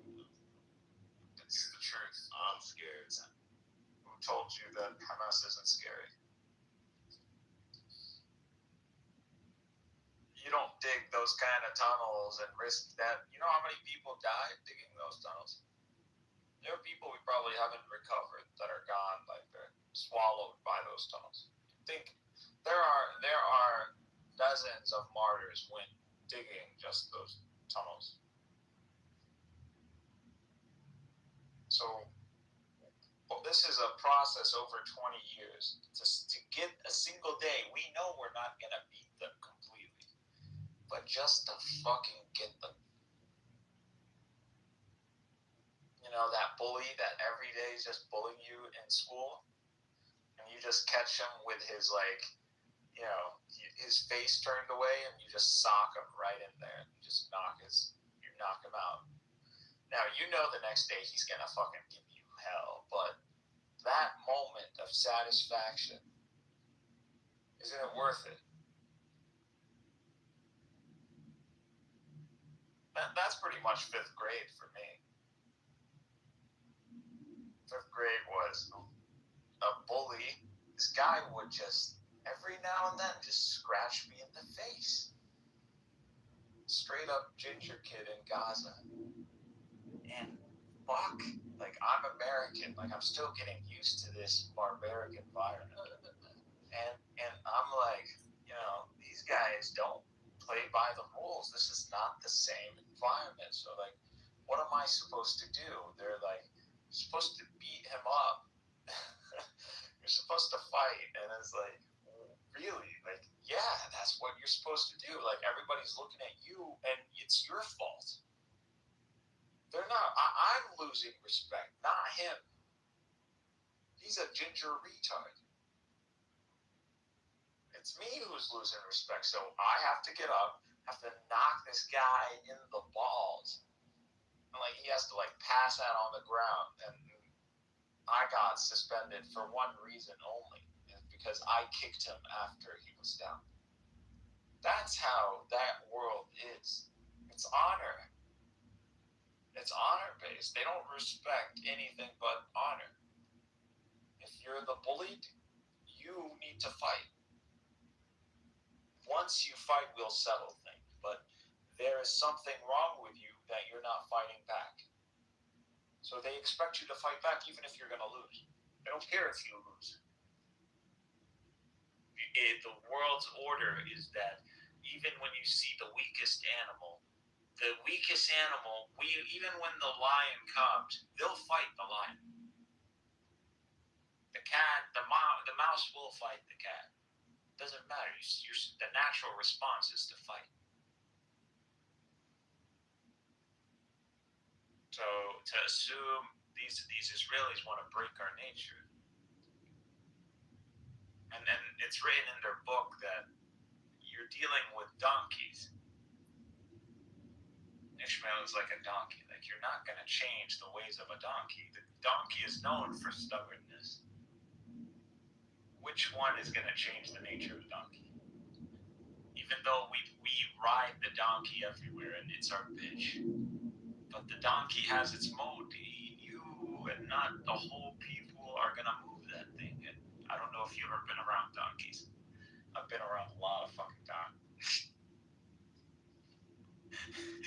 Because Gaza is between 3/4 cars and 1/4 donkey transportation. Like I said, Gaza is a dystopian reality. There's the ultra rich, there's the billionaires, like a straight up like cyberpunk without the cyber. Like, then there are all these people that you got shit on in this war are mainly refugees, not the core Gazan or mixed multitude Gaza. They got to the neighborhoods and then they surrounded them, and then what did Netanyahu say? He said, "We're going to invade Gaza City if you guys, don't surrender and you guys and give us the high." He gave us like what? What was it, like 72 hours, some shit like that. I thought he already destroyed Gaza City. No one asked that question. There was like, I was highlighting that. I was like, he didn't destroy Gaza City, residential Gaza City. It didn't get destroyed. Even right now, it's not completely rubble like people think it is. You're not seeing the Gaza Central residential. You're not seeing that. That, for the most part, is intact. It's damaged, extensively damaged, but it's still up. So the residential neighborhood I was in is still recognizable. Once I go to the main street and the intersection of the main street with the other crossroad main street, all of that is disappeared. All of that is gone. So do you understand? It's like someone went into your house, pretty much destroyed all of your house, and left the living room. No, left your room, the master bedroom, intact. Or he just flipped your mattress and like pulled out your drawers and shit.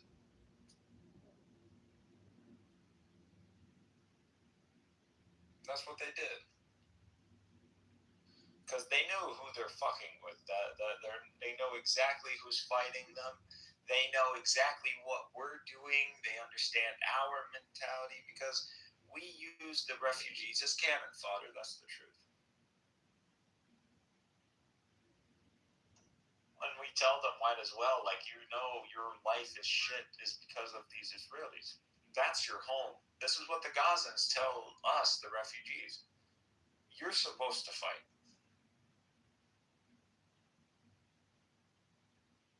This is not necessarily our fight. Our land, this is our land. We're Gazan. There's no Palestine. No, we never had a state. What are you talking about? Arab. We're Arabs.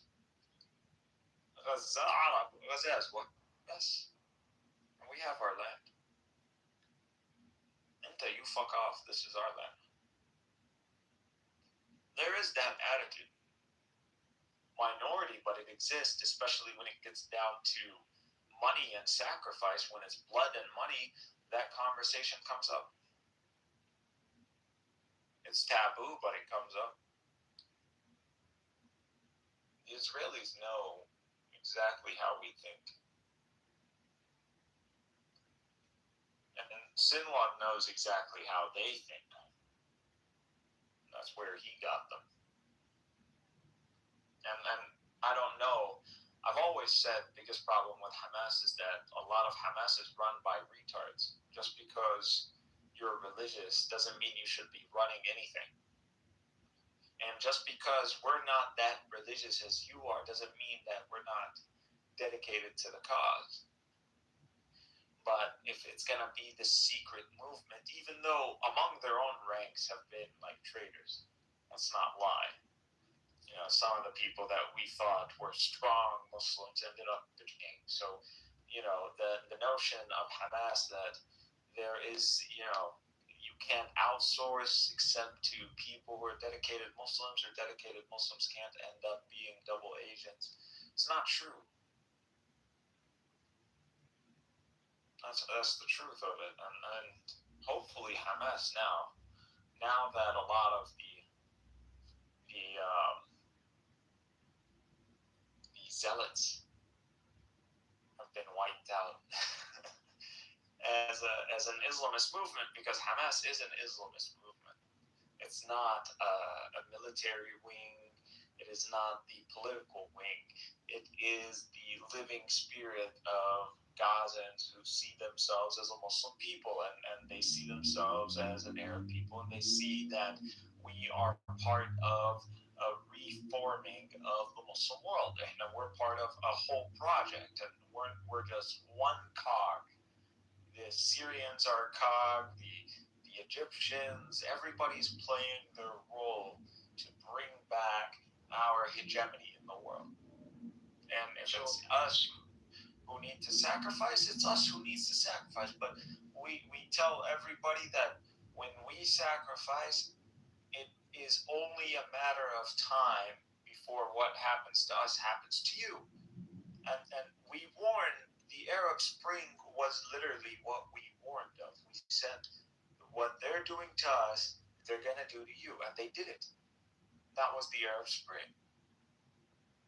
So let me ask you, what would you say is the average moderate Gazan's view of Hamas? Just like Americans view Republicans and Democrats. They're still both legitimate political parties. Representative of America, you could cuss the fuck out of the right, and the right could cuss the fuck out of the left, but you don't blaspheme, you know? Hamas is not a traitor party. No one ever thinks that. Hamas is straight up, they'll tell you they represent the Islamic movement. That's what it is. And even the rivals in the Islamic, because there are rivals, because Hamas is not the main representative. Hamas is the main representative, but it's not the only representative. So you have a jihad. You have the Islamic jihad. So they're a strong movement too, but they're on the same framework. So they don't blaspheme in one another. They actually work in tandem, and you saw a lot of the combat footage was them working together, because there's no difference in them, just like a name and an organizational structure that, actually speaks to Iran more than Hamas speaks to Iran. So when we're talking about an Iranian proxy in Gaza,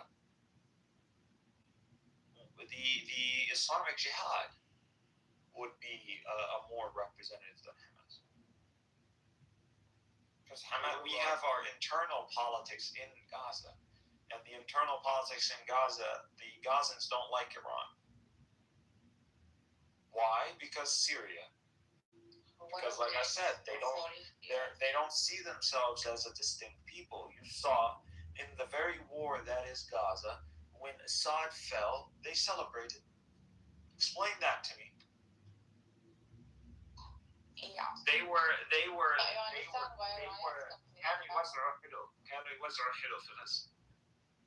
You understand what that means? That you're spreading around, you're going around and giving people knafa and basbousa and like little. During the height of the war, this is Assad falling. This is 2024, man. And we're getting our shit kicked. We have people risking life and limb, literally celebrating the fall of the South. What are you talking about? Who's gonna break us, man? Well, we'll break the whole world before we're broken. And we've seen it all. What are you gonna do to us? You know how many tons you dropped on Gaza? You couldn't break us, bro. We've won. Do you understand? People are not gonna process October 7th till. But they're gonna do to us what they did to the Egyptians. But all the Arabs know what Egypt accomplished, and if you watch any documentary about the Egyptian liberation of Sinai, it is a tactical genius. What the Egyptians accomplished is one of the best ruses in military history. What are you talking about?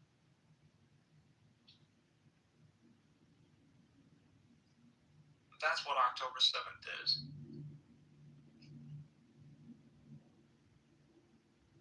Did the Egyptian military not pay a heavy price? Yes, it did. Thousands. Did they not achieve? Yes, they did. But is it not argued today that Yom Kippur is a victory for Israel? You argue for the Israelis will tell you it's a victory. It's bullshit. It's not a victory for you. Oh, well, we got a peace deal with Egypt. Then why is still Egypt your main threat? they still consider Egypt the main threat, by the way. They don't see, well, it's not Iran, nor is it Turkey, it's Egypt. Because they know when the executioner comes, it's going to be the Egyptians. And that's going to be the irony of it all. The executioner of the Israelis is already present, and we're going to just repeat history again. They're going to go and they're going to be slaves for the Egyptians because there is no Palestine. We're right. And when this is all over, you're going to see the rise of the Egyptian empire. And there's going to have to be some sort of coalition between Egypt and Turkey. And because Egypt is resource poor, hopefully the Arabs will properly control. But when the day comes, and because we are going to arm up the Egyptians big time, because there's going to be the three, I'm telling you, these are going to be your main armies. The Egyptians, the Sham, the Levantines, which is going to be the Syria. Shem, we just say Levant. It's not, Syria doesn't properly represent what's going on. And you're going to see Anatolia. You're going to see the Turks. And then whatever Arab contingency that's come out of Arabia. These are going to be your main armies. And then they know we don't even need the Turks. Everybody knows in our history we only need two armies to liberate Jerusalem. And it's always been the Levant and the Egyptians. We only have one component, which is Egypt. We need the second component, and we're building it as we speak. These guys' days are numbered. You don't understand what's going on. They're done. Once we build the Syrian army, the real Syrian army, the ISIS, Al-Qaeda, Al-Nusra collective, mutual training camp, and pumped in with all the Islamists from all around the world. You got Uyghurs and you got Palestinians, and you're gonna get everybody. That's gonna be they're gonna be the Marines.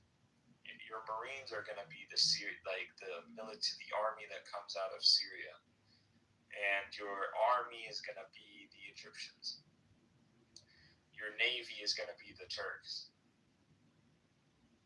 We'll see where the Iranians want to join us on this whole aerospace shit. The Iranians might get beat up. But really, our Air Force is going to be mainly Turks and Pakistanis. The Pakistanis are going to be our Air Force. Yeah, facts. Turkey. I think Turkey more likely.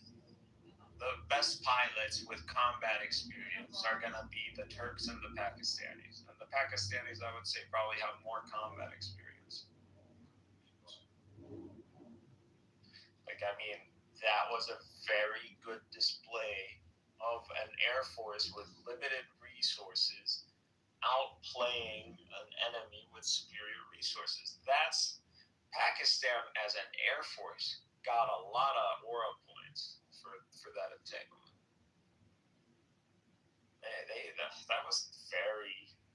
That's a Top Gun shit. That should go down. They should make a movie.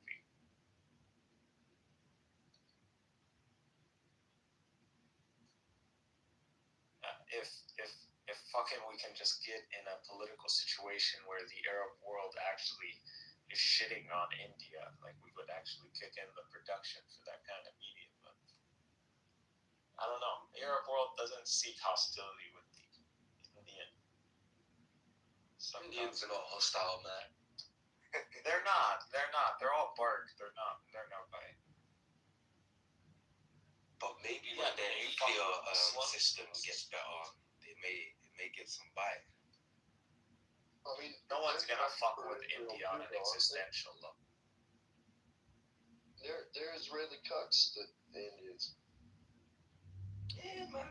Nothing that the Arabs disapprove of. They're not doing anything that jeopardizes their relationship with the Arabs. So they actually abide by Saudi Arabia. They respect Saudi Arabia.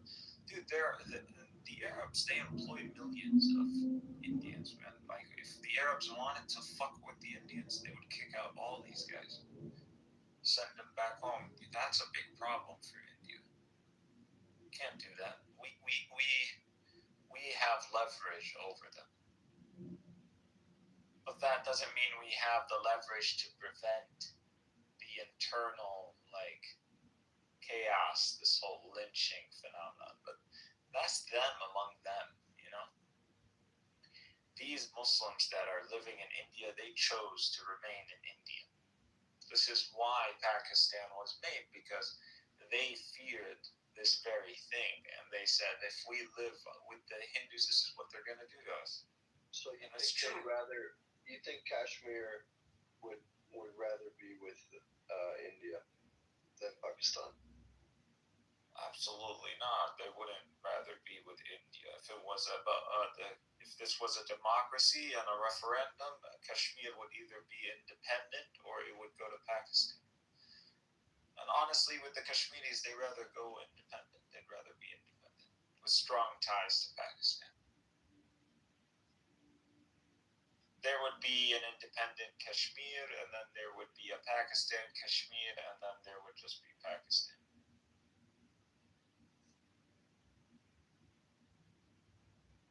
I mean, nobody's the Kashmiris are Muslim, majority Muslim. It's not really an option for them unless they fucking grow some balls.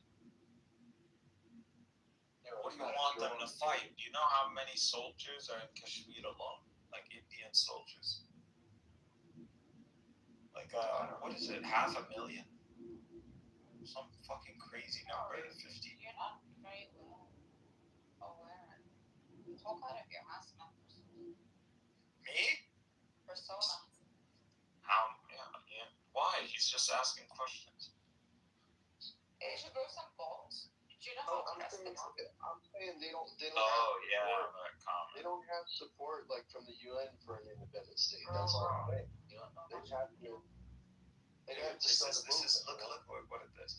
Estimates for Indian security forces in Jammu and Kashmir vary, with some reports indicating as many as 900,000 troops. Dude, do you understand? Like, we're talking about almost 1 million guys. Like, we don't. What do you think the army of Turkey is like? 400,000 max. This is what you're talking about. You're talking double the ground forces, the infantry or the military personnel, of Turkey in one state. What are you talking about? There's no fighting opportunity. You're not fighting. These people, and they don't fight fair. They're not like the Westerners. These people, they don't care. They do collective punishment. They default to that, actually. They don't even, they're not chasing, they're not doing, they just hit the people. Fuck it.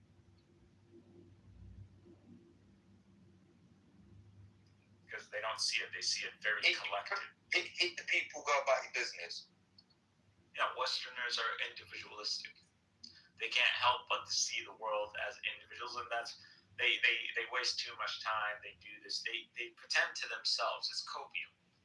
But with the Easterners, they all they see is collectives. They don't even give a fuck about the individual. So they don't care. You attack them. They're not chasing the individual terrorist. No.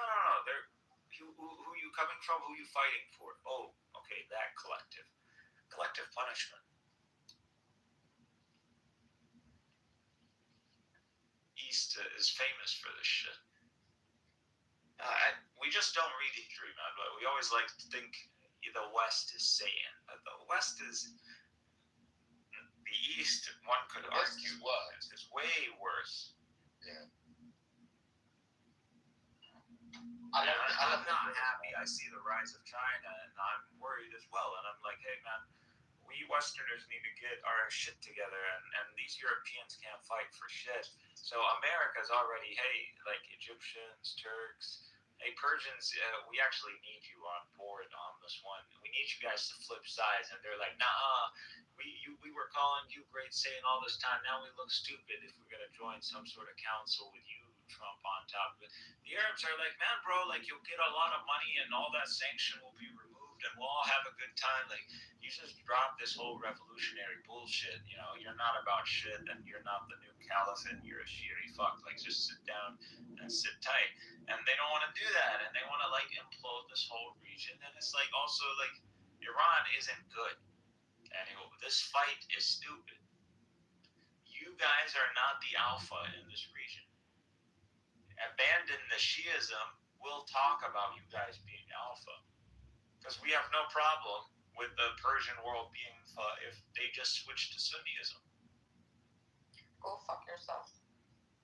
There you go. That's the answer. Militarily, who is the alpha?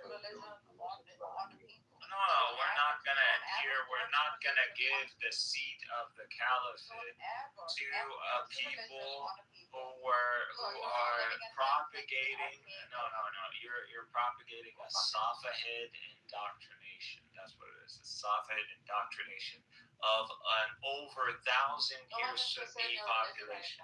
That's what it is. So we have a population that was over 1,000 years Sunni, and we have a Safavid, strain of Shiism that was enforced on the people unwillingly, and they want us to believe this thing comes in good spirit or in a holy spirit. How, when this very ideology was selected to combat Sunnis? Like, how can we trust in something that was literally established with the very intention to combat Sunnis? Like, are we stupid? We're not stupid. We're not the hostile ones. Our ideology was not developed to be hostile to Shiites. No. This specific strain of 12-word theology that's in Iran, this is specific. This is geared towards fighting Sunnis. Now, can it be interpreted other ways, and can their religious authority come about and speak about this and other we're not trying to export a Shia revolution into Sunni Muslim lands, because that was the fear. That's why the Arabs supported Saddam Hussein. I want to try to get all my Iranian people from tandem on this fucking app, because I don't see enough Iranian. I just came to Clubhouse, but no. There's a lot of Iranians, man, but they're all fobs. That's what it is. Not Iranians, they're Persians. Hey, so he agrees, man. Hey, get them Shias out. They're all Pahlavi guys. They're all I can't even say it, man. Such a Semite. Man, and so crazy. They the ones that are helping all these terrorists, man. Pahlavi. They get Pahlavi in there. Pahlavi. Like, we don't have a P. Guys, do you know any good loopholes? I just need a good loophole if you know any.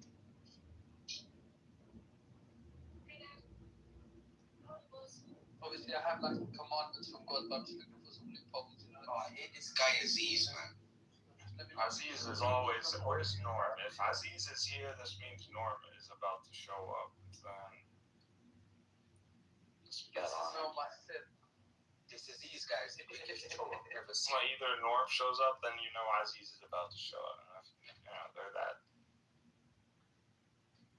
Hey, I don't know what Aziz has. Yeah, Aziz must be a Shia. I'm not connected to the staff for all respect. But I'm just looking for loopholes, man. If you have any loopholes, you needed a loophole out of. Just any loopholes, man. What is that, like the Silver Surfer or something? What is that supposed to be? Yeah. as the Silver Surfer? So like what the whole This is supposed to be a black hole. Is he ever actually put around a black hole? Yeah, he can withstand cosmic forces, you know. He can just Really? Yeah, that's his ability. So that's just anti-physics him to be floating around black hole like black hole is actually that. That's not what it is. Yeah. No, there's no way you made that. There's no way they did that. That's a real Marvel image. Yeah. It's fine. I'm gonna use my new feature that allows me to quickly research images and see where they're from. Yeah, research that. That image is not real. Okay. You made that image. Well, there's no black hole Silver Surfer. But he can hang, it's theoretically. No, you can't. That breaks. Literally, it's impossible. He wouldn't be hanging. He would be hanging upside down. The black hole is like a hole. He would just be on a, at best, but he would be spaghettified, brother. There's no way. It doesn't make sense. You can't. We can't withstand spaghettification. It's not like that, bro. Yeah. No, you're right. It's the very fabric of space, curving. You're not talking about there still being a space where you can float. There is even that is matter, curved. right? He's not like traditional matter. You know what I mean? So he looks like. So he's not matter. What is he? He's not traditional matter, So he looks like he's standing by a black hole. He's not even there. He's not even standing. He's not even there. He's not even there. It's not moving. Yeah, he's not there. This guy. Listen. He's what's it called? There's a word. He's suspended. You don't want to read that. If you think this is dumb, yes, you want to application. This picture's dumb. Go watch the new Fantastic Four movie. The Silver Surfer is surfing on the black hole. I'm not like. No. I'm not like, bro. I'm not like. It's a movie about science, and she's surfing on the black hole, she's trying to suck them in, and she's close enough that she can surf on it, but she hasn't been destroyed. And their spaceship as well. Their spaceship is just flying around it as well. So, yeah. Must have something. They've got some loopholes. You know what I mean? They've got some good loopholes. So, if you thought Ashkenazi would be like, you need to speak to the Fantastic Four, bro. Hey, what happens if there's a lunar eclipse on Ramadan? What do you mean? If there's a lunar eclipse, there's no moon on Ramadan. It's one of the signs of the coming of the Maccabees. Why do you say that? No, I was opposite. Look at what my AI is saying. You're thinking of the one scene that made every astrophysicist briefly consider a career change. In Fantastic Four, Rise of the Silver Surfer, there is a scene where the Silver Surfer rides his board through intense cosmic phenomena, but not technically a black hole. No, I meant a black hole. No, so black holes. Not literally. You said the new one? The new one, yeah. The Rise of the Silver Surfer. The new movie. In the new one. What's it called? I can't remember the name. But it's a black hole. I'm not lying. It's a black hole. Visually, it looks quite impressive, but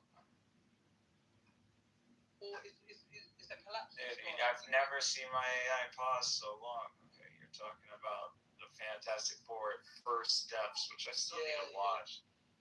First, there is no literal black hole surfing scene confirmed in the film. The Silver Surfer doing high-intensity cosmic traversal, massive cosmic scale visuals involving Galactus, reality-bending space phenomenon that look dramatic enough for your brain to label black hole, even if the script says cosmic singularity event anomaly flux doom swirl. Is that what it says? That is what it actually says. Shit. What an actual radius event horizon tidal force spaghettification sequence. No, they're not running Interstellar 2 they're running Chrome Demigod on space surf. That sounds so crazy, bro. Yeah. There is no black hole, dude. No one does something that absurd. Come on. They tried. She's even touching it. She's like hitting the surfboard on the black hole, like, you're like, oh shit, watch out. You think it's a black hole? That's what it is. Well, based on interpretations of a black hole that we've made in science, obviously we can't get close enough to actually fucking look at it, but that's a depiction of a black hole, and they use that depiction in the movie as a cosmic event that they're surfing around. No, but you're interpreting the movie scene as that. You know what I'm saying? Yeah, but I mean, even what I had in my picture, he interpreted that as a black hole because that's how we depict a black hole. You wouldn't be able to, light is being sucked into the black hole, so you wouldn't be able to see a black hole anyway. So this is just an interpretation. Light isn't being sucked in a black hole. It's literally all of space is curving. Yeah, space like it's just there's no suction. There's like literally the road goes down. Like all of a sudden the road is straight, and then all of a sudden your car, the road from under your car disappears. What's gonna happen to the car? Now now that's just gravity. Now think of a force, infinite, not gravity. Gravity is limited. Think of an infinite. Think of the very weight under your wheels hitting the very depth before the very top of the wheel. Think of that. The spaghettification. That's how bad. That's how nasty the gravity. It's like a black hole is like, say, imagine black holes are unlimited. Imagine you're on a trampoline, right? And then you get a pin. You break the trampoline. No, imagine your car. You enter into orbit. You're gonna burn up. Like that's how bad the gravity is. The speed, the friction. Think of something that even speed and friction and heat doesn't have time to catch up to. That it literally reverses the whole dynamic of reality. Hear my analogy. So you got trampoline. Trampoline is matter, time, space. Everything is the trampoline. Black fabric is everything that we know, right? Everything. So imagine like you put an incredibly heavy weight right, it's a pin drop right in the middle. It pushes everything down, only in the center, right? So if I was to get like, say the trampoline is covered in liquid or water or anything, that would be everything we know of, right? On the fabric of time and space. That would be the black hole. That would be the effect that would be having on matter and time and space. What that pin drop would do to the trampoline would be sucking everything into that pin drop. And then that's what would be happening. That's my analogy. You know what I mean? So, yeah. Shout out me for any loopholes. I've got some good loopholes. Like, I've got one about light. Like, I just want to understand, like, when you prompt made the image, like, what were you thinking? Like, I want Silver Surfer and black hole. Like, or you screenshot this from like an X or something. No, or like I don't know. I like the idea. I like the visual because he's not even looking at the black hole. You know what I mean? He's almost. So you watch like Interstellar or something? Like, I do like that movie. To be fair, it's inaccurate. I'm just worried about your understanding of black holes, man. No, it's inaccurate. The movie's inaccurate.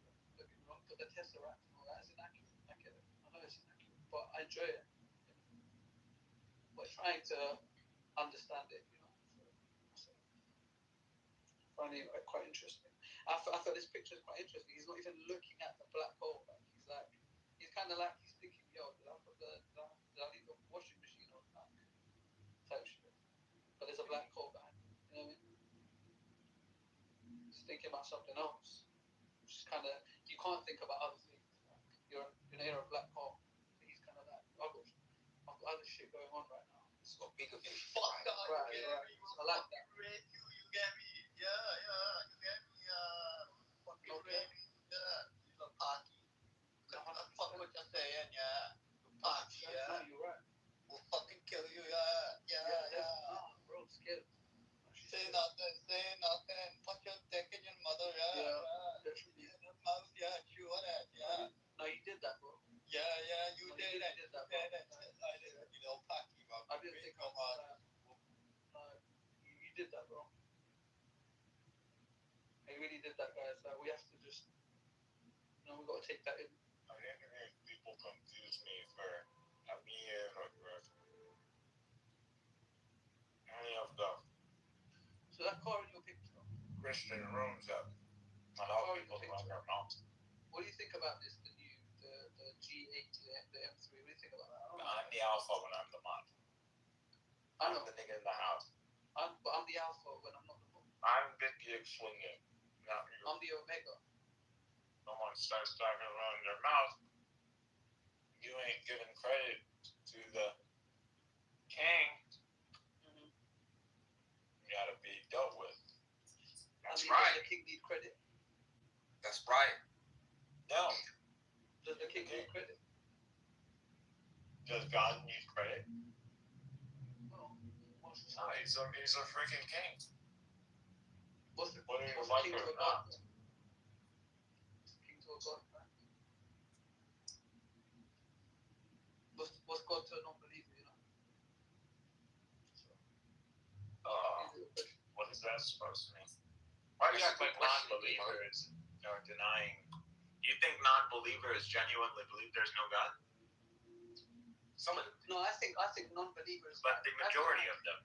Because you know how like majority of them are confused. Yeah, the majority of them are either disease in their heart, or they are lying to themselves. Yeah. Yet everyone has a hawa, so they follow their own desires. So it's not that they don't acknowledge God. Then you see this. A lot of these atheists, they're obsessing over God. They're talking about God day and night. What do you think? That's just what? It's a coping mechanism. Yeah. Yeah, because they can't.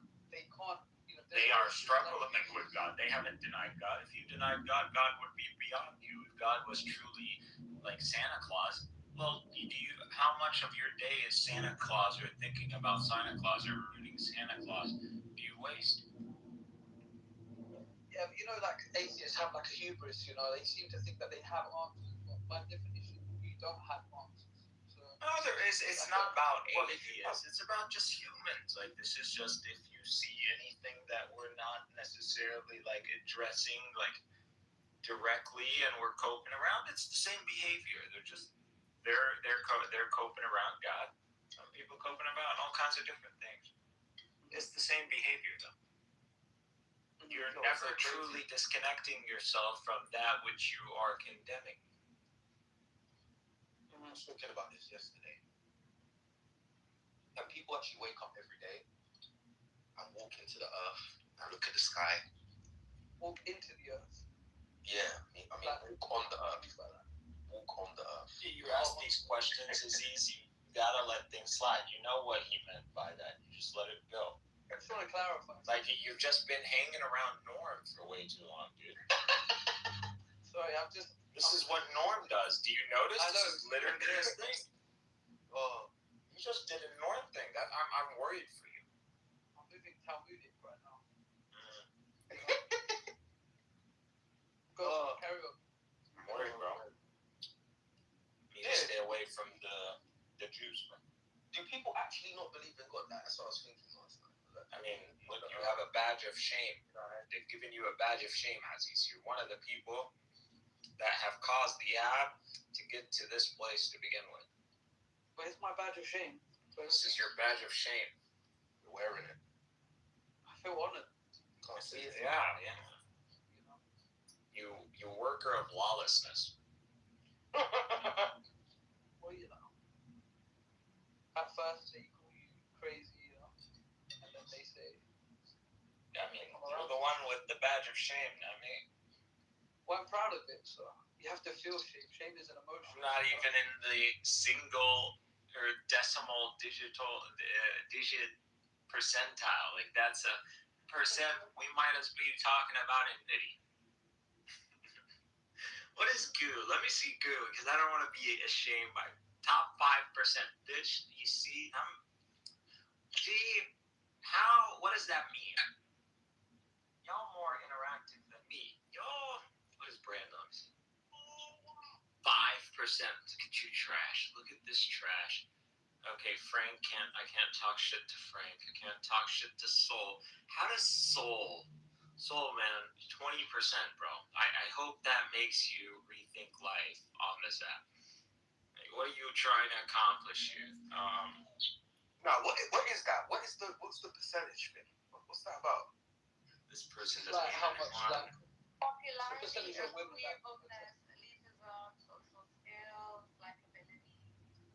Yeah. Okay. And I'm on 5%. Damn.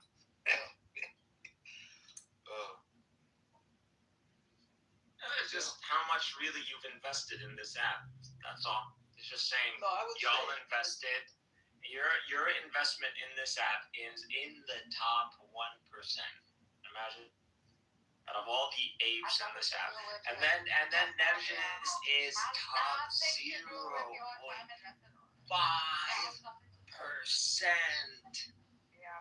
Imagine that. Barth is in the 0.1%. It's also how. That should prove everything. Like how many rooms you mingle in. If Barth, if it was about agreeableness, how is Barth 0.1%? Because he sits with all kinds of different people. You know, but he gets kicked, he gets trashed, he gets. But he attempts, right? That's what this is. He attempts as if I don't. What? Yeah, no one's intimidated by Barth. Like they'll if you want your spank your around Christian, Barth is your guy. He talks so highly of you, but you don't do the same for him. Of course they speak highly of me, but that doesn't mean He that this is. They don't. This is not an exchange. Reputation is not an exchange. I mean, he can't talk shit about you, but he doesn't. He has. I think we should just go back to like exchanging loopholes. But I'm not paying him over it. I don't know. Maybe you're not as generous to people as they are. It's all right. Am I gonna change that which is in the Quran? If God describes the Christians as Jews, they will never find or break bread with you until you accept everything that they espouse and everything that they declare. It's not about, they don't want to find a middle ground. It's join us or fight or die. Now if to break this rule is to say God's wrong. Now I wish this wasn't the case, but you can't deny that there is something strongly irrational about what's going on. Like the discussion between Muslims and Christians hasn't really advanced anyway. He's a human being before he's whatever the heck he says he is. Are we saying that the Trinity is like the theory of reality, like the theory of everything? Is that complex? I mean, well, I'm literally telling you it's not. When will you ever I'm telling you that a unity? Gravity and consciousness is a much harder problem. Not even the Trinity is not a comparable thing. There's nothing complex about the Trinity. It's everything complex about it. Everything.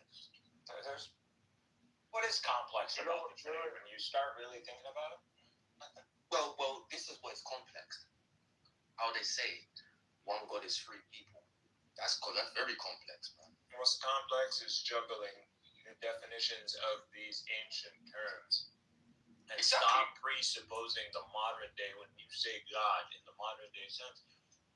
You're much closer, much more influenced by the way God is spoken of in Islam than you are by the way Greeks in the early Common Era spoke about God. Dude, you don't know how much of your understanding of God comes from Islam.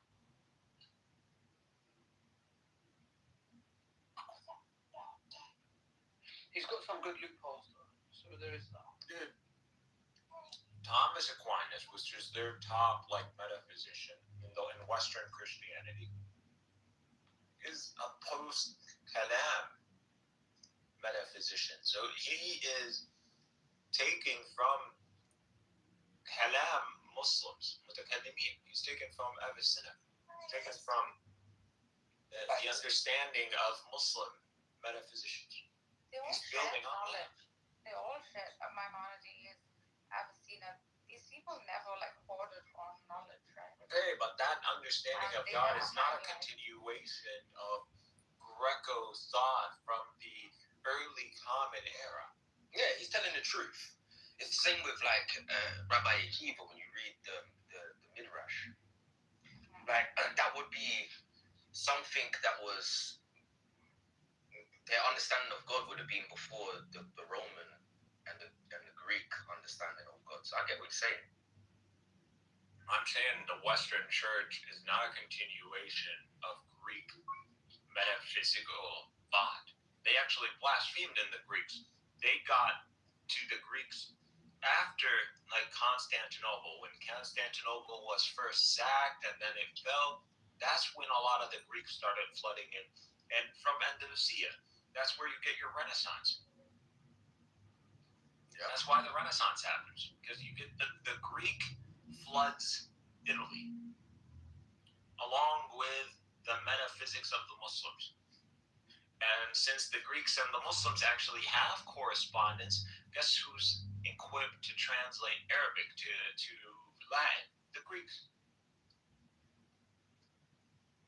How are the Greeks able to translate Arabic? That's crazy. Because who's their neighbor? Who's the neighbor of the Roman Empire? Seleucids? No, before that. The Muslims. Yeah. Makes sense. Well, you said the Seleucids, I thought you meant the Seleucids. The Seleucids are before the Muslims. Yeah, because the Muslims were still a small clan when they was fighting against the Romans. No, so we were the neighbors. The Arabs are the ones who attempted the two attempts on Constantinople before the Turks were even Turks. So, what are you talking about? The Seleucids, they got their break because first of all, they were supposed to be a buffer between us and the West, so they were a buffer. So they kept the Westerners from being occupied or going and causing any more crusades. So that's what they're meant for. So before you think about a crusade, go deal with these Turks. So that's why they were situated there. And the one who gave them was the Abbasid Caliphate. The ones who situated them in that spot, they weren't, obviously still Anatolia was under Roman control, but the one who put them right on their periphery was the Abbasids. Why? Because, yeah, these people were Muslim, or they converted Islam, but their early understanding of Islam was very initial and mainly political. We just got the jump on them. They came. We received them, and the Romans did it. And the Abbasids, because they feared them, they gave them land. They were like, here, this is your land. You stay over there. But push comes to shove, these nobodies who are like pretty much nomadic warriors, because of circumstances and Mongols and everything, they end up being in a sweet spot. They're not someone who the Mongols necessarily want to go after. They don't have anything. So in the cleanse that the Mongols caused, these guys end up winning the day.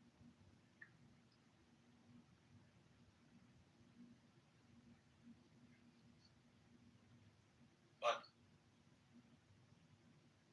what you have, these guys today, Turkey is not these Seleucids, like it's not these warrior nomads. These are the Romans. The Turks are the Romans. Most of them are Anatolian. These are the Roman people. These are the remnants of the Roman people. And a bunch of other layerings, obviously. You're going to have Arabs and Persians. That's what you see. Look at the haplogroups. That's what they are. They're not Turkic. They're not Q. I agree with that. Yeah, they're a lot like less than 20%, 10% is Q. So they had a ruling class that was Turkey, but that's it. And they're very like the Amazigh in Morocco, but way more diversity. These guys in Morocco, they're like all of them, and it's scary how strongly Amazigh they are.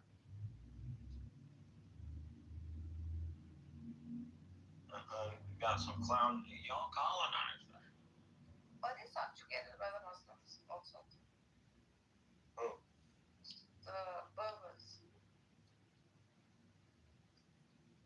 No, they weren't really. Do they claim? Were there fights with them? Yes. But that's because they don't have like a central authority. It's not like they had a king. These guys are tribes. It's just like after Muhammad. Like you can't get them to all agree after the first degree because the first guys who brought them about to agree on something, maybe they knocked them out of the picture, and so they're under new coalition of leadership. So you have to knock that out so everybody gets the message. So third time is usually the charm. And that's what happened. You're dealing with tribes. Tribal warfare is more difficult than dealing that Roman warfare, that fort siege warfare. These guys, what are you going to chase each other in the desert? But you're dealing with two nomad warriors, so they're used to that. So we are able to take on the Berber where everybody else failed, actually. The Berbers were never truly like subjugated until the Arabs showed up. One of the most like strongest people. Well, they got the desert in their back to run to as well. But the hill people, they're strong. We're not fighting those. You're not dealing with the hill people. You're dealing with the ones who pretty much are as Arab as, other than in tongue. They're desert people. It's not silent English.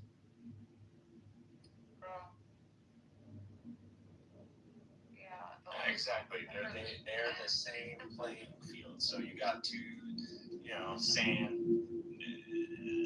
folks, and they're just like, we're all experts in sand warfare, and it's just like, yeah, but I'm me.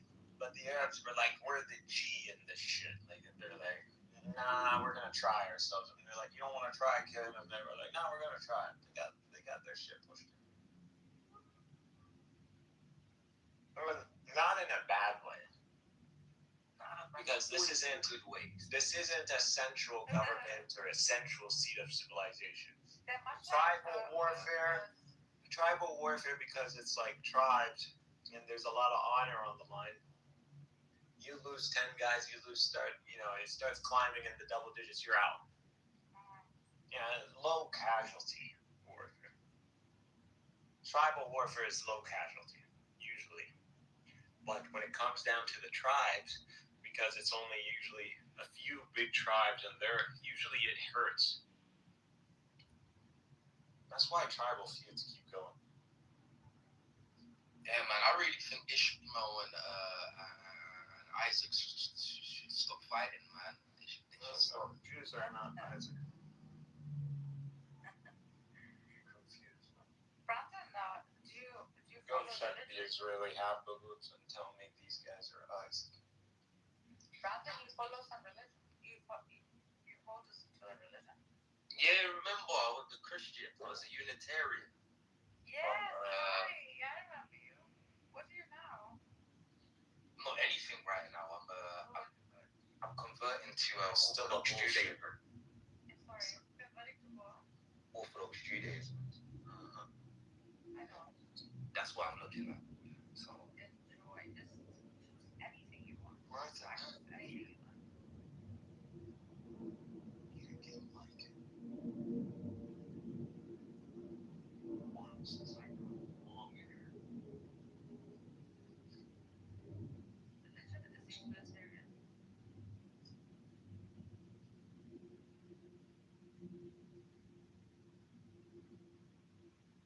I always forget how women do long hair. It's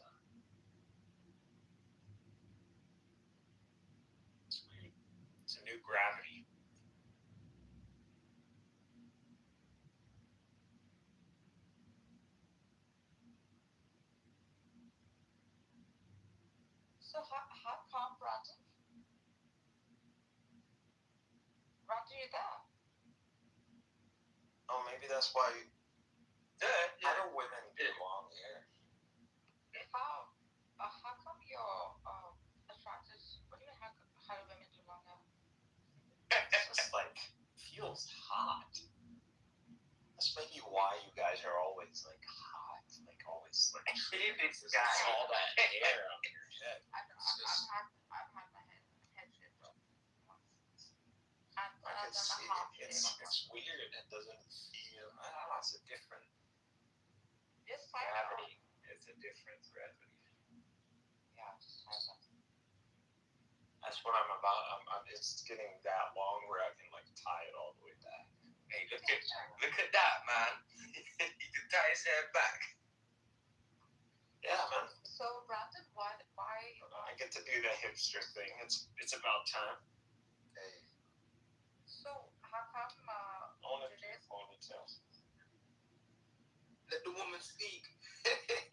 Well, he's an Arab. He's a misogynist. So you used to that. So Shut up, Brandon. You want to convert to Orthodox Judaism? Hey, Brandon, how come, bro? Well, I was a Christian, exactly. So I believed in Jesus. But when I found out Jesus was a false Messiah, the only thing you can do is go back to Orthodox Judaism.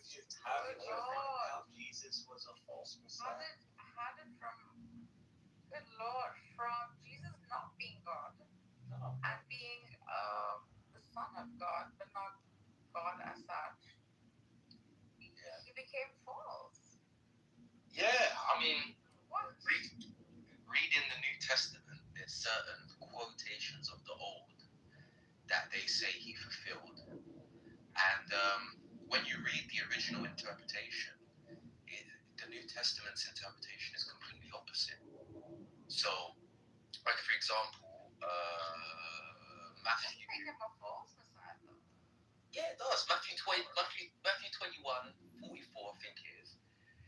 Jesus quotes Daniel chapter 2, and he quotes it as if he's the rock. And I mean, if he is the rock, then we should be in the kingdom of God, have eternal life. This world should be much different, and it's not. So, yeah. Your argument is an argument of evil, and you're gonna problem of evil, and you're gonna argue. No. You believe Judaism solved. No. I'd love to hear how Judaism.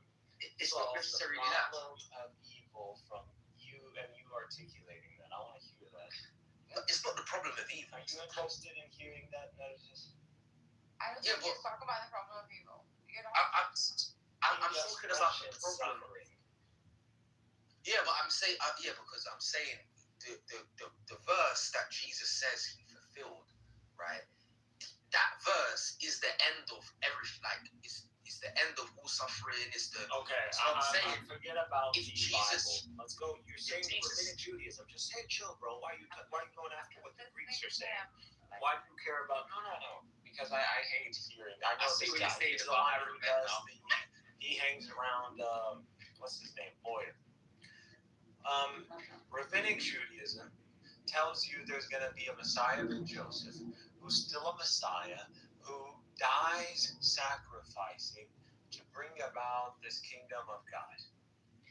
And he's still the Messiah, and he is to come for Jews. So Jews are still awaiting a sacrificing Messiah, a suffering servant, before the Messiah ben David. And because this is stupid, and you can't expect Jews to still await another Nekba before that, they combine the two. And there are combinations of the two, even though if it might not be standard to like lawyers kind of, like rabbinic Judaism can really talk about who has authority to say anything. When we have historical Jews who literally claimed, we know via history, that they combined the Messiah ben Joseph, Messiah ben David theme in one instance, in one go. So we know this. So we know, first of all, rabbinic Judaism is full of shit. They don't know who the Messiah is. They don't know what the signs of the Messiah is.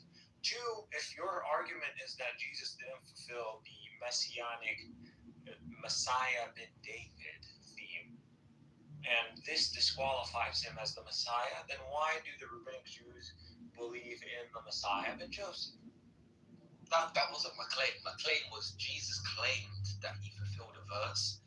That when you read that verse in the Old Testament, if he fulfilled it, we shouldn't be in the position that we're in today. That's my whole claim. So from Jesus' that verse does. I don't know what you're talking about.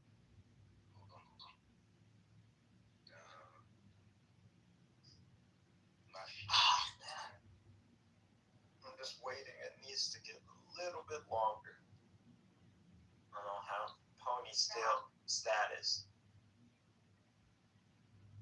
Just put it back, but it kept something. I need to get a clip, right? That's what it works. I don't know why I'm always thinking like a rubber band for some reason. Yeah, you go. That's not good because rubber bands actually break. Not the good kind. Get a clip. You need the kind that doesn't break. Like 1 million variety. Get the ones that like slide off when you want to take it off. Not the cheese ones. I think the clip actually makes a lot more sense. Yeah, just put it tie it up like, you know how to do it? You take one side, then you hold it, then you take another side. Last time I had this hair this long, it was like 17. It feels like weight, right? On your head. Yeah. Just cut it. No, why? It's disturbing you, cut it. No, it's just it's just you're not used to the heat.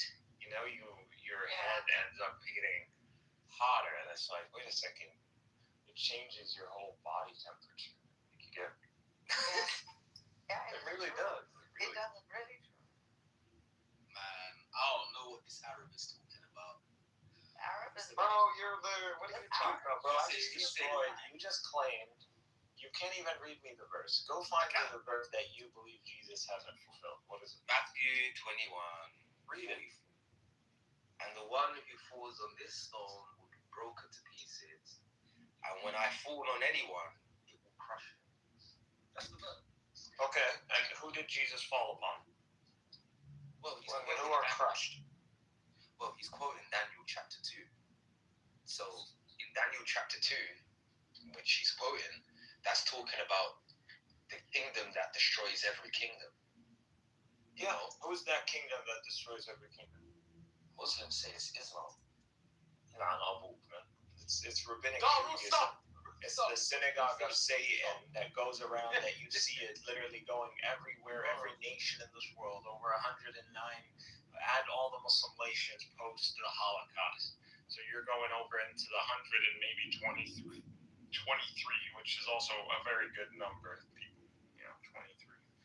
And you have over 123 nations. These people have gone through and dismantled God in those nations, brought them further away from God than they were. That's what you have. And how did the Pharisees and the rabbinic Jews not fall under the rock that is Jesus? Everywhere they go, Christ is in their face and they're cursed by the invoking of the name of Christ. They hate Christ more than anything. The cross is a curse that chases the Jew around the world. And they can fight the Muslim, they can fight the Buddhist, they can fight anybody. The only people they will never have the might to fight are the Christians. Why? The ones who declare Christ as the Messiah. They will always have an upper hand over the Jews. That is their covenant in the world post-Jesus. That's what the Quran says. Those who champion Christ are always going to be above the Jews. It's the truth.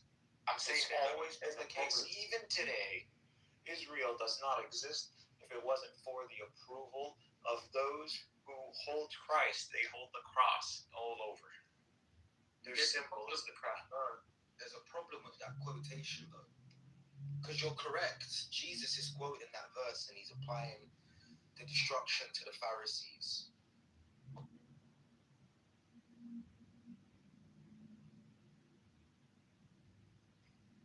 Why do you want to be a house boy? That's the real question. What is it that drives niggers to be house boys? Like, what is it?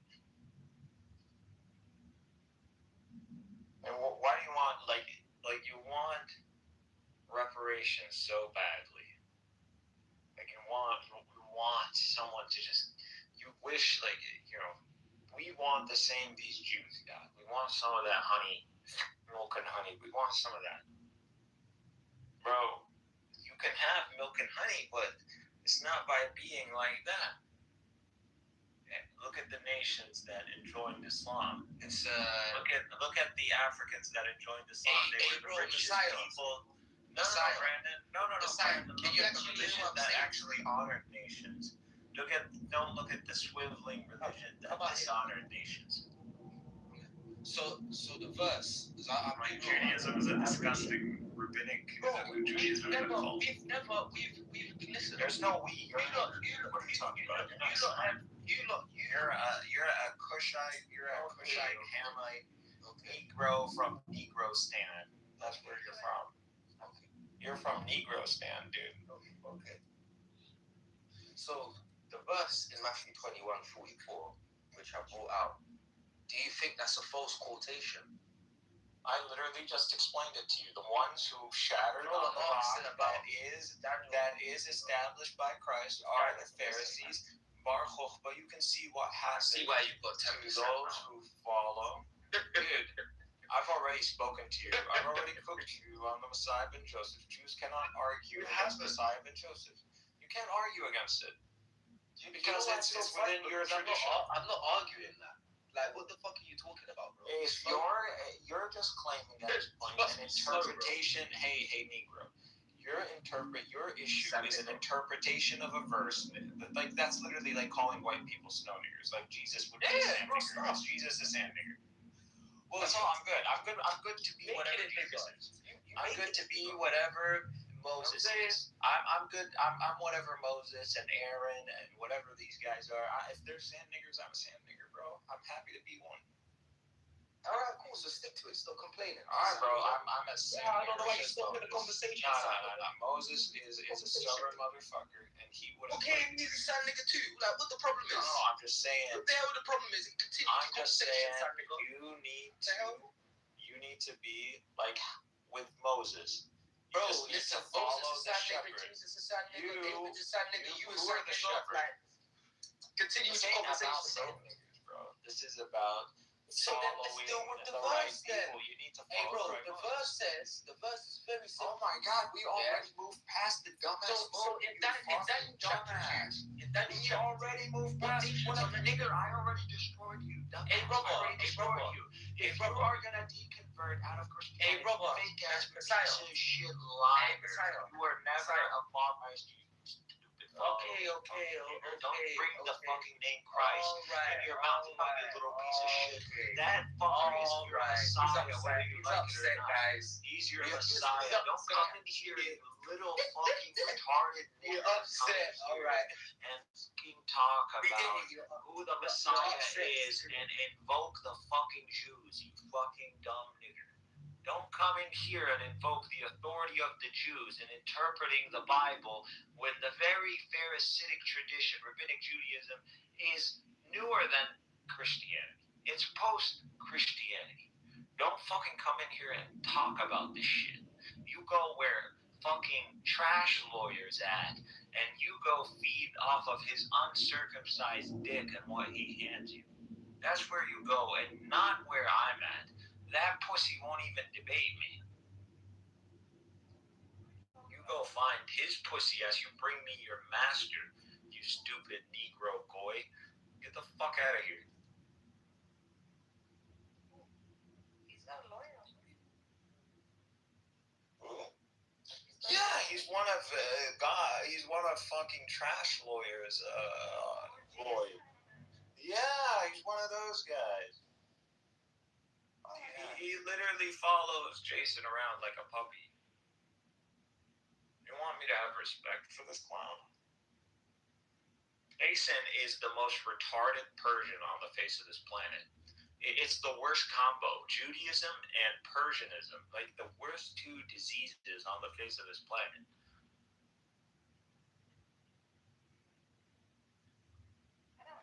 You can't let him be or what?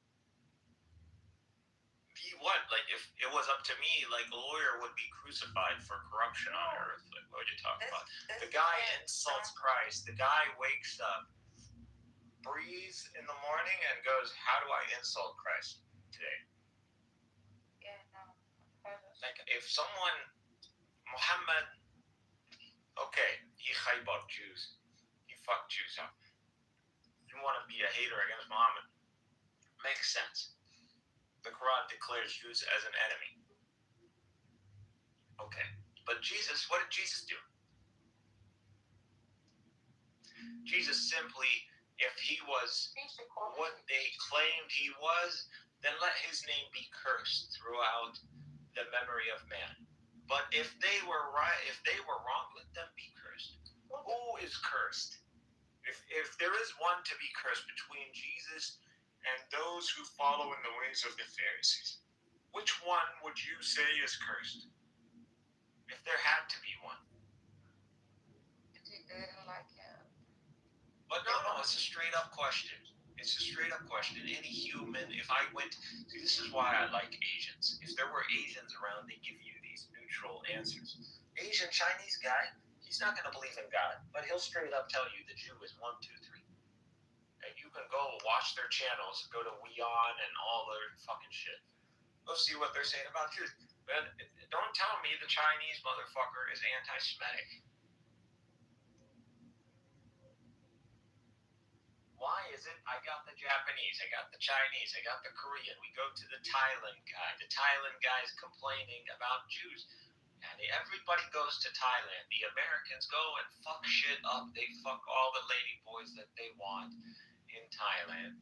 And no one heard any Thai people necessarily complain about Jews the way Thais have been complaining about Jews since October 2nd.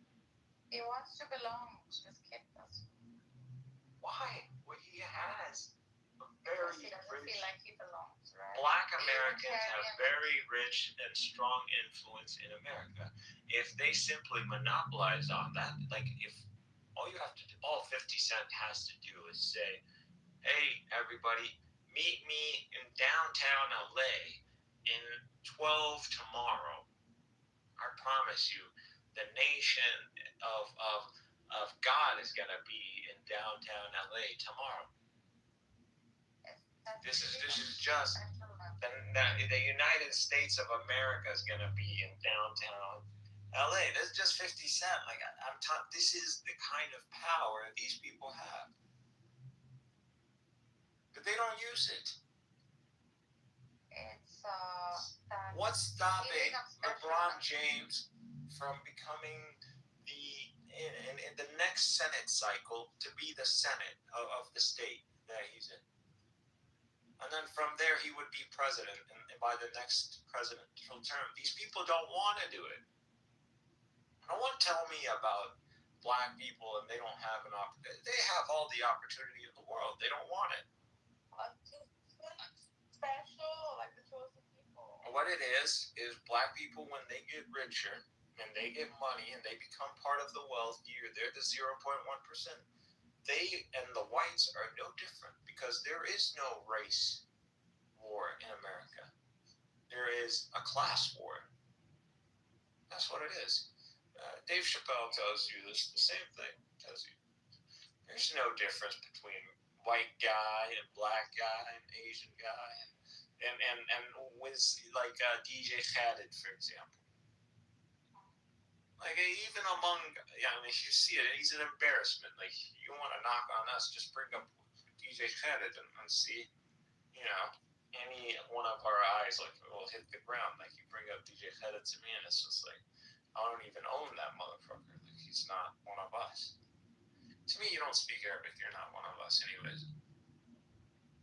Dad doesn't speak Arabic, thank God. Imagine this guy spoke Arabic. Which guy is this one?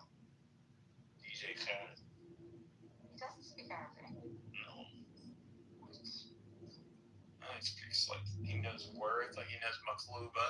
Like he says it like Edward says it. Edward knows better Arabic. No, he's not even, he's straight up like whitewashed. What are you talking about? He's whitewashed as fuck. DJ Khaled is so whitewashed. I think parents don't speak like He's such a Malibu. Oh, Khaled. Yeah, he's so Malibu, dude.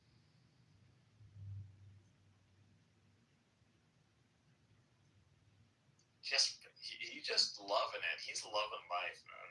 Like Arabs, when they get money, they're not like white people. Like they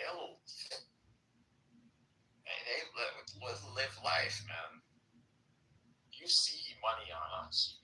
Yeah, we don't have any existential issues. God, life and hedonism. Hedonism is the best. Forget about life. Like, how can you have so much money and then you still want to off yourself when you have so much hedonism? Like, what do you tell me? You went through everything. You've done everything. Impossible, bro. Impossible. These people have skeletons in the closet. That's why.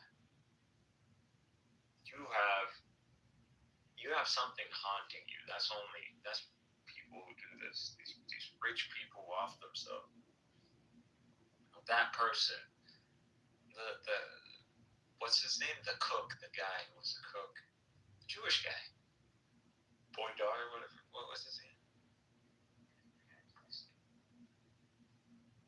Oh yeah. I've heard people say, "Who cares about that guy?" No. I know who you're talking about. I actually like him. Anthony Bourdain. Well, yeah, I like him. Yeah. Yeah, he was a cool guy. Bourdain. Is he alive or what? He killed himself. Yeah, he killed himself. Yeah. What? No. You didn't know this? No. But we were on Clubhouse when this happened. No. When? Oh, it's been years. What are you talking about? Oh no. What? Fuck. That's a good question. Huh? Why? That's a good question. Oh my god, I'm so sad. It's just very sad. It's like, did you not value yourself and what you brought into the world? And like he spoke about Palestine. I'm not going to be ungrateful. The man highlighted things. I thought he represented to me the first shifting in language in the West. Like that guy was one of the first to tell it like this is actually hell on earth.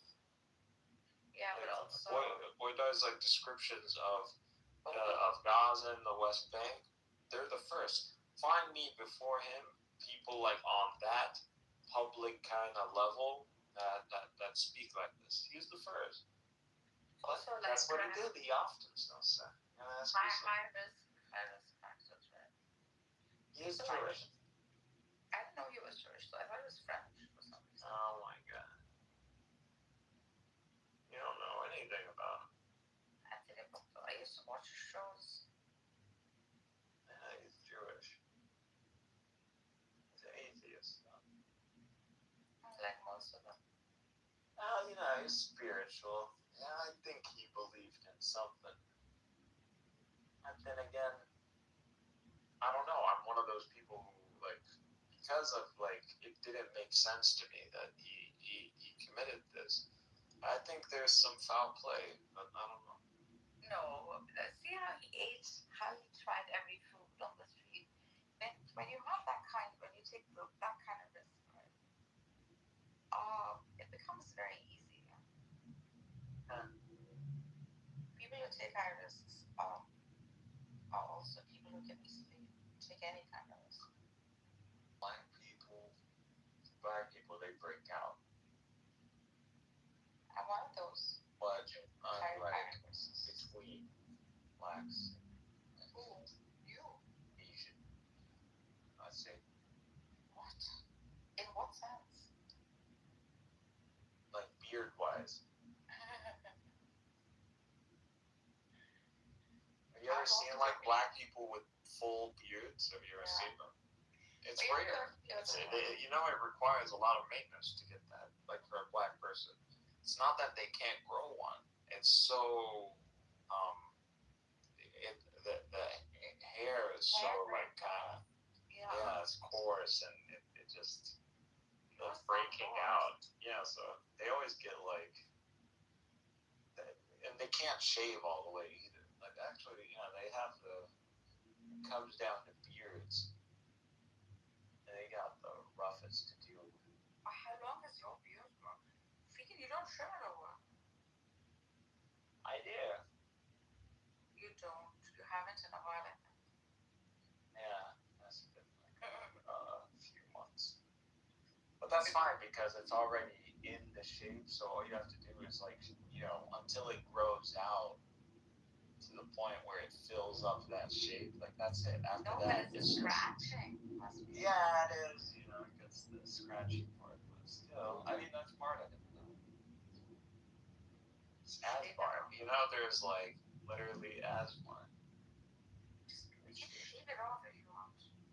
Nah, it's just that when you're getting to the point where it's like almost you can grip it a handful. It's just that point. You just have to be patient. You have to like kind of let it grow in. So when that's the whole point. So the beard, because why is it getting? Because the follicles, what is it? The follicles. The follicles. What a fob.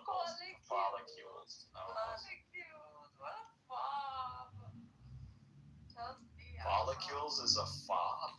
Way of saying no. It's molecules. Molecules. Okay, yeah. You can see where the discrepancy. It's not a fob. The molecules, bro. I thought you said follicles. I said follicles. It's follicles. I know. I'm just like it's. But it's like molecules. It's 4 in the morning. Follicles. I shall be using this against you. It's a cool word. I would say follicles. Why not molecules? It's actually pretty. The reason this happens in English is because, like I said, the words are not. J for G. All words that have J in them. Jesus Christ, this kid is flying on a bike. Oof. Bro. Jesus, he's gone, dude. Ooh. I don't know how else to show you. Like this. He's a kid on the facade. This always happens in the stupid.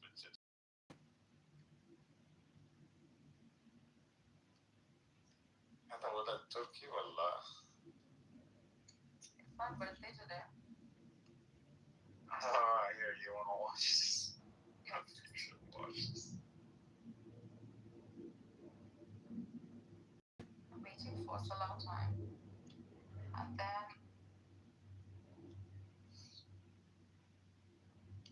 you don't even see he's that gone.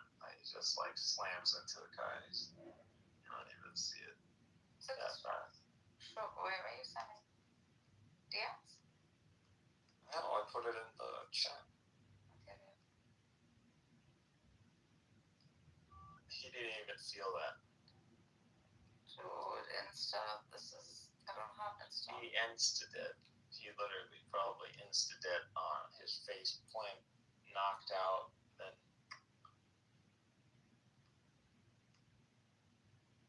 I can't see it. I don't know Instagram. That's a 14-year-old. Just like straight up. That kid, like, did he win? Lived life on the edge. Died without probably feeling it. Yeah, he's gone. He's dead. What are you laughing at, man? What are you talking about? It's fucking funny. What the hell's wrong with you? It's the stupidest thing you could do. Look at this guy. Look how fast he literally just asking to die. That's him. Like, but you know, that's not suicide. Like, he's not actually. He might as well be though. Seriously. But 14, like, what is God's intention? Like, yeah, he doesn't know. That's what God says. You know, they do not know. That's why God pities everybody. They don't know. You know, like, but God, Adam was knowing, and that's where the fall story comes into play. Because why didn't God create everybody just knowing? We know, we just forget. It's not that we don't. That's what it is. That's what it is. Our nature that we forget is something of our nature. Our nature is somehow our decision. We want to be human. We are this tipping point that spills over and becomes human. So I don't know. This is what our soul's configured to be. We want to be human. And this is our mechanism. We forget things. This is how we deal with time. Actually, it's a very good surviving mechanism. Actually, I would say forgetting is proof that we are meant to live eternal lives. How else are you going to cope with 1,000,000 years?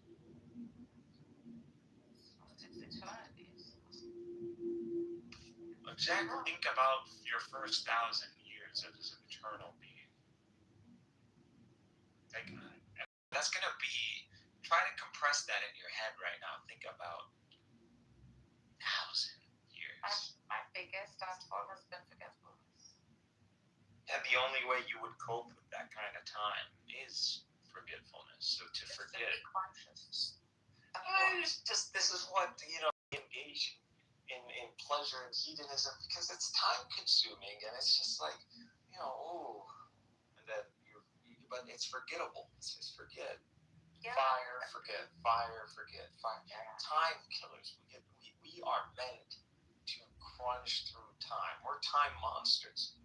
We are time eaters. We're time consumers. Just give us some fucking time, man. We love time. We're just like, God, we can't have enough time. If we could buy time, everybody would be buying time.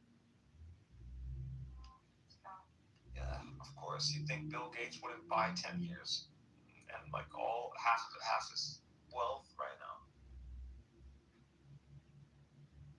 He would. 10 years. 10 years. A whole decade. 10 years. It's a lot.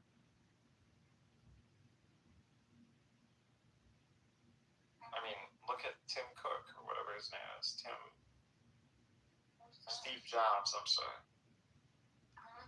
Steve Jobs went all the way to India. He was like desperate. He went to the Hindu gods, he went to the Greek gods, and he just didn't go to the one god for some reason.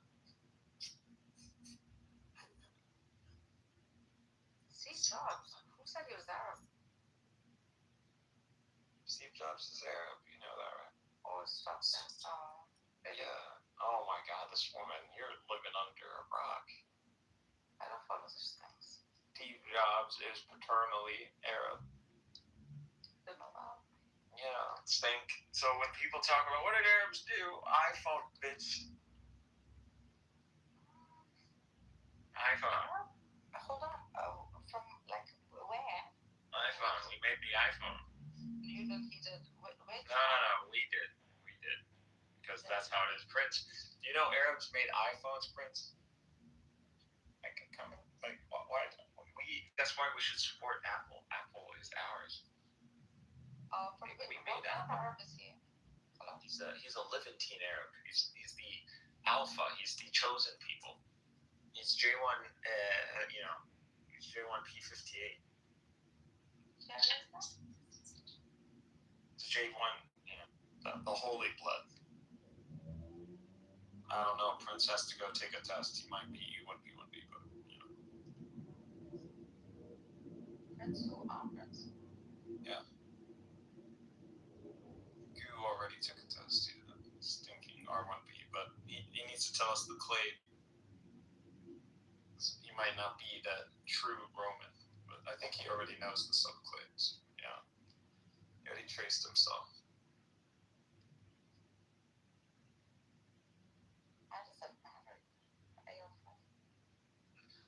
matters. Why?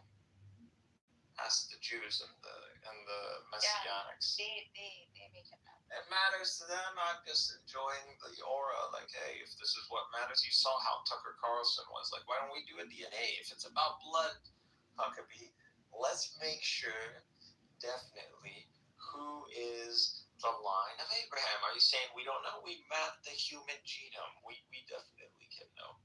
He's right. That was the killer blow. That was truly what it is. Or is it about spirit? Which one is it? It was all about blood. If it's about spirit, these people deny Christ, you fag. So what spirit? If they blaspheme in Christ, what spirit are we talking about? Such a fucking liar, man. And that's why even the Arab media ran with Huckabee. You know, Al Jazeera's been running Huckabee's shit like this. It's a big deal. So all the Americans might be like, fuck Huckabee. Who the fuck is he? Some hick. But the Arab world is going, this is the ambassador of America to Israel. Do you see where conflicts happen? Yeah.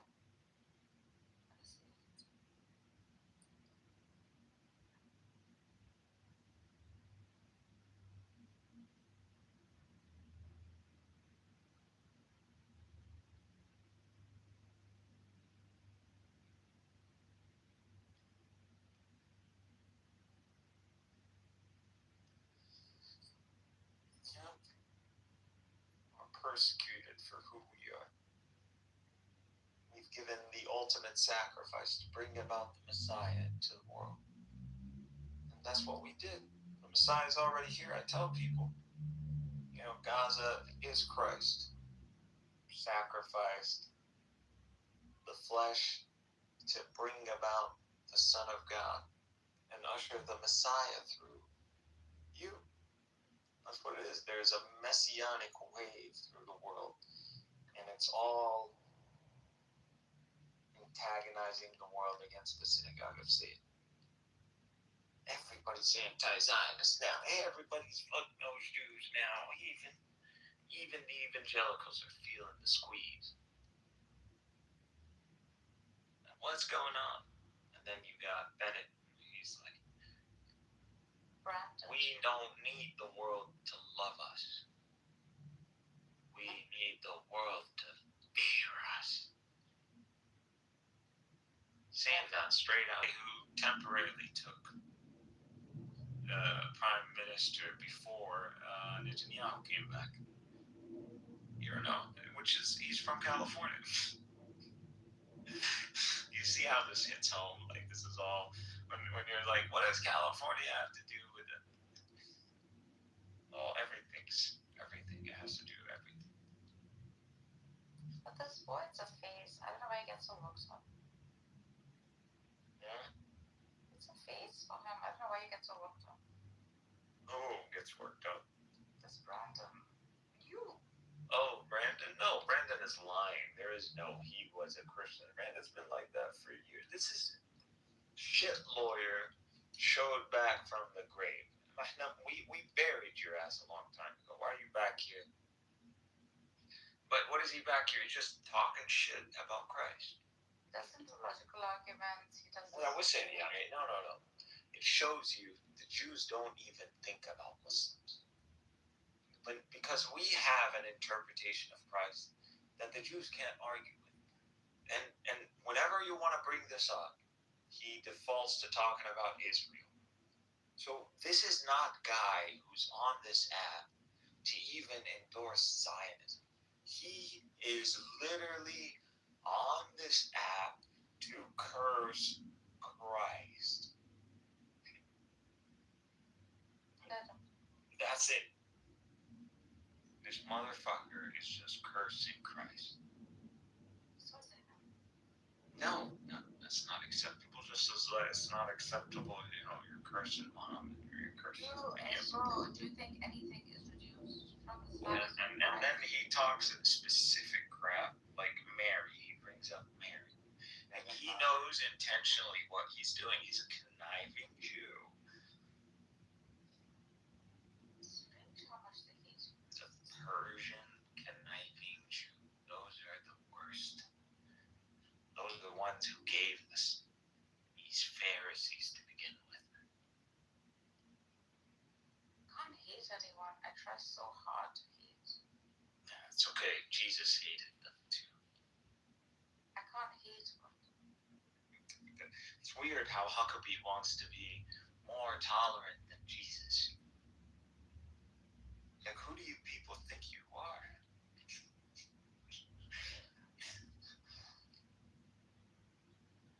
You're gonna be more tolerant than the very lamb sacrificed for the world. Like, that's, you're gonna be, wallah, really. Like, God to them is a currency, that's it. God is the currency that these evangelicals play with. About what this man, the look in his face, this guy's a man of Satan. Agent of Satan, you can see it in his eyes.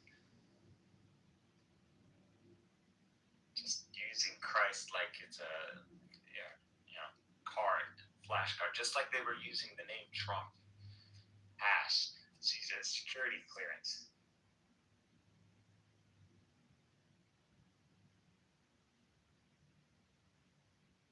Gets you through doors.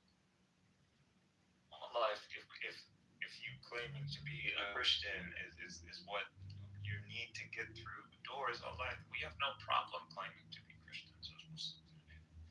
We're all followers of Christ, and we'll be the first to champion Christ and to champion Mary and to defend Mary and Christ, and we've always have been. It's not the followers of the presumably Western Christians because they defame Christ. We're going to keep tally on who's defaming Christ. The Westerners defame Christ more than the Jews do. Am I right, Jake? Who defames Christ more? Western Christians or Jews? Like depictions, defame him through public mass media. It's telling me I can't join the house. Do I have to be Arabic? Yeah. I mean, you're Slavic. You're already there. Plus, Russia perfected the doner kebab. Oh, really? Do you guys even know what meat is over there? I thought all you guys know was potatoes, vodka. My God. Well, we have the potato juice. It's like all the potato people. Potato beef. Potato water. Potato. They're just the Slavs are Mr. Potato. Call them Mr. Potatoes. They get angry. Well, that part of Russia where my family's from, they call them the potato people. Yeah. Insult Slavs and Germans, potato people. Irish too, you could do it. You could get away with it. These are all peasants. So these are these European peoples. These are all peasants. There's only Latins and Greeks. Well, how do you measure wealth? Everybody else just fucking, bow. There needs to be a new Rome. There needs to be Southern Mediterranean Europeans, and they need to take over this place. Because anywhere, really, Europe is just the southern coast. What's your definition Where of are you wealth? gonna go in Europe? Where's nice in Europe? There's nothing nice. Greece, Italy, Spain, southern France. Wallahi, France, you go for the Eiffel Tower, but everybody knows France, the real experience, southern France. Yeah, southern France. Why? It's on the Mediterranean. What's your definition of wealth? Because Russia, the United States, control some of the largest land masses out there. Control land masses of nothing. Well, look at the minerals, the diamonds. Why is most of Russia Western Russia? Just look at the population. Pull up a map right now. Population disbursement map. They have Christians, Muslims, Jews, Buddhists, They have the best doner kebabs. They have the best chicken tikka masala. What else do they have? The best Chinese food. The best Mongolian food. Talking about America. The best Mexican food. Global population disbursement. They have also the best Yemeni food. You mean Orange County? Russia. They also have the best Mediterranean food. Literally the best Yemeni food is in Orange County. It's in Russia. It's downtown Moscow. Actually, it's in Bay Area. Yeah. Still. In New York has the best Italian food. People from Italy come to New York just for the food. Stop it. That's ridiculous.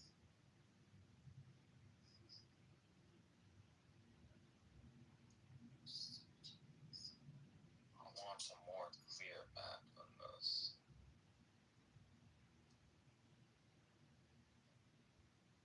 Like here's a purple one. I like this one. When you actually see what Russia is, it's like nothing. Y'all overinflated, man, and you believe y'all bullshit. That's the problem. Slavs are they eat the shit that they peddle. They don't know that y'all were nothing. Y'all. And will always be nothing. We do the be grand scheme of things. How do I save this to photos? Okay, here. And I post this as a... I can't believe it's still fucking snow. Oh my god, good morning. I'm going out very soon. It's not her birthday, she's mine. It is my birthday. Where are you going out? My freaking phone is gonna go on.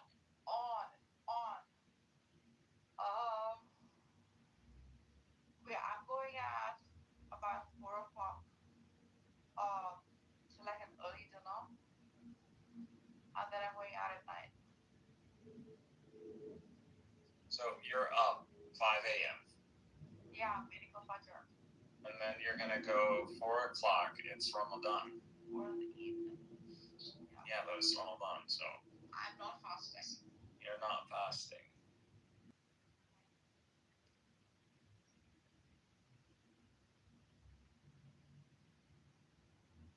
So you intentionally say 4 o'clock intentionally to highlight that No, you're not fasting? Is that what this is all about? No, she meant. You want people to argue God for you? Is that you're like so tired yourself of arguing about God, like you just want someone to do it for you? God exists. Religion did not. I don't know anymore. You never did you? I did. I do. No, I did. I'm tired and angry, that's all. Where did he go, this population disbursement? Huh? Look at brush up there. Look at that. How much empty the world is. We're fighting over resources.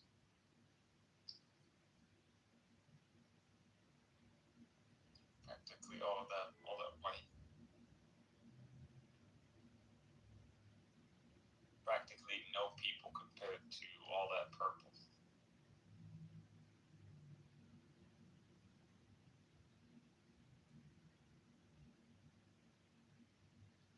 And then they'd say there's no Satan.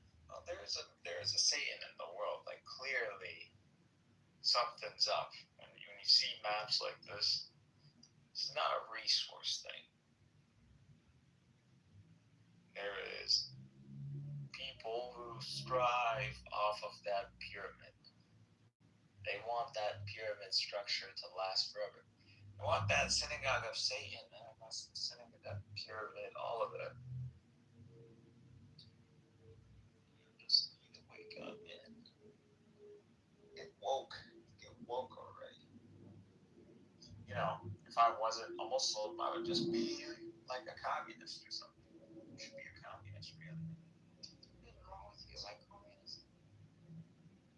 Because it's all about humanity as a collective. Unified consciousness, sure. The Chinese work like a freaking ant colony. Have you seen these people? You're dealing with human ants. I contemplate it. If the Chinese had a motto, it should be the fucking ant. They had like an animal, a spirit animal. These people are ants. Exactly. Go see the descriptions of ants. Yeah, they use us as They're just human waves. I think the Persians are like that too, to be honest. I was giving that as an example today. Yesterday in some group. How do you think the Greco world developed that tactical military mind from interactions with the Persians? It took Persians the Persians didn't learn this on their own. They learned it from who? The Semites. And who did the Semites probably learn this from? The Egyptians. All warfare, really, comes back to the OGs, the Egyptians. Yeah, man. Those people are something. Imagine, those are the first guys who were running around in chariots back then. Yeah. They're coming at you. You're still in the Bronze Age, fucking, you barely got your little stupid flimsy sword made out of fucking bronze. Most likely. Military structure with the commander-in-chief being in charge of the military. That's what it is. Egypt is still that till this day. It is a military society. All of society is to maintain the military. The military is the red line of the state. The priority of the state is to maintain the military edge. Against who? Israel. Not only that, but they've made it literally their economy. Their economy is floating on the fact that they are a military threat of Israel, and they are being paid jizya. Yeah, Z was telling me this. It surprised me. Yeah, no, Egyptians are proud of this. My gosh, it was so surprising. She was like, Egypt gets, right after Israel, receiver of US aid. Also, she's saying, like, we've been watching them so closely because they're neighbors, right? Oh, look at October 7th. You don't think the Egyptian military knew about October 7th? Egyptian intelligence knew about October 7th a week at the very least. They've warned the Israelis before October 7th at least 3 days. They didn't take them seriously. Hours before, I think there was a warning. They told them it's about to pop off. I think there were even calls during October 7th, like, hey, motherfuckers, you guys see what's happening, right? I think these guys are nobodies, man. They're shit. They don't know about. If you take out all the pilots, Israel will disappear tomorrow. And that's who the Israeli military truly is. It's the Air Force. And the Air Force, a lot of them are fucking Americans. Any leaks in the Israeli military, it's the Air Force. When the pilots threaten to go on strike, that's when everybody shuts the fuck up. The pilots are the gods of Israel. You're the reason there is a state. The only reason there is a state is because a few air to ground. That's the only reason you have a state of fucking Israel. Otherwise, we would eat them up. And you saw October 7th. These people are bitching. They ran. They left everything. Because it's not theirs. They don't care about it. They know this is all. They're here on welfare. That's all it is. They're here. A lot of these people are just former Soviet Union fuckers who just want life to smile at them. They're here on vacation. They want to come vacate on our account. Well, like Slavs, when we're done with you, Armageddon, our prophecies, they're not meant for the Western Christians. It's meant for the Slavs. And I see Israel as a Slavic project. They're just fucking Slavs, man. I'm dealing with fucking Slavs. I hate Slavs. Why? I'm with the Germans. I mean, like, exterminate these people. They're potato fucking people. Straight up fucking potato. Look at them fighting the stupid war. Look at the stupid war. It just shows you these people are. Look at what they do to each other. The drones, sadistic as fuck. Sadistic fuckers. Diseased people. After what they did in Bosnia, we should forgive these people. Those people were white people. These people were butchering white people. These Bosnians were white. These were white people. We love white people. What are you talking about? Look how cute they are. These were the best looking white people in all of Europe. Killed thousands of them. They're beautiful Muslim people. Like, these would propagate Islam all over the world. They're our poster child. We like our little white Muslim enclave. We're very proud of this. This is our accomplishment.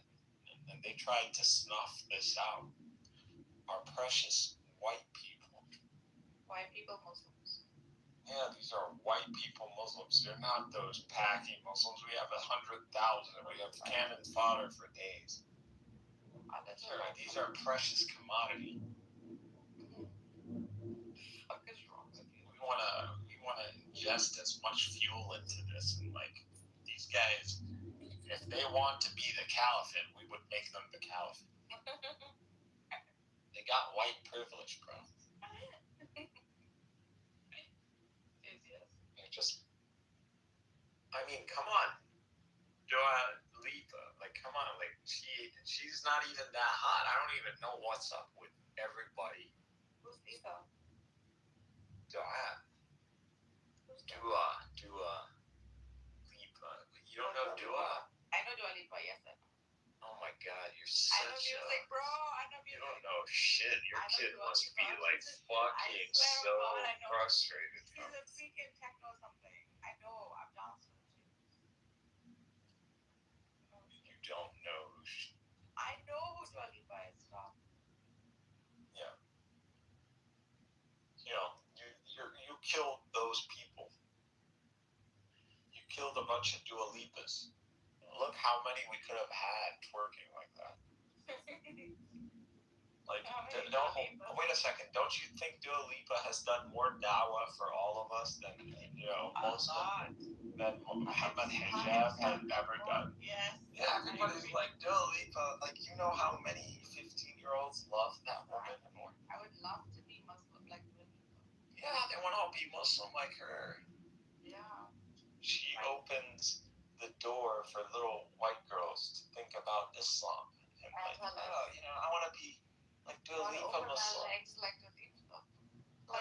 Dua Lipa, you can do that. That's fine. Like, Dua Lipa's not going to go to hellfire forever. Because she shook her. You don't know what's between her and God. You don't know that she's like, I shook my booty, God, because, and because I want to feed my family and all that. And I want to feed my village.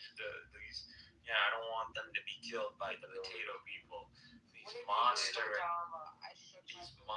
potato people came and tried to kill my people. And look, now it brings so much attention. Imagine today there was a war against Bosnia. Dua Lipa said, no to war. Like, imagine like how Kardashian. You remember how Armenia and the Armenian war over Nagorno-Karabakh. Azerbaijan. Dude, we named these countries. Yeah, we're gonna say it the way we want to fucking say it. Azerbaijan. That's what it is. They're Azerbaijanis. Azerbaijan. Azerbaijan. I am These fucking Persians want to tell. Well, like, we civilized you. Shut the fuck up. What the fuck? Babylon is us. What are you talking about? You barbaric freaking. Like, I don't know how Arabs have been under the table for 20. All you needed was me. I'm the messiah of Arab supremacy. Like, I will show you how to speak to these whites and put people in their places. That's me. That's my whole existence is defined. Increase your percentage first on Clubhouse. Because I'm just simply looking at white people. I'm like, what are these guys valuing exactly? So they're valuing power, history, military might, defeating beyond the odds. They're looking for epics. They like the underdog. And so underdog epics, that's what the white people love. Like, they love that shit. Never thought of it like that. Never thought of white people being. I always look at all their stories. It's like they overcame the odds. Arthur, Charlemagne, and Lionheart. Like, who are their figures? Like, their main guys. Edward.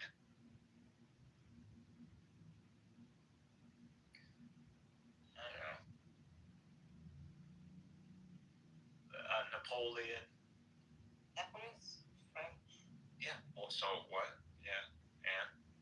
He's not white. What? White is just England. France is literally as white as it gets. These are the Franks. What are you talking about? I understand whiteness to France, Franks. I only understand whiteness to the Brits. Oh, to Anglo-Saxons. Well, no, you're just that's just privilege. Yes, Anglo-Saxons in the Western. Yes. A third, and then French fourth. French after that, yeah. Yeah, so there's a hierarchy. Sure, and then you got like maybe your Italians. Yeah. And then your Spanish, and then your Russians or your Slavs. Slavs come a lot. Oh, Russians. Oh, Eastern Europe. Yeah, No, Eastern Europe is gonna come after Western Europe. You're gonna have to go through all of Western Europe. So the last one is gonna be Spain.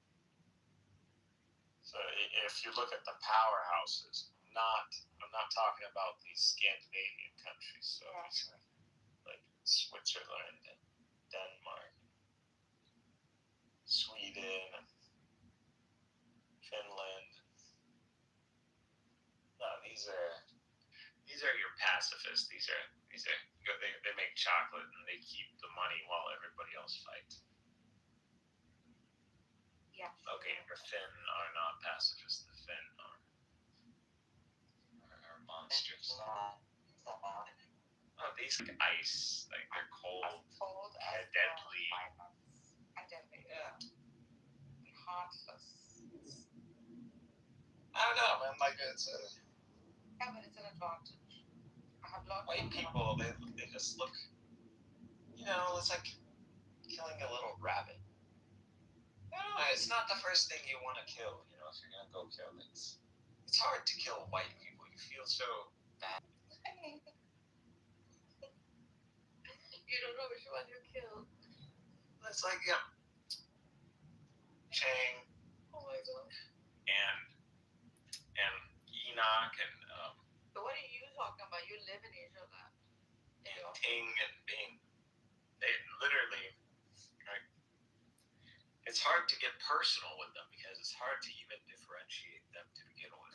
Like, that we think about them, they think about us. Yeah, and they fan our big eyes. And it's not like it's not something crazy. Like, this is normal. They see the distinctions among them. They're able to highlight them, and we just look like others. That's it. Yeah, but we all look the same to them. Yeah, that Caucasian, we all look, yeah, that's how they depict us. I mean, you see, they make satire, they depict the Indians. We love that because that's usually their big thing. Have you seen that one?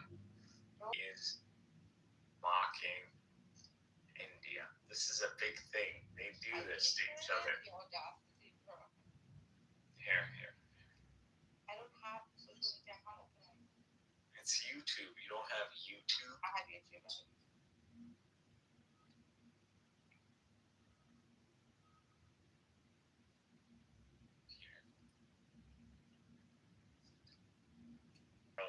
Seeing yourself as an outsider.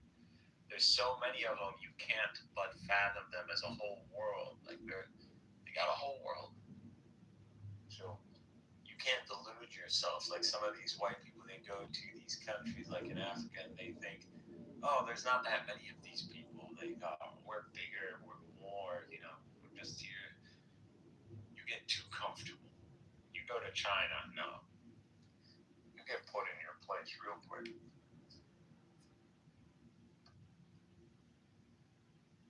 It's a nation of 1.5 billion people. You're probably the closest who can understand. People have gone to India. Dude, we may have lived in India, but we never. What's a world of 1 billion, over 1 billion people? What does that look like? Like a freaking. I don't know. Well, it looks like India. It looks like China. Never got to truly. Mikhail. Oh, it's Mikhail. What's the Madara shit? Listen, I was in Haizu district. Obito versus who? Look, I was in Haizu district in Guangzhou, bro. I felt like, wow, something million. Yeah, you feel like you're a nobody. Yeah, you feel like a nobody out there, bro. Yeah. I think the closest thing in America you can get to that is New York. It's actually, bro. It's actually like anything. What are you talking about? And like this bustling, like I love the celebrity status you get as a foreigner. That's very cool. Like that was very annoying. They would touch my skin. No, the Chinese don't touch people's skin. Chinese, the Indians. He asked me, I answered that question. I answered that question on an essay basis. I don't say how much proud he makes. Yeah, of course not. Yeah, because I was hardwired as a young age, really. Like, if someone asks you, like, where you from, you don't tell your nationality, you see ethnicity first, right? There are people who believe that, bro. Yeah, no, the Dravidians. Yeah, they come from Africa, the East. Bro, I was telling me, I remember in 1980s, one of the ambassadors to India from Somalia, he said that he came from India too. I was like, what do you know about that? It's trying to compliment you. It's trying to show where the camaraderie between Somalis and Indians. Right on. It's like, brother, we are the same, we are one. I was singing in the Malay. He was singing in the Malay accent, because he's like, oh, he's Malay Indian. Yeah, he's Indian. Malaysian. Imagine Malaysians have Chinese and Indians as minorities. As minorities. But imagine that environment. No, like, what's crazy about it? So he's Malayali, right? Malaysians practically look Filipino, He's Malayali Indian, right? He's Malayali. They're the best, bro. This guy was like a full BJP supporter. I'm like, oh wow. I was like, but this guy, like, he was just getting. Is the BJP again? Is that Moody's party? Yeah, Moody's. Yeah. No, I've met most Indians I know, even in like the tech world or like, blue. They are all Moody supporters. And I don't think of them as extremists. They're not extremists. Moody is a result of lack of political option in India. He's made himself invincible. No. No one wants to rule, dude. Moody is the only one who will go against the Mahatma Gandhi's guys. He's He's the only one. You know our Somali finance minister studied in Pune University, so he speaks Hindi. In that summit, so he was speaking in that summit in Hindi, like full-blown Hindi, and all the Indians in the comment on Twitter were like, "Oh, it's amazing! You see somebody how they speak Hindi, you know, like these guys just like." Hey, listen, I have a newfound love for Indians now because here's the thing. I mean, we're both on the Indian Ocean. I think we should have greater ties in the future. You know, like man, Indians will fuck with you if you speak their language. You know, like they will actually rock with you if you speak it. Yeah, man. Like these auto rickshaw drivers would say, "Madam, where you're from?" I would speak back in Hindi, and he would say, "No, but really, where you're from?" Really, where you're from? Nah, but he started camping in the middle of like, just take me back to my hotel.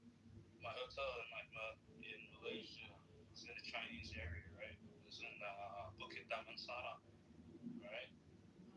And then this guy was camping for like the whole entire ride for like 25 minutes. How India's gonna take over Europe and how India's gonna take over America.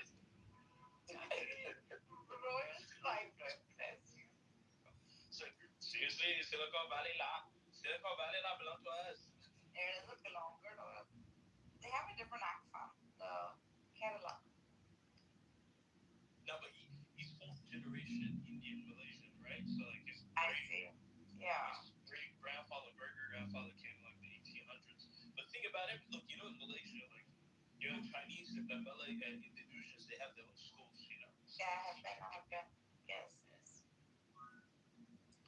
Kuala Lumpur, if you drop anything on the floor, you have to pay like 5,000 something. You're jailed for life. If you No, that's Singapore, man. No, Kuala Lumpur is also very, very clean. They also have very, very high. Too much roads. That's the problem. Like everywhere. Yeah, too many and very good roads too. If you freaking very good roads. If you're carrying like marijuana on you, it's death sentence. Oh no, that's yeah, I know. Death. Like they tell you on the flight. Yeah, on the flight they tell you like if you're carrying anything that is illegal, even vapes are illegal. So whatever you can, if you're with the marijuana or any kind of drug, it's immediate death sentence. It's scary. So much Sanskrit words in their language. Yeah, a lot. Half of the language is Sanskrit. If any language is there that has sort of preserved Sanskrit.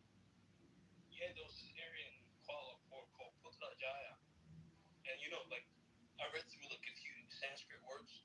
Like Putra like means child, prince, son, you know? Yeah, I love where you getting this from, bro? Like why do you guys have so much Sanskrit words? Like Bhumi Putra. Like where do you get these like random words? Like Bhumi Putra, like son of the earth. Yeah. Bhumi. It's such a hard language. It's like its letters are probably the hardest of all the languages. I know. I have learned Sanskrit is the hardest language of all. Like even the nerves are different. There's a nerve from the. They use a lot of crazy, like you know, old Persian had those letters, like those phonemes, and they disappeared. They are. Because if you look at like Ahriman and Ahriman and even like Avesta or even like some of the names of Zoroastrians, they are in Sanskrit, like really original Sanskrit. It was our language, I think, or something. It's Indo-Aryan, right? Yeah. Like even that language Bahasa is like Dude, Malaysians preserved it. We became friends. We wanted to be like the best. We want to be like so cool.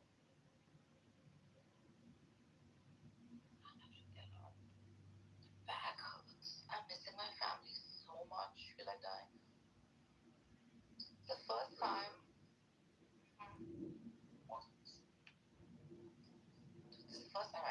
tomorrow.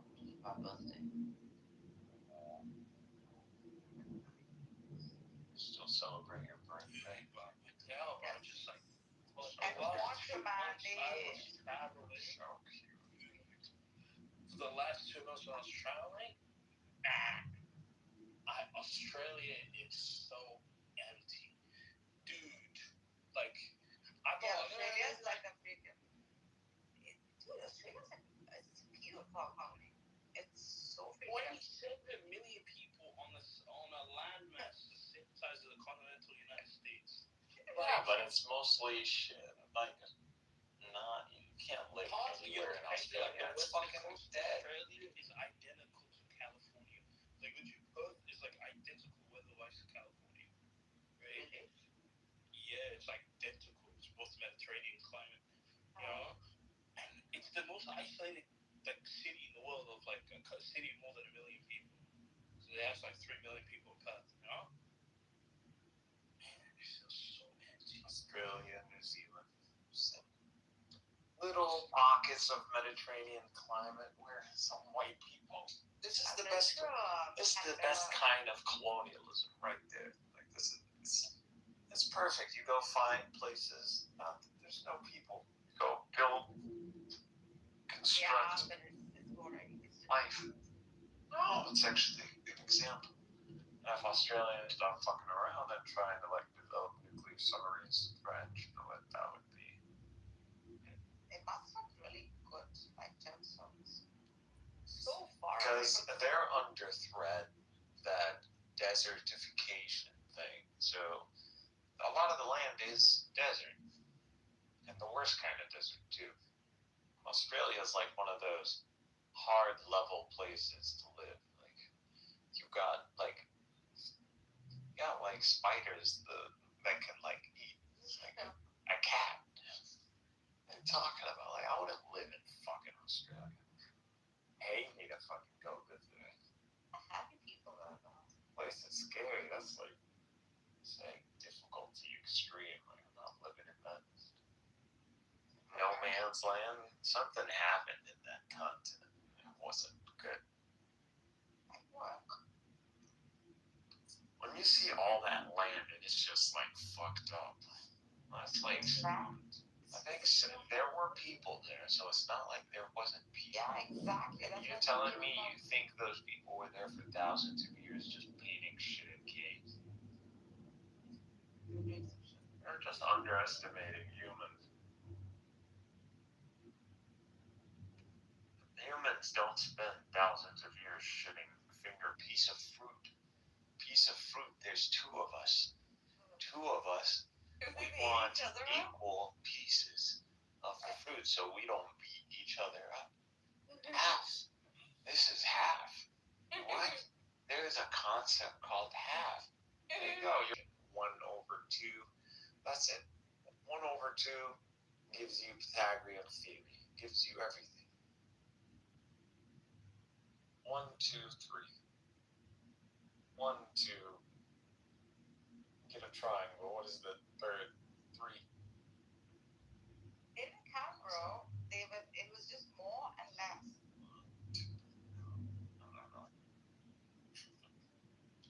But yeah, well, like you said, 0.5 fractions, half, 1. You figure it out. It doesn't take that long. That's the whole point. You start figuring out, piece of bread. There's 6 of us. How many times do you need to calculate before it becomes like, They just gave out the bread. Some got more, some got less. No, that's not how it worked. You think humans, their survival, every piece of fruit or bread matters. They're not going, well, why did you get a bigger piece than me? Like, humans are literally that fucking petty. What are you talking about? Look at our children. They notice these things. Our children, before they notice math or fractions. This is how I taught like younger kids. I would tell them, they don't understand 1 + 1 = 2. Here's 2 lollipops. It's 2 candies. 1 + 1. How many? He's not gonna pretend he knows. Okay, no problem. Put the 2 can, take one. And then he'll look at you like you stole his fucking lunch money, that you stole his car or something. Why are you upset? Like, what did I take from you? You took something, you took one. It's like you already know, you clown. You already know. The kid already knows. So it proves to you, humans already know. First of all, they already know. We already know. We just don't know how to say it. God gives us the ability to give names to the meaning of things that we already know. He gives us intelligibility. God is the one who taught us all the names.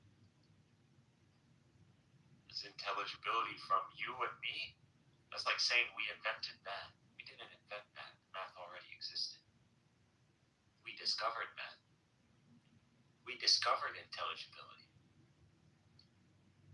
So when we're talking, when you hear the Quran, like, and then someone like Matthew comes and thinks this guy is implying flat Earth cosmology, like you're so confident when you have the Quran speaking at metaphysical levels that honestly no one at that time should be speaking of. This is not language.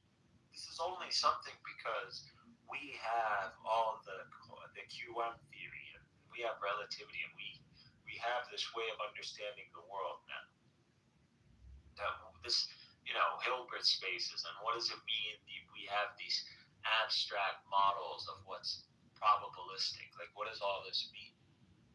And the only thing that you see that strongly hints at, like, if you translate all this physics to metaphysics, and you line up all the interpretations that trip some balls, like how did this person talk about reality? Yeah, it might not be in the physical sense, even though we can argue the physics, because I can read things in the Quran, might not be calling it like the way natural science in the West calls it, but structure-wise aligns with natural science.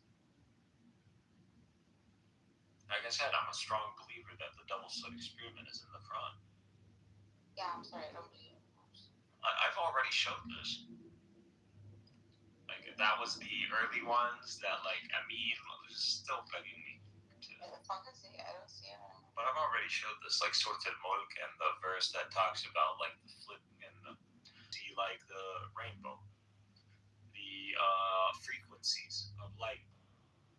Electromagnetism. So you got all of them. You got your violet, your ultraviolet, your 7. Good for you. So and it goes.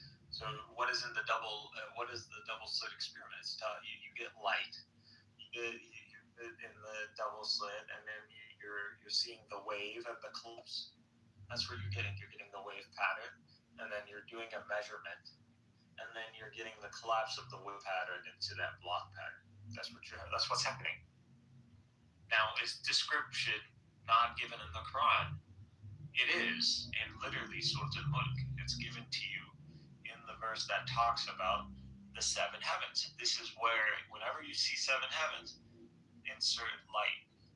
You're just telling you, and step by step, it is telling you you see it. It is, you see the solid pattern, like you see the structure, integrity.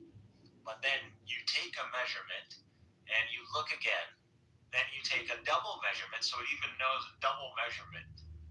And you will witness that the amount there's a collapse. So you will witness a lesser fidelity environment. And the one who is taking the measurement will be frustrated. So ينقلب إليك البصر خاسئا وهو حسير. So the measurement is going to be less fidelity. And the one taking the measurement is going to be frustrated. That is literally what is happening today. Verbatim, it tells you double measurement, light. And it talks about obtaining measurement. So, basar. So, basira. So this doesn't mean necessarily vision of something. It can mean you've obtained the reason of something. So that's what it could mean. So it doesn't mean like literally verbatim seeing. The Quran is very careful on the words it uses because we can pick on these words. It's not the same like English. These are not synonyms. So you translate it, and it's translated. It's not the same word.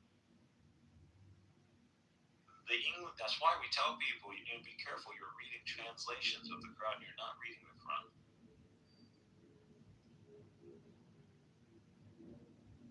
The Quran is in Arabic. You can't read the Quran except in Arabic. I'm sorry.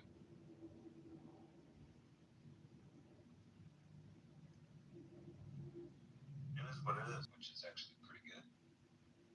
Yeah, not anymore. Like I don't care. You don't end up reading the Quran or being able to learn. You give it up. I give it up. This is it. I really like You want like a. I'm giving it up, bro. Like there's no. Give it up. Who cares? Yeah. So it doesn't mean anything. It's your pursuit of truth. At the end of the day, whatever you reconcile to be the truth is the truth that you're gonna face, your eternal existence with. Like that's what it is.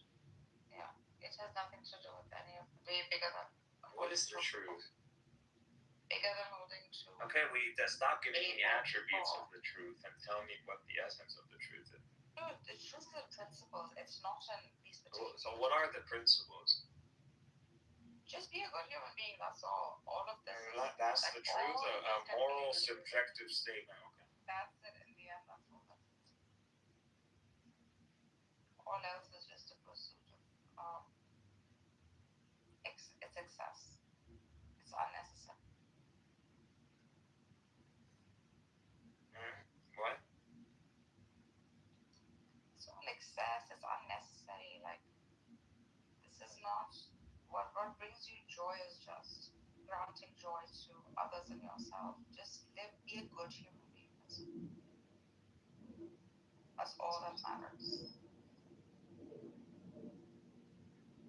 I love how these Israelis go viral video and they're in Brazil and they're hanging out with a bunch of Brazilians, and then the Brazilians are like, "Where are you guys from?" And they're like, "From Israel," and then they're like turned on them. They're like, "What the fuck, you guys are from Israel?" It's just like starts yelling at them. And these Israelis, they look so shocked from the reaction. They don't know that it's not the world that is pre-October 7th. You would go around saying, "I'm an Israeli." Oh, cool. Now that world is over. You think so? It's still not registering for, it's over. It's long gone. Anywhere these people go, they're going to see only more for, like, this is, who thought this Fox pundit, this person that we, like, kind of woke up to the Daily Show and what's the British guy, his name, I don't know what he does, something Minority Report or something. And these people, this guy was the main, like, he'd throw darts on him whenever you had the chance. He was that spokesman. He was the trophy. You remember Bill, what's his name? Bill Hannity. He was one of the first people to get canceled. Like, he got canceled the fuck out of him. Bill, right? Am I getting his name right? I know what you're talking about. I'm bad with Hannity. I think it was Sean Hannity. No, Sean Hannity. That one. Yeah, Sean Hannity. What happened to him? He's still around, right? Career, let me see. But that's not who I'm talking about. Was canceled after less than a year after a controversy. During two shows, gay and lesbian rights were discussed in what was considered to be a contentious matter. The University university board that governed the station later reversed the student campaign. Santa Barbara chat. Okay.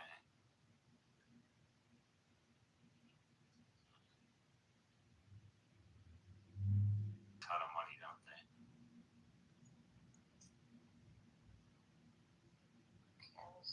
Miserable bastards. I don't know Hannity's still around. Who do I mean? What's his name? Bill Maher. No.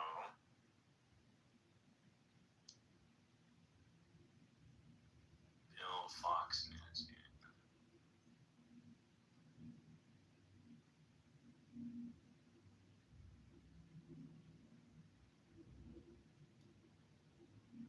Son. That's the guy. The old guy. It is Bill O'Reilly, my bad. Bill O'Reilly.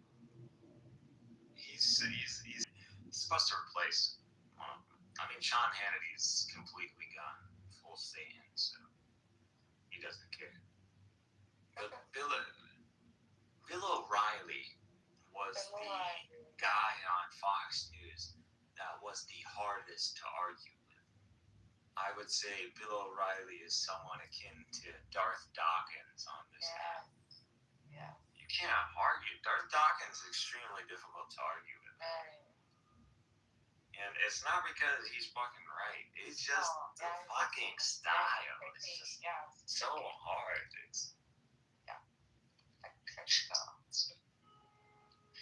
It's like so moody and monotone and easy, and the logic is there. There is some logic. Something, yeah, but it's not like you're gaslighting, and you don't want to look like you're gaslighting when you're talking with someone who's sounding as smooth as Bill O'Reilly or Darth Dawkins. That gives them points because they're already smooth talkers. These people are smooth. They speak smooth, and that's just charisma. You know, some people, their skill tree has a lot of charisma points. And that's one of them. They're that archetype. It's got a trickster. Good guys or bad guys. Charisma's charisma. It's not the charisma that is true. It's the charisma that is pseudo. Well, there's white privilege involved with it. Yeah. If you wouldn't, this attitude wouldn't be tolerated. It's only tolerated from white men. Why? Because they're at the top of the pyramid currently. You think so? Of course, to deny the Anglo-Saxon hegemony of the on the world is stupid. Dude, I don't even see it. What is America? America is mainly the descendants of the British. The main demographic, the main majority. It's a hidden. It's like they don't know the very white people who are descendant of the British. There's so many of them. They stopped. They're just white. But all these people are really descendant. The second largest white group are the Germans. So mainly America is a German country. It's Germanic, Anglo-Saxon German. That's who is the ruling WASP. But mainly Anglo-Saxon. There's a hierarchy in America. So you clearly have not seen it. Yeah, you're not around enough white people. I'm only around white people. No, you're in California. There's barely any white people. I'm you need to be around East Coast white people and like those I haven't seen. Yeah, those I don't know. Yeah, where white people are just comfortable being white. That they're passive aggressive. They're just triggering you without you even like. They don't even mean it. They're just so up there. They don't even look at you. Like, you know, it's like, think of, you ever watch like the old Roman movies that their shows, Spartacus or something, where it's like, they're talking about the ethnicities of the very slaves around them. And it's nothing, like, they don't even, they love their slaves. Like, they're, you know, but they're just talking shit and it's just normal. And, you know, the slaves are probably, they can't even roll their eyes because, you know. Maybe I look like them. They're Romans are terrorists. No, I'm saying maybe I look like them. This is why I can't differentiate it. Or they, I don't know. I just don't see it. No, And they're my not mother's terrorists. story is like one example. Romans are civilization is what humanity needs to cleanse the animalistic. God, the final revelation is, immortalizes Rome. And then people want to talk about Islam as hating against Rome. What are you talking about? You got the final prophet of God, cheering for Rome over the Persians. What do you want more cred points? Islam is the perfect blend for Rome. And that's what it is. It happened. The Romans are the Turks. We have the Roman people on our side. Romans are Muslim. Yeah. We fly the Roman banner. What are you talking about? The crescent and the star is the Roman banner. This is the banner of Constantinople. Look it up. This is a Roman banner. Don't let people trip. We're Rome. What are you talking about? We just stopped using the word Roman and we replaced it with Arab and Ottoman. I got confused so many times in the past week that I became an apostate. Who took therapy? Matthew's group?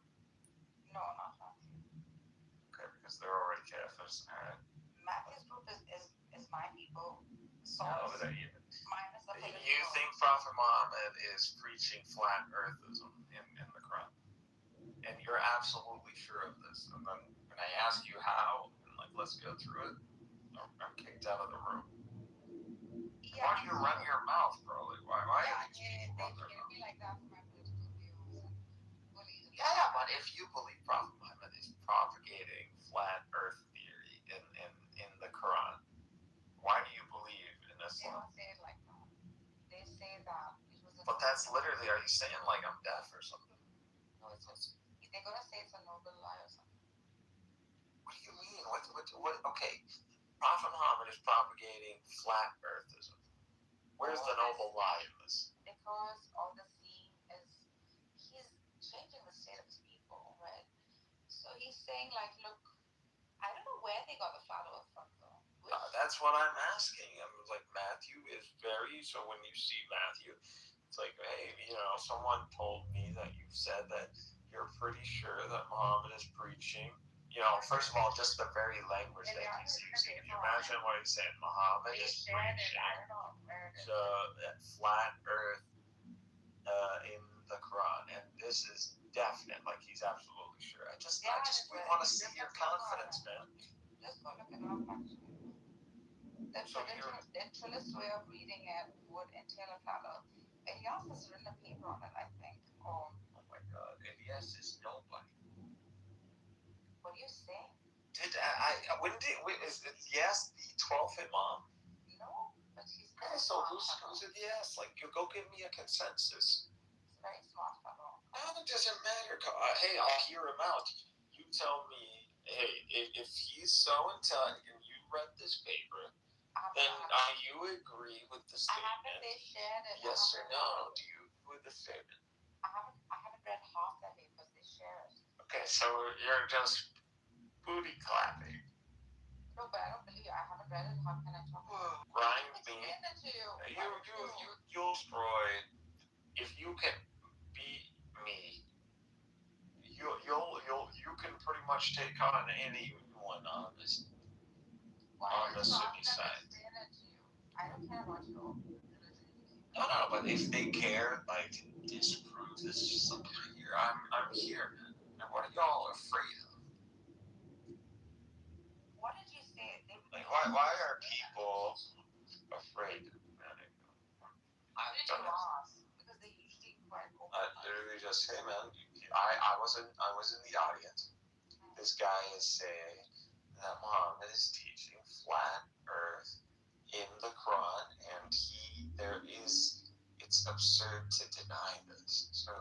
described, denying this as absurd. So he has conclusive, and this is where I would have to ask if he holds to induction, like being something conclusive to begin with. I don't know, because the people, like, once you start hitting them epistemology, they act like they're all about epistemology. That's not the case. They hold to dogma. That's what it is. No, they don't. And the dogma is not revelatory. What kind of dogma? It's Greek philosophy, but not even Greek. Like, we keep talking. This is their way of talking because they're so stuck.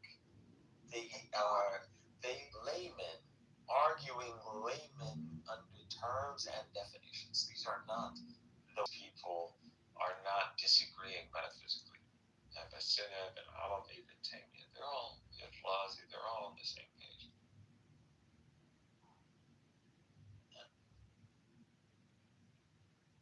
And I've open challenge to prove otherwise.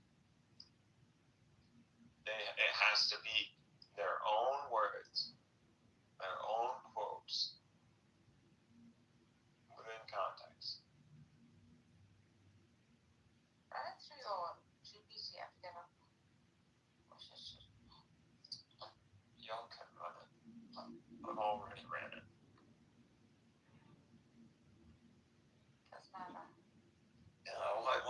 Why is ChatGPT not working in y'all's favor? Why not? I don't use ChatGPT yet. Yeah, because you're a fossil. No, because I use Google AI. Google AI? Except you use Gemini. I will. No, Google AI is powered by Gemini. Oh, really? Yeah. You're just getting the very low, very restricted Gemini. It's not very good.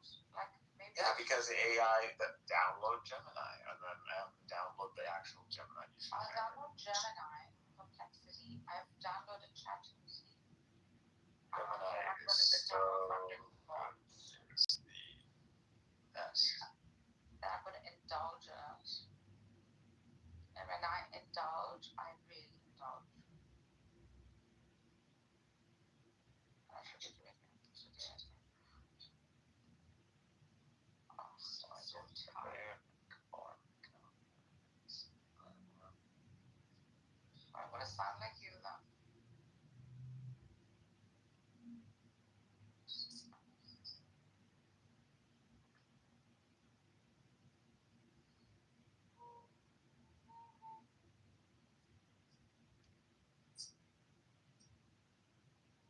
Just chill. It's not bad. You don't know it's changed.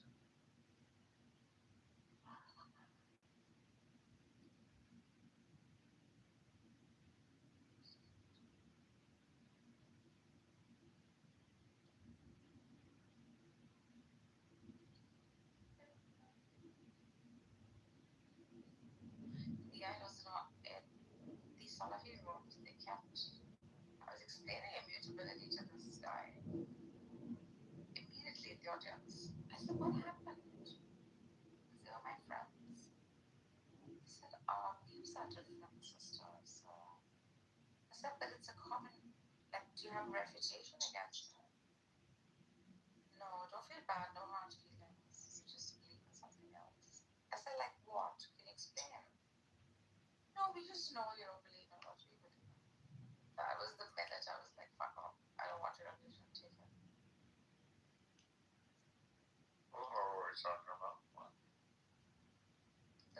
Some Salafi room. I keep facing it with the Muslims. I don't know if it's like this in the real world too. I don't hang out with any. But if it is like this.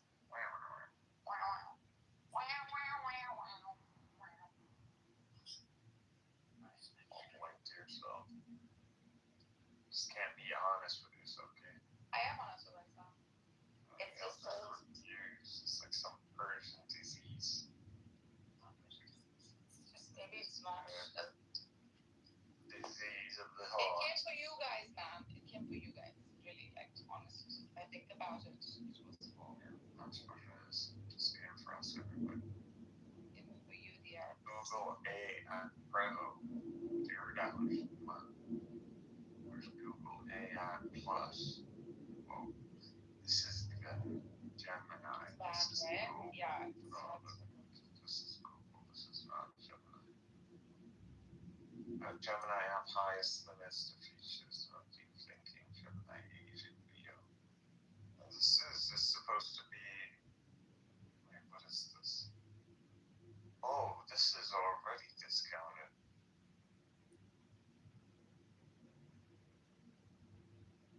Why? Why is this discounted? Is it because I have YouTube Premium?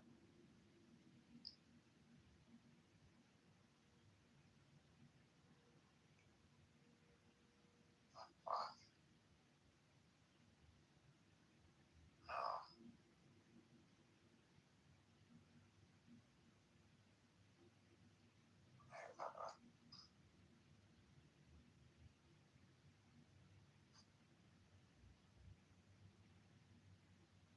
No.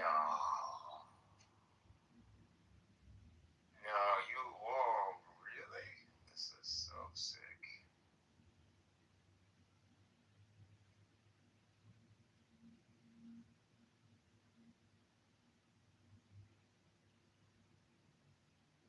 If I can do this on my phone, that's it. Google is one. Like they won. That's it. No way.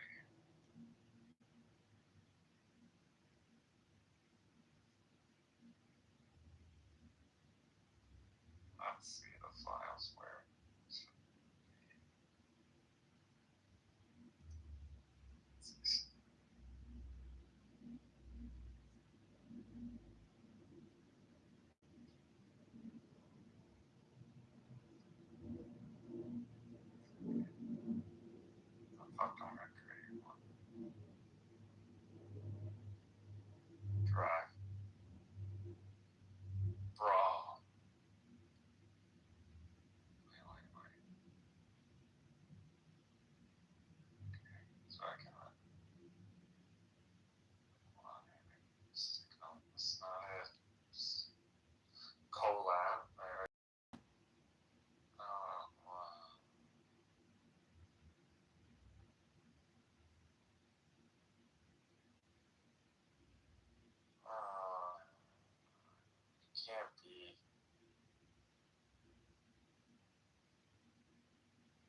I was like gonna get way too excited.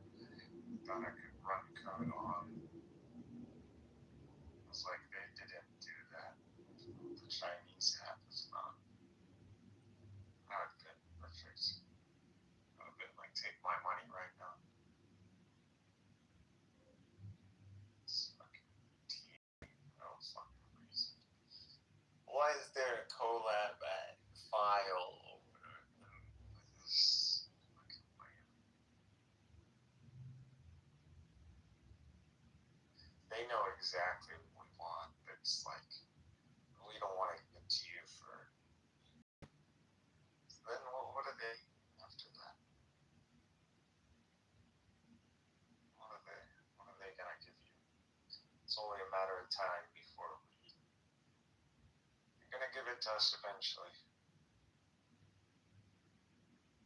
You're gonna give us all the power. It's gonna be all of it.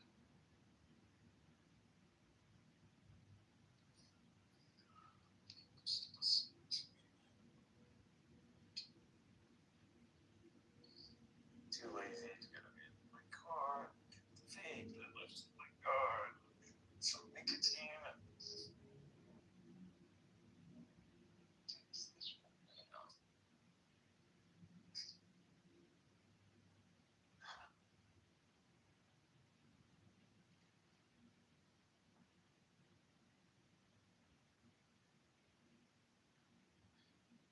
I'll be with my car.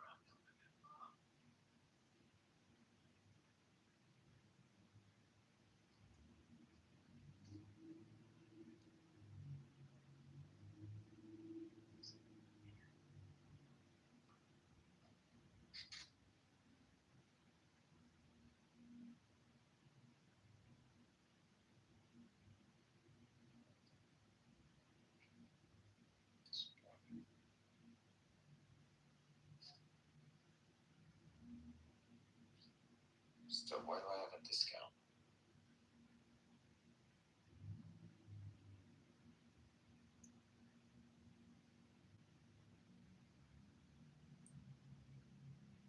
All Google accounts come with 15 gigabyte of storage, which is included as part of the total storage offered in other Google authorized and traded detail. Okay, it has to be the Google subscription to YouTube, which is good for them, right? Like they're actually registering. Yep, that's what it is. So you automatically, if you have a YouTube subscription, you already have Google AI Pro.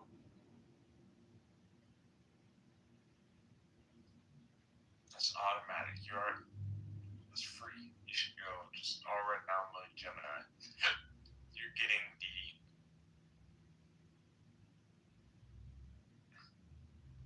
the third strongest model, actually. You're not even getting AI Plus, which is this faggot shit. AI Pro, AI Plus at Apple, by the way. This is they love fucking with each other, don't they?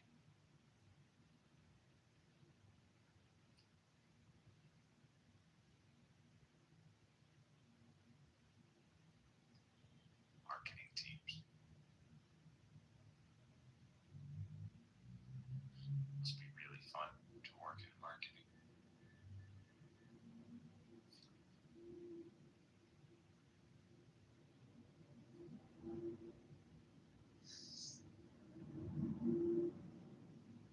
Maybe I need to link it up. Or maybe I need to save the file.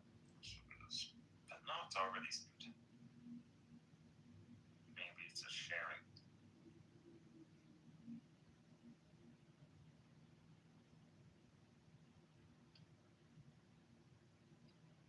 AI comparison.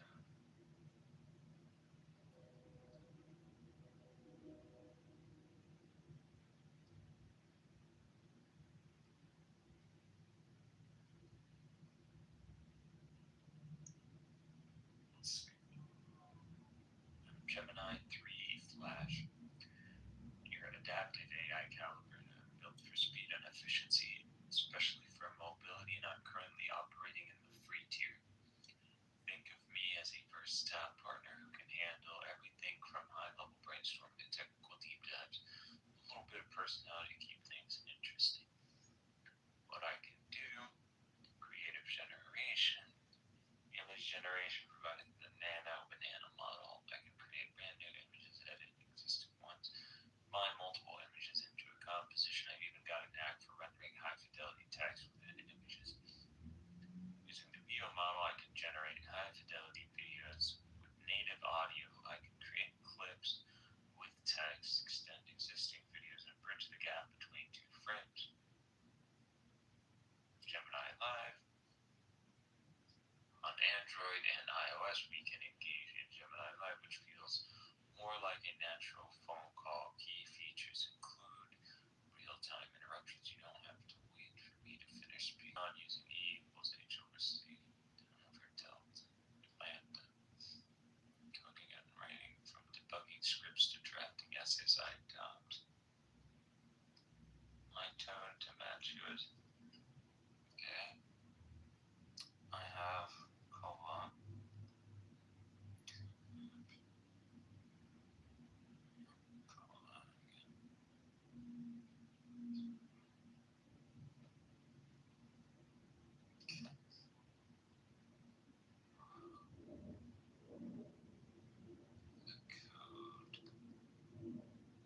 The mobile app.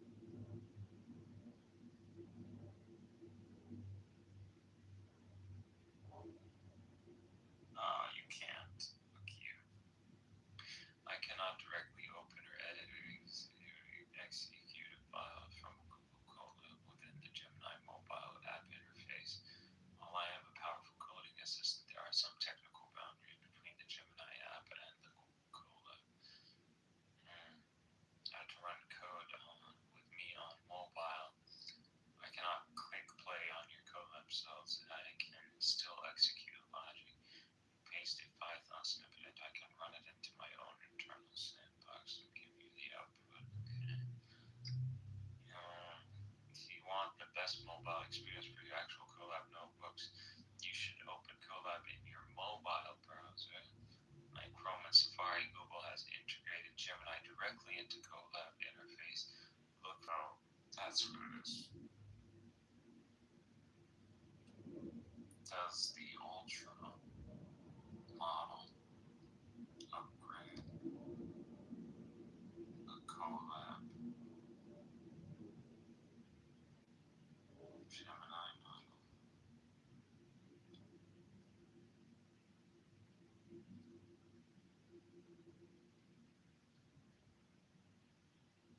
No.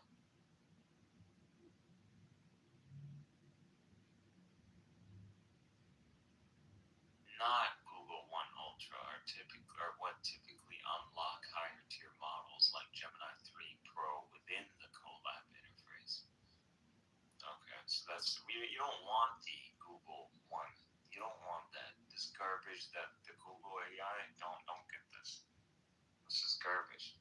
You want the Gemini 3. That's what you want. You want the one that works with Colab. Because that's the shit that can code. And that shit prompt codes for you. Do you understand how powerful that is? Fuck, you don't need to know Python anymore. You have an AI that prompt codes on the fly for you. Colab. Just download Colab. If you know Colab, there's an AI with Colab, Gemini. If you upgrade that to the highest tier, you practically have your accountant, your fellow researcher, your programmer. It's a jack of all trades. Okay. I'll keep in touch anyway about this because I don't know how to use it. If you don't mind.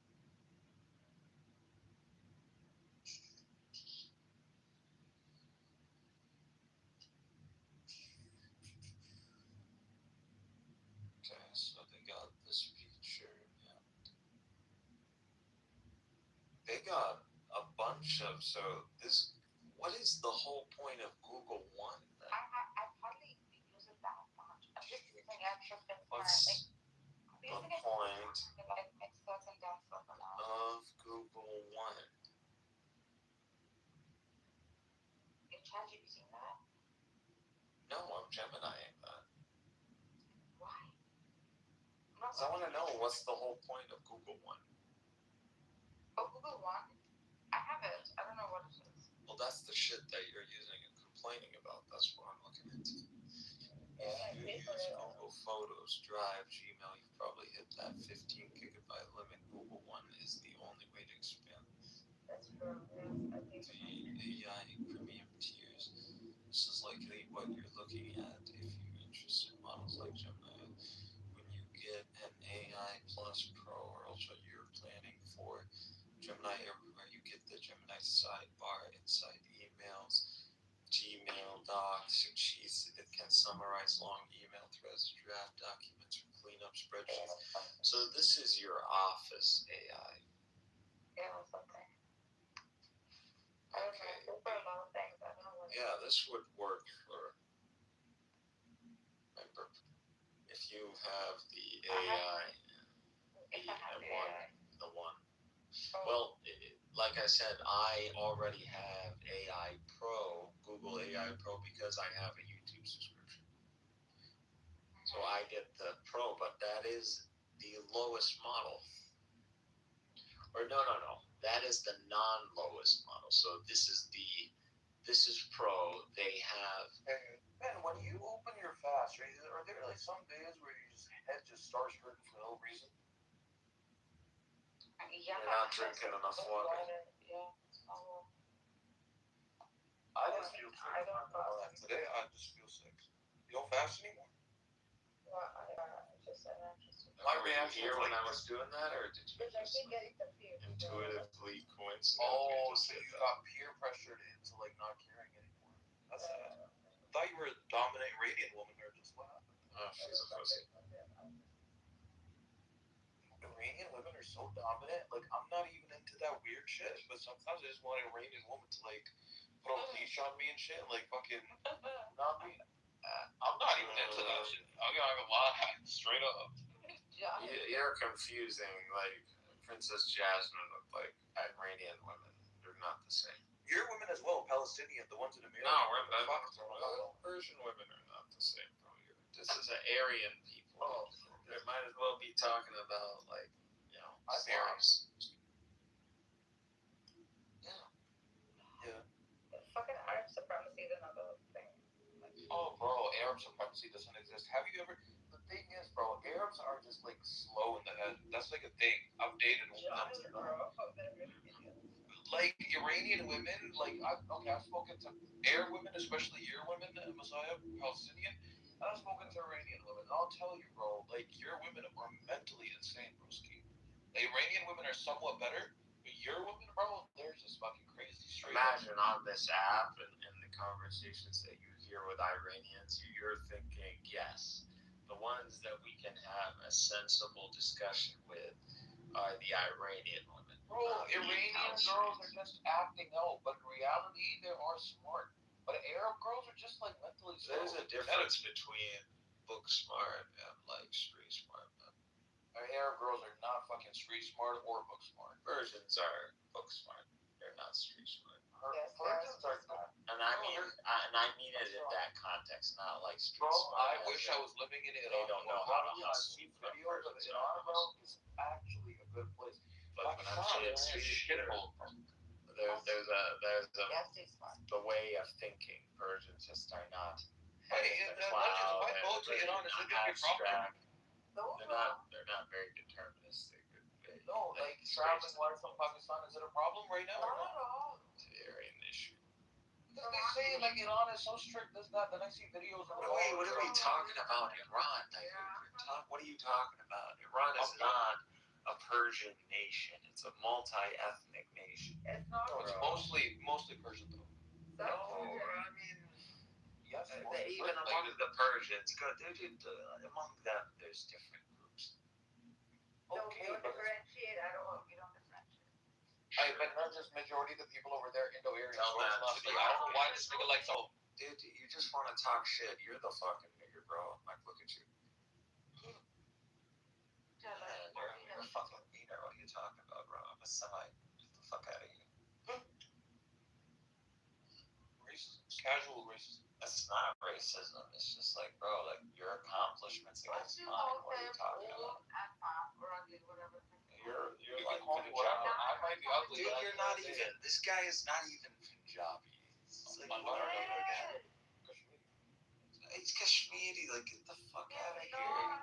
Get the fuck out of here. What is that? I'm more closer than Persians. Like we're not even. This is not even in that. No, you're not. What is Kashmiri? What is their paternal half? We did this before, bro. I hate doing this again and again. Some people say they're originally Jewish. You know, with me, it's just immediately go to your apple. We already did this with Kashmiri. I'm pretty sure I don't like. Did a Kashmiri girl break your heart? Like, what happened? Oh my god, bro, you're not even on the radar, man. I mean, not on the radar. What the fuck is that supposed to mean? You need to figure out what you are first. I am. What? What exactly? What are you? I am human. I am human. That's the best thing. You're not gonna claim Pakistan. I don't You're not really really a fuck Pakistan, bro. You think I give a shit about Pakistan is a Punjabi country. No, but like, who gives a shit about Pakistan, bro? Like, I'm not a nationalist. I don't care, bro. I'm not a nuclear armed country. What do you mean? Okay, and replace it. Well, take it. Replace it. What? Why I think would we want to replace Pakistan is just a bunch of fucking nuclear retards. Islamic country on the face of this planet? Why would we want Who cares, bro? Who cares? Like, Pakistan doesn't need to do anything. Low IQ. I'm surrounded by low IQ people in this country. I'm trapped in this country. Technology I'm trapped in this. is all the Pakistanis can flex with. I'm trapped in this country and I can do nothing about it. Nobody's here to save me. I'm here on my One own. man vindicated a whole nation. That Khan guy. Who? Ramzan? No, the Khan, the one who brought nuclear technology. Oh, Abdul Latif Khan. That guy. He was a good uncle. He died though. After him, Pakistanis don't really need to do anything. He was a good guy, but he didn't like Pakistan either. He gave the Muslim world the nuclear technology. That's what he did. Okay, though, now he's Solo. Okay, you don't know what I could do in the future. Not even this guy. Listen, look how powerful Islam is. This is a man. Wasn't recruited by some state. Wasn't trained. Wasn't embedded. This is literally a Muslim who, on his own, calculated the need of the Muslim world for nuclear tech, and on his own started taking pictures, memorizing, writing down, translating, sending it to Pakistan, coordinating with them, getting them on board to help him develop this for the sake of all of them. And literally, this is a one-man project. Do you understand? This guy's a superhero. He showed up, and we're just fucking. Where the credits already rolled, and then we're the teaser that shows up. That's what we are.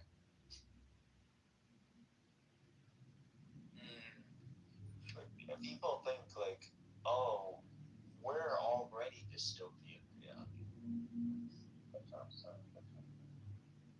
Yeah, we're the God and the God. We're already there. Yeah, but I'm trapped in this country. Nobody can come save me. You're just obsessed. That's all you're doing. I'm pretty sure. You're living the best of weekend. Well, Freddie wants to feel. fuck this. Yeah, he wants to be a victim. That's what he wants.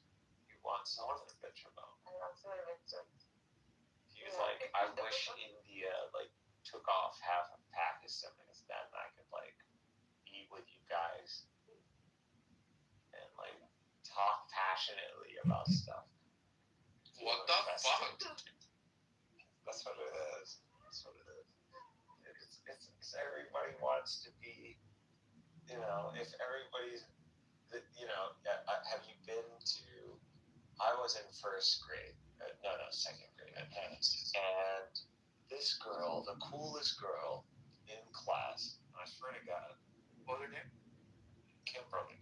Like, you understand how cool that name would have been, because that's like a Power Ranger, the Pink Power Ranger. She was literally all about, she was the little girl version of Kimberly the Pink Ranger. Straight up. No kidding, bro.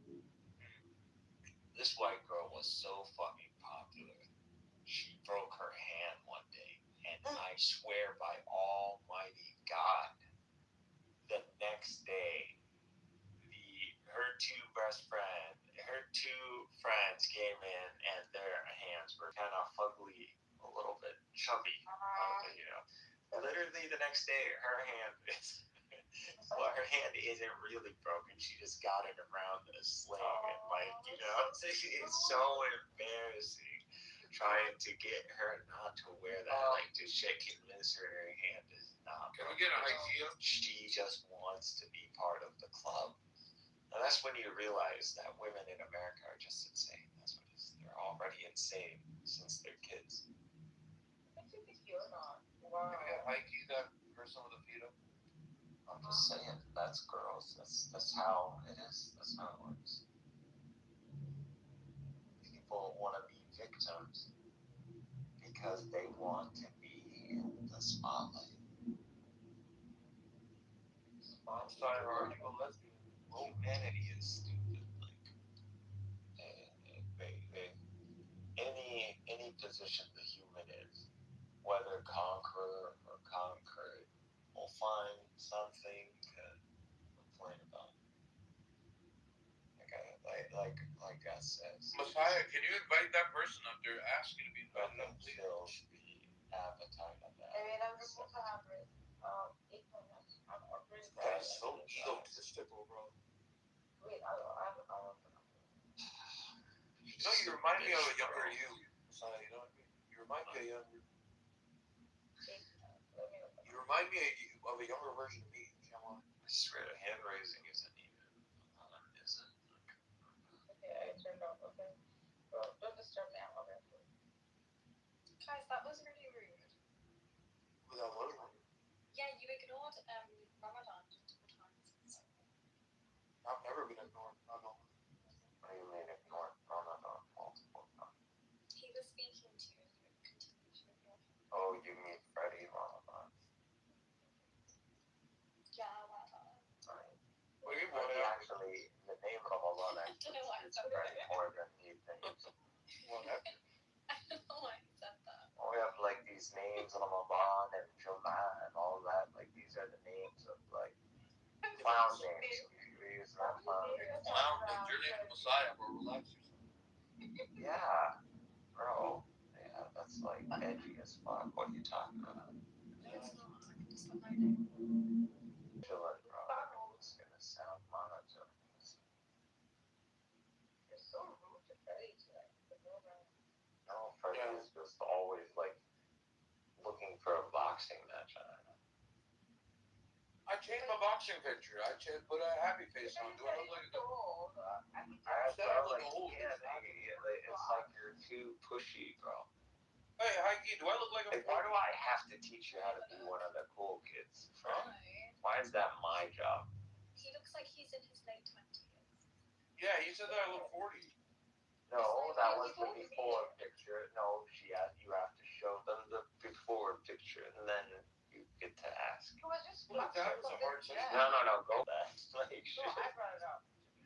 yeah, so bring back that picture and then ask her, how old is the guy in this picture? Oh my God, just ask Freddie. He'll tell you. Messiah, why do you live? Someone tell her. Messiah, you actually think you're so important, don't you? Like, this man thinks he's like the most important person in this whole movement. No, so important. I'm the Messiah. No, you're embarrassing. That's what you are. I'm the Messiah. But you're embarrassing. Well, why you care? Like, why do you care? When did I say I cared? And why are you talking? Who cares? Pardon? Why are you talking? Who cares? What do you mean who cares? You'd be nice. Oh my god. She just woke up. I'll show you the other picture. Tell me if I'm 40, man. Fucking all this guy gave me like insecurity. Maybe insecure. But he's still thinking about it. Like, he doesn't Who's get it. thinking about it? You don't get 140. Go ahead, When like. I asked him, was Me where too. do you live? And he's telling me to ask other people rather than just answering himself. Yeah, he's an egotistical maniac. No one listens to So, him. Freddie, I don't know. I can't see it, so y'all just talking. You can look at the picture that he posted. Now ask her what is the age. It's a bit weird. That's the answer. I really don't get the British sense of humor, or these minority British. You know, minorities. Like, I don't know. They're trying to like. It's not working. It's not working. You should do the whole Bridgerton. Like, don't do the whole Dave Chappelle. You guys are not funny. Just go aristocrat. Yeah, UK. What are you talking? You're not good. Very good at you. So you're both retarded. She just said I'm Australian. She's not from UK. She's not UK. I literally never believe it. Alright, there you go. You're British. What are you talking about?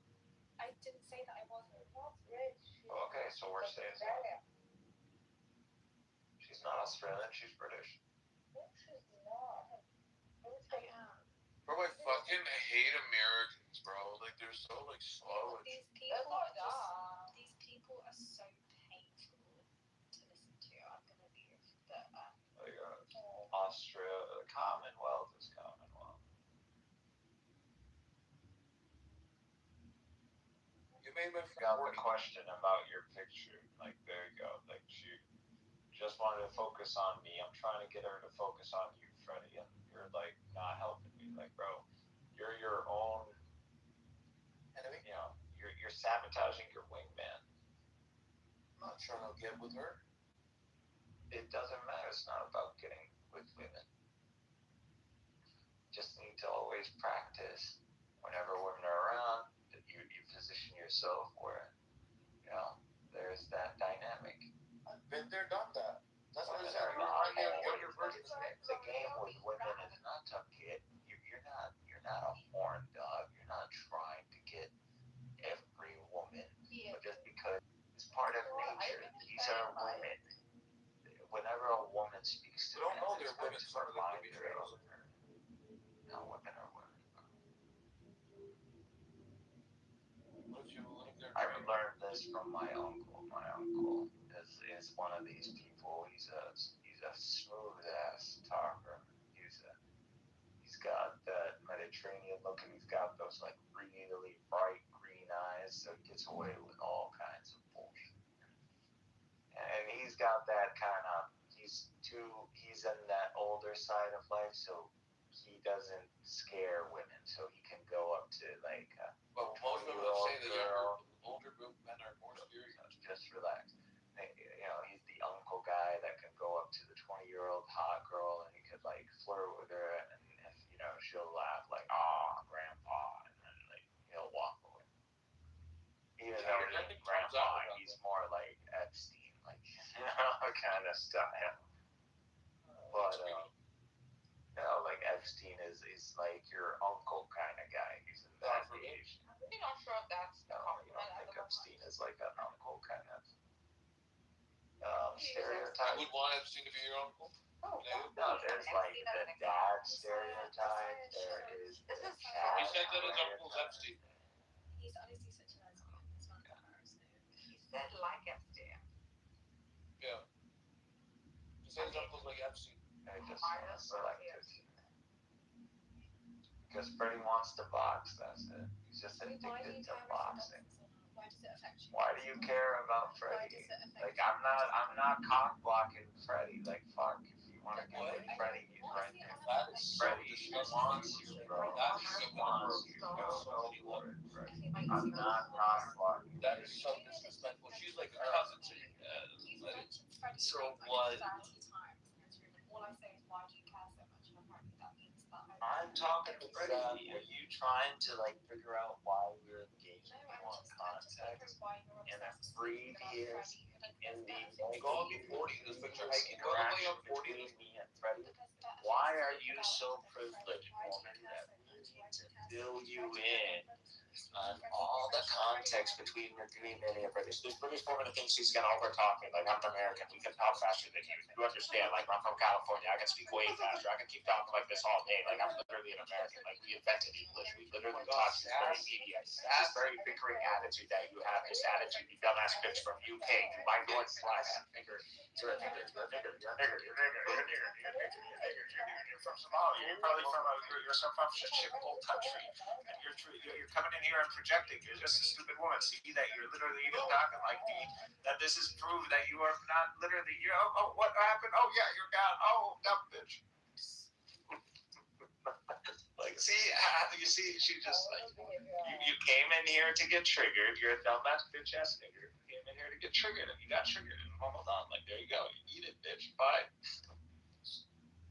Cider is so nasty. Terrible. Like I'm on this app. I know we're on this app. Like look at what they named it, karma points. Like come the fuck on. Like how is this not so obvious? Karma points. Like, yeah. What are you on this app to do, Freddie, other than to get punked and punk people? That's funny. Trying to test something. Either there's some intimidated minority that can't flex it in real life, and they're trying to recover some aura points here on social media. Being self-styled like keyboard warriors like Norm and a lot of the Zionists on this app, they think they're accomplishing something for the IDF or something. They're fighting the fifth column. Yeah, it's delusional people. That's what it is.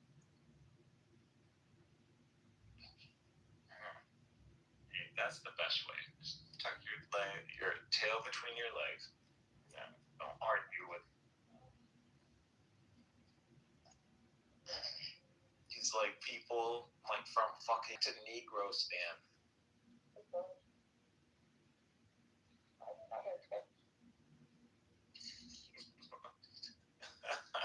Because this is America. Like I don't know what to tell you. Just you think what I'm saying. Who taught me this? I'm a fucking Palestinian. What are you talking about? Do you think I learned this on my own? I learned this from white people, black people. That's who the most racist people in America. Ask any of the others. The Mexicans, Asians, white and blacks think they have an inherent right to this country. I swear to God. Ask anybody. Don't ask me. Ask Asians, ask Mexicans. No, I'm saying ask. I think you're okay. I think you're okay. I think I'm shit high. No, I don't. I think I have a Semitic mind. And I have the mind of Christ, and that's just a value. Like, it's like I'm just. Do you become a mind of Christ?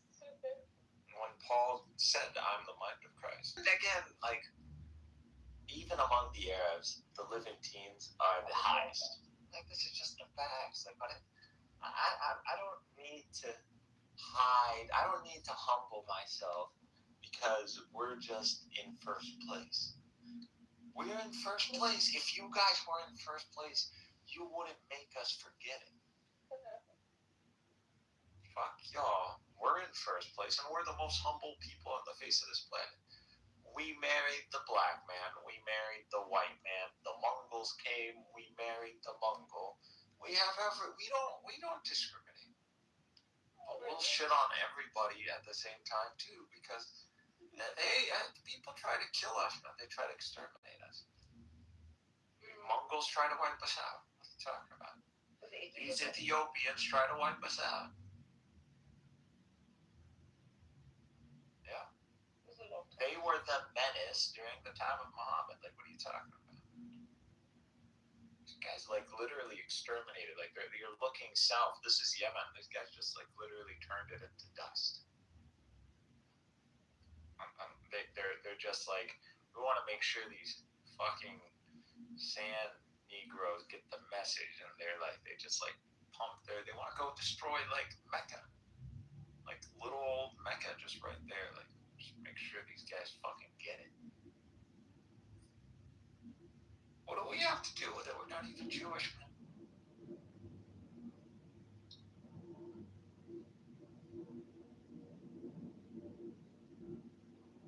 We don't discriminate because we face the tyranny of both.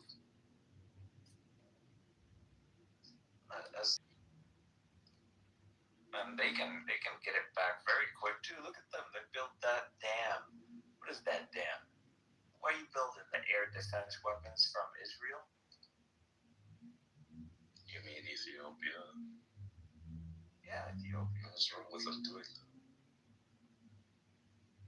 What's wrong with them doing it? Why are you buying air defense systems from Israel? Because they're willing to sell. Nah, bro, you don't buy them. We're brothers, right? Like Ethiopia, what is the issue? Like you're saying there's no beef. There's no beef. Why do you need air defense weapons? Like, why? Bro, I want Ethiopia to go to more Eritrea. I want to see so many Ethiopians in Eritrea instead. It's gonna be a That would be your fantasy. You're fucking Somali. Bro, I never close. I met you. Brother. I don't mind Eritreans. I'll agree. I'll watch that fight. I'll watch that fight and I'll be happy. Okay, yo, my dad was in Ethiopia. I don't have no love lost. He was literally there and say, yeah, man, like these. Yeah, man, it's Watch Eritreans. Eritreans are weird ass motherfuckers. Like if you go to Africa, right, you see like Christianity, fusion, a little bit paganism, and you'll see either them with that or them being a lot more zealous. Have y'all ever met an Eritrean on this app? Many. Really? Yeah, many. Like actually from Eritrea or something? They're probably more hated than anybody else, huh? I would say. But do they get a lot of? They probably get a lot of beef, huh? No. They're called the North Korea. The whole. Tell you, bro, I'm telling you, Ethiopians have wars, bro. No, bro, that they took the coast of Ethiopia. They turned Ethiopia into landlocked country. You understand how big of a bitch slap that is? Like that's really bad, man. So it was an Italian colony. Back then, you know, like it was an Italian colony. After World War II, the Italian positions were forced to be given to Britain. The British carved all the borders, you know.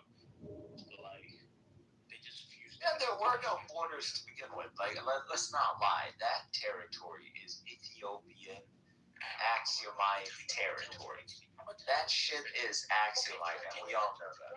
Okay. Here's the thing. Let me tell you. You know, Menelik II didn't even know how to read or write. It doesn't matter if they didn't know how to shit. I'm gonna tell you what happened. This guy literally sold, like, he said, I have claims over Eritrea, and he sold it to the Italians for like 200,000 liras. Like, he sold for like. Oh, bro, like, bro, you think this guy had any choices against the Italians? Oh, he definitely had a lot of choices. Dude, they killed this guy and buried him under a toilet, bro. Oh no, that was the death. Who? Not the Italians. The communist government. Yeah. That was in the 70s, bro. My dad told me. Was it? I thought it was the Italians. Bro, my dad was in Ethiopia back then. It's the communists that did that, really? Yeah, the communists did this shit, man. Fuck. That was crazy. That's fucking hard, man. Yeah, that's very communist.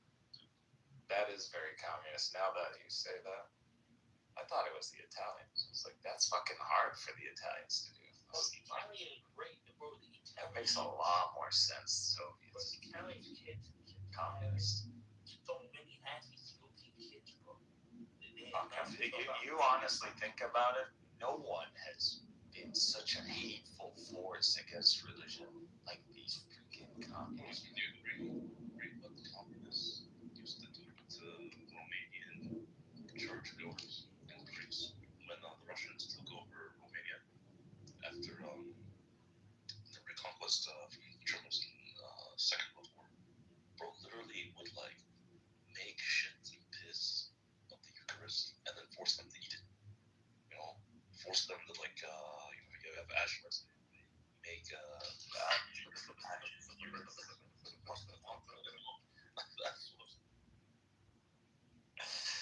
It actually makes a lot of sense. Like, shock factor. They believe religion is like opium of the masses. It is religion is opium of the masses. So what they're thinking about, they're doing a good thing, man. When they stuff your emperor under a toilet, like there you go. I think that guy got snuffed out hard, bro. Like, I always wonder what's up with Nazir. Like, have you ever met? You know Nazir. Yeah, Like, what is the fucking Rastafarian like whole beef, bro? That's it. That's all about that. There's no force on this planet I hate more than Kitover. What is he? What is it that Broad and Christian, we're talking about an Eastern Christian society, to spawn such an evil, to a crusading force against God? Well, I mean, the origin is, here's the short answer is okay. Jews. Just blame Jews. It's a scapegoat shit. No, I mean, because that's who literally, like, the brain, I'm just being serious, the brain or So what if I said it's the SARS and their like constant warfare against the Ottomans and the Safavids and like starving their people and all that in the name of like bringing about like the Christian kingdom or the Messianic kingdom or something? Because those areas, right, were not bastions of big support of communism. Those areas were very, like, if you become communist, if you don't become communist, the bastion of support of communism came from other peoples. So the more interesting thing, okay, why were a group like the Latvians, why were they so pro-communist, right? Like the main like the military force of the KGB and the Cheka for years came from Latvians. So why were these guys so pro-it? When you look at it, there's a combination of many factors. One, they're not Slavs. They don't care about Russia. They don't care about Great Russia. Another thing, these guys didn't have like a strong ethnic identity themselves, so they were willing to basically swing any which way. But when they started to say the fourth most crucial things, the capital city Riga. Riga was the fourth biggest city in the Russian Empire, and arguably its most important port. So it's this big industrial hub, right? So you have a huge industrial hub with people who basically define their identity in vacation, because their land basically was fully under the control, like the people who ruled it were Baltic German nobles. So the average Latvian was literally like they were mangat. They had no power. Remember that day when we got into that fight with that one Latvian Jew, and I started telling people I'm mangat. This is why I said that. These people had no identity, no history, but no prince. Germans. Yeah, no prince. Right? And this thing, warrior military culture, because of every war between Russia and Germany, right, has been fought in their area because it's the fastest corridor between the main German cities of like Berlin and then the northern cities of like Russia, St. Petersburg, blah, blah, blah, blah. So these guys are always in between fights of Russia, Germany, whatever, right? In World War I, World War II, the rest. So these guys, the moment an ideology comes in and tells them that, look, you're being oppressed by the Tsar, they're like, well, yeah, the Tsar is my people. Oh, and another thing, they're Protestant. So they have no religious loyalty to the Tsar either. So they're like, we have no religious loyalty to the Tsar, no ethnic loyalty to Russia. Our whole history is basically just being farmers that like get kill people every now and again. We're industrial laborers, so that's like a big bastion of support from like communist ideologies, right? High literacy rate, and we have no control of our own land. Oh, you tell us we might become lord and masters of this country if we just go around killing whoever, anyone. And that was basically what they did. If you compare the strongest, most cohesive elite of the Red Army, were not Slavic. But the main demographic of the Red Army was what? No, the main demographic was still Slavic farmers. Yeah. The Russians. But the people who like upheld the revolution, right? The people who were the reason that the Reds won the Civil War were the Latvians. So when we come to write history in like 100 years or 200 years, we talk about this Russian-Ukrainian conflict, or you're them. It was Zelensky. No, I mean, I acknowledge other people had reasons, right? But if I'm being honest, the brain... How the Russian Empire ended up becoming like communist Soviet Russia. Okay, so you also have to talk about the Slavic farmers, right? Those guys, as always, very clear. The peasants. Yeah, the peasants, right? Working class, industrial laborers, they're always victims from any government. Who else? Actually, another group, Armenians. I mean, they were kind of pro-communistic. Georgians, the Stan countries, they basically were able to be neutralized because they just didn't care once, until they started caring when they were getting starved to death. With the Stan country. Yeah.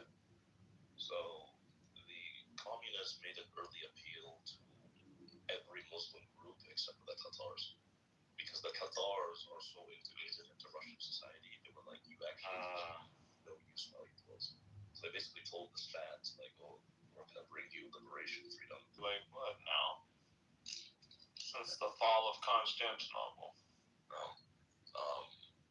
So they stayed neutral until they got starved, and then they were like, all right, time to change gears. But the thing is, communists, they're sloganing, right? Like all leftist coalitions, they're very good at getting broad bases of support for individual, minuscule, short-term victories. When you consider the ideology long-term, you realize how like cancerous, dangerous, and retarded that it is. But most people don't consider such things long-term, so they end up getting duped. Yeah, this whole ideology of, let me, a devil I don't know, and go and try to, work with him against the devil I know. No, we don't know who the fuck this guy is, and it's true. These guys have to know. Yeah.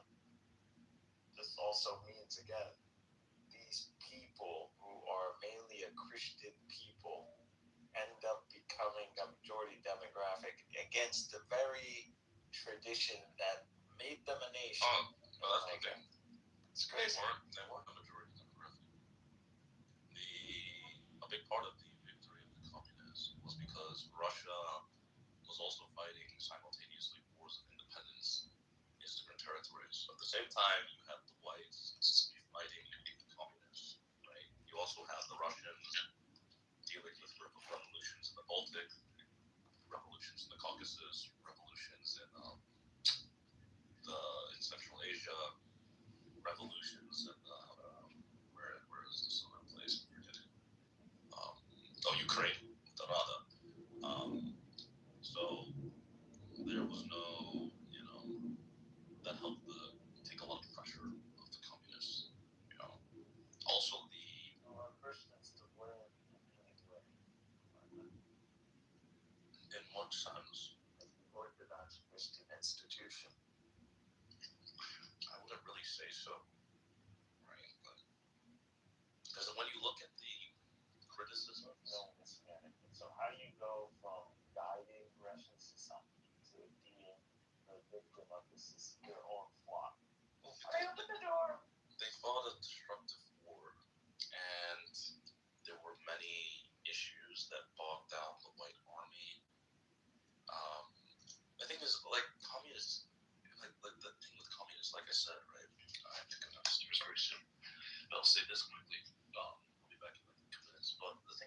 communists are very good at finding one individual reason that each group has to revolt. So the Armenian and the Georgian, okay, they don't have an issue with the church, but they have an issue with, oh, we are a proud people and the Russian is on top. Do you want to be on top? Communism gives you that, multinationalist, blah, blah, blah, blah, blah. No nation, no identity, no any of this, no more great Russian children. So the Armenian and the Georgian choice to stand country. You don't have a Russian honey wonder or something. What is it? You don't have any Russian. No, Russian family, no. Just very familiar with the history of Russia. The Latvians I already explained. Okay, from an endgame civilizational hierarchy, where do the Russians live? Where do they? Do they follow a Western Christian church? Yeah, no, I don't care about the Russians or their church. I'm just being factually honest. Now, there are actually, if you wanted people who actually had. Like, why are you investing? Oh, so it's just about like facts. What is that? Like, what is your angle into like gaining knowledge about the whole? No, I just read. I just read a lot of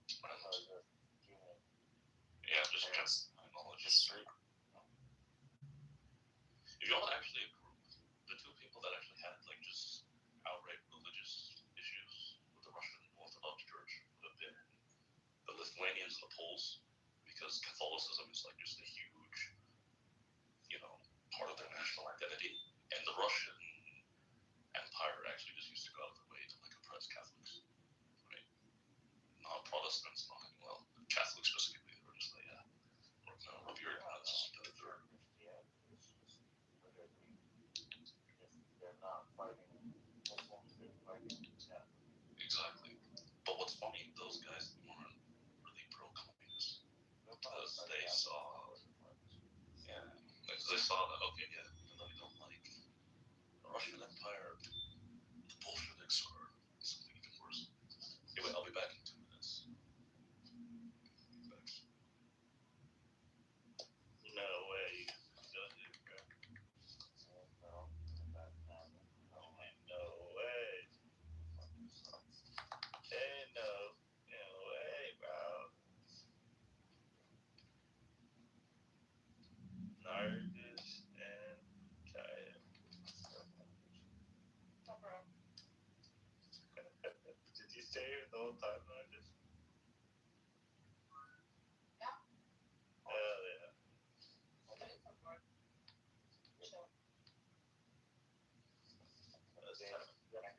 Jack is in his redneck accent.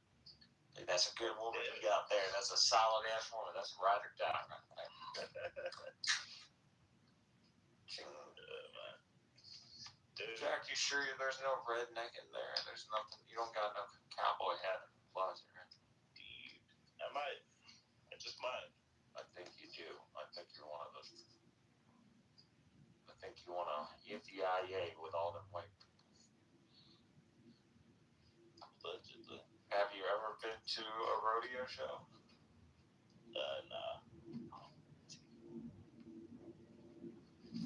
I'm not Mexican, bro.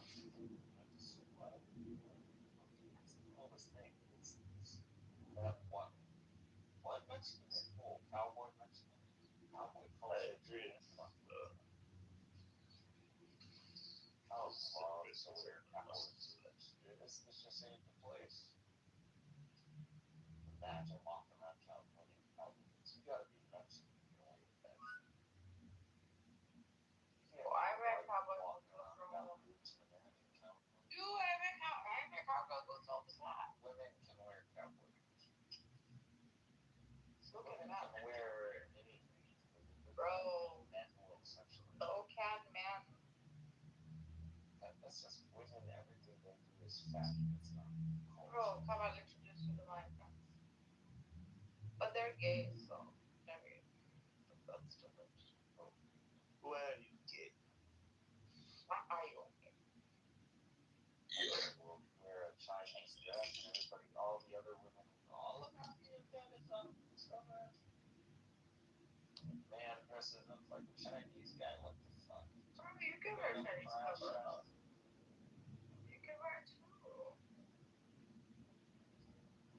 can be anyone you want.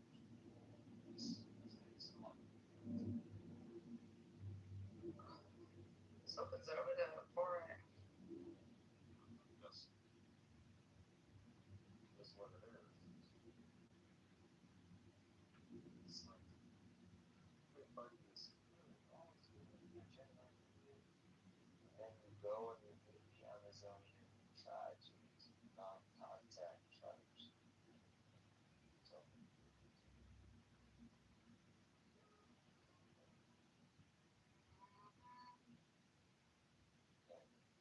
I'm gonna die.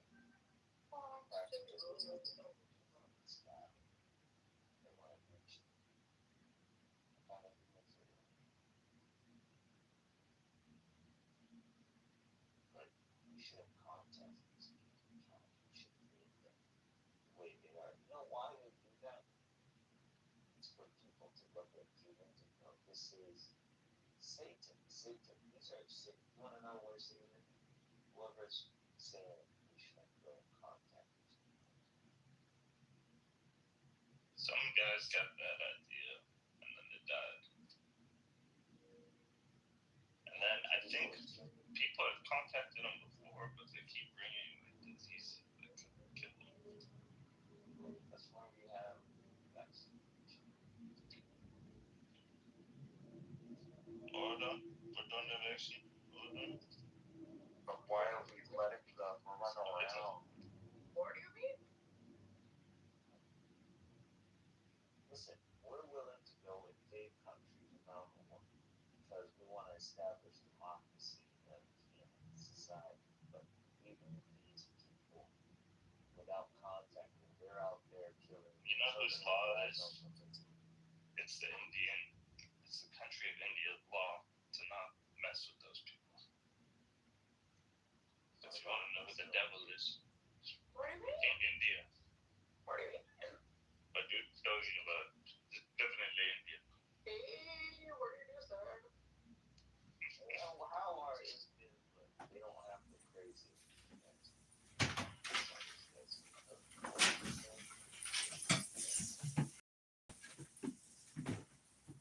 You guys think there's people about to hit the fan and by tomorrow?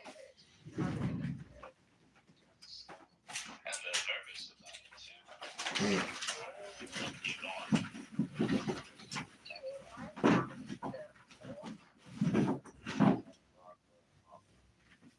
That's the president's attack. Dude, they attack us all the time. Shit, bro. Oh my God, it's too bad. I feel like one of them. I think they have respect. Be like, no, wait.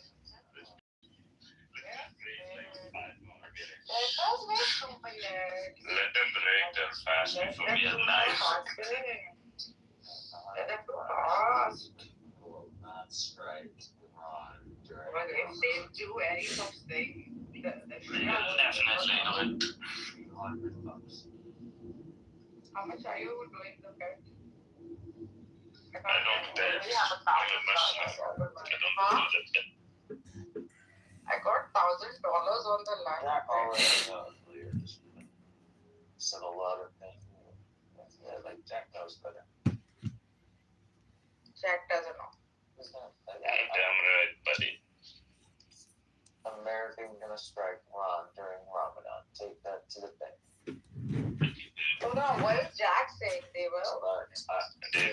America will strike during Eid. Hey, are you sure? We did not bring all these weapons and bullshit just to fucking sit around and laugh. We are going to attack on Ramadan, on Eid, it doesn't matter. Dude. We will definitely do it. Definitely That not. would be the strategic timing. If I were to attack Iran, I would literally attack Iran. Jack who? Iran. Why? They're like 2 seconds away from nuclear weapon. We have to attack. Every holiday. Nuclear. To the Jews all the time. Nuclear. Nuclear. That's it. Okay, Metro.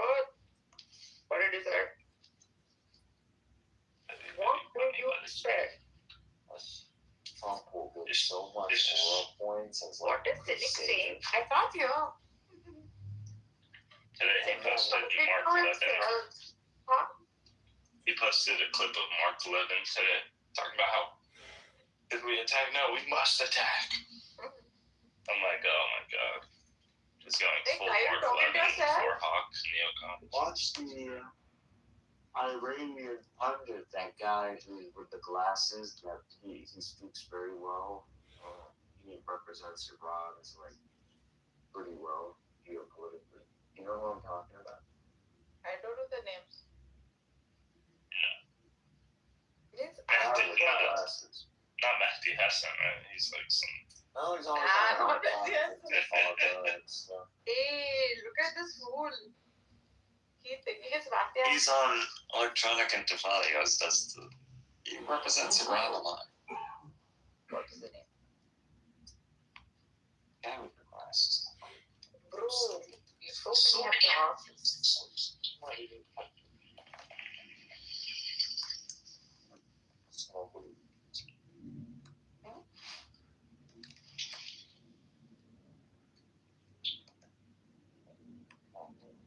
Cynic, what did you say? Only that's able to speak to Western audience and actually fucking make sense. There's so many. Oh, this guy's special. You have a stretch. He's actually pretty popular too. He's a professor or something. I don't know. He's a professor. I don't know it, but this was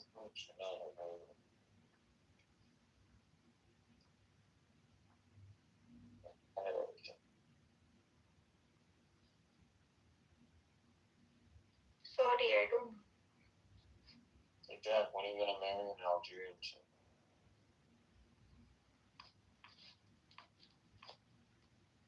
Who knows, brother? Who knows? Allegedly soon. Allegedly. That's way cheaper than Palestinian chick. Can you say way cheaper? Why is talking dirty, fellow? Dowry wise, Filthy boy. You know the Palestinian American girls? They're like almost worse than white girls here, bro. Why? What is wrong? They're high maintenance as fuck. Yeah. I mine at least 20,000 a month. Like they're just retarded. It's all money to them. Stupid. You're asking for a headache. Yeah. The chick you live like a king, bro. That's not right. That's just facts. Yeah. But watch out for the Moroccan girls. Come home, they're gonna be doing black magic. You might have to divorce them. Nah, they go crazy. I have to send them a I military. love that shit. I love that. They go crazy for it. Yeah, they do. It's so intense.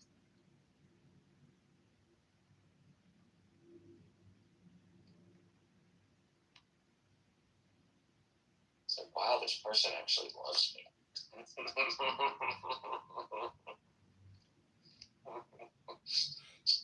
They're actually those kind of people.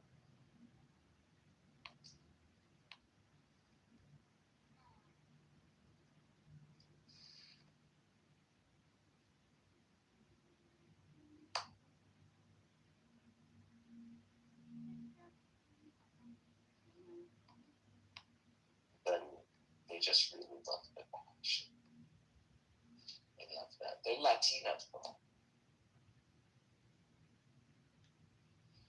Nobody loves no one. You guys will be like praying a Santa Muerte, like, swear to God, like that crazy shit too. Sure. That's true. Eso be fucking. My boy. Boys. My man. Can't even do that. What is Cynic saying exactly? I think understanding, like God said us, made us tribal people, so good to know one another. But then you realize all these people spend, shit. You realize what we gave the world. We gave them. We gave them everything. Even Einstein, bro. It's one of us, bro. We're the sons of God. How do you not like that? That's where I'm at. Seriously, I'm like, oh, I wouldn't want to be anything else.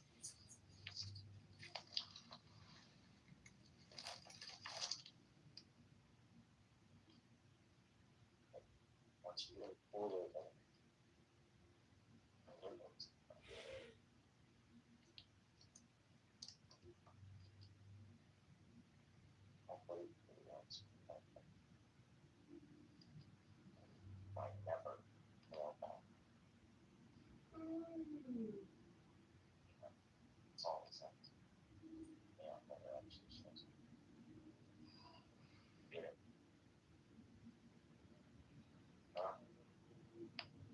Can't hear you.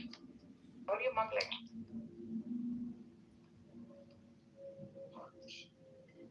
Can't hear you too.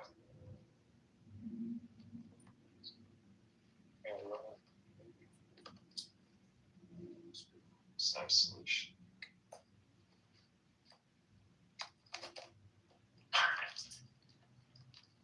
Okay, left. Okay, too. Let's talk. Isolation, it's not good for me. I got school. Jack has because he has Algerian citizenship. Easy access into Algeria. He can buy land there. He can find. He will live the life. They'd have like 4 wives in Algeria. That's the life. Algerian women are hot as fuck. Algerian? Mm-hmm.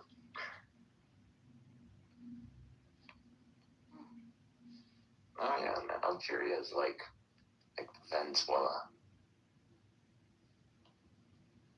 I don't know that. The smart one. This chicken shit that happened. And I thought Maduro was about it. And then I realized, man, this guy's a bitch. Maduro. I just feel bad for all those Cubans that died defending this clown. See the difference when people talk shit about Saddam. Look at what. Or talk shit about the Arabs. Which Arab leader got packed up like that? Bro, been talking to a person whose family Saddam has killed, quite a few of them. My God. May not be the best. It's always about me. It's always about my victimhood.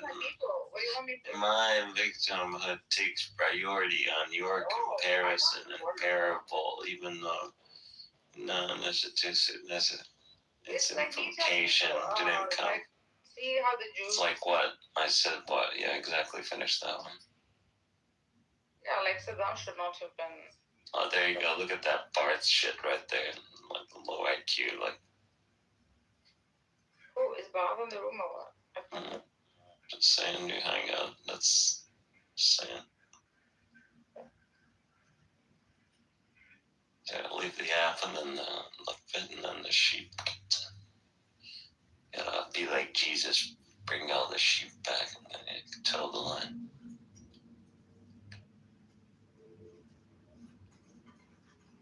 It's okay, my sheep. Do me will be coming back soon. I can't read. What is Bob saying? God is saying, Galumi is Christ to you. Look, Bob, are you still there? I want to see the 0.1% But see this unicorn. He does have a 0.1%.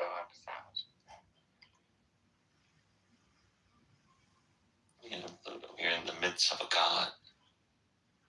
There's a God in our midst. The 0.1%. I know why you're laughing. It's a real achievement. You should try and get that. Chuck Persian. I'll be straight up racist until this app is shut down, so I can go make another app. I can start fresh. As I can't even change the number on this one.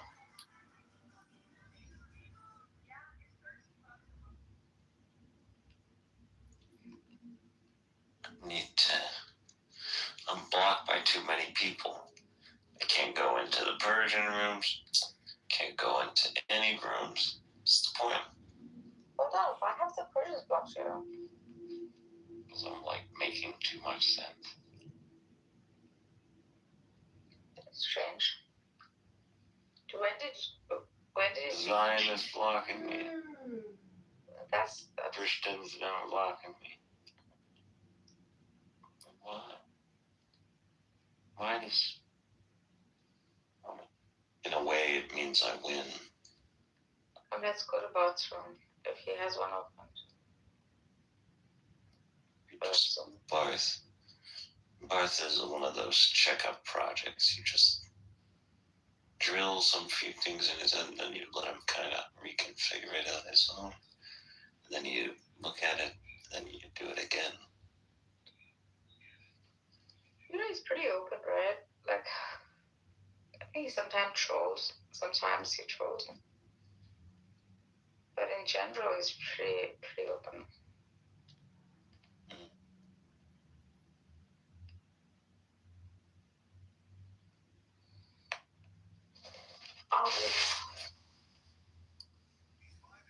Oh Lord.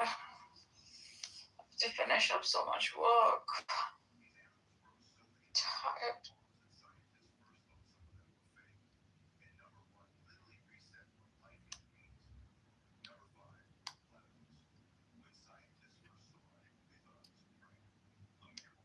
My friend's done a series with The Girl and the Cat. She's made a freaking, her collection is coming up.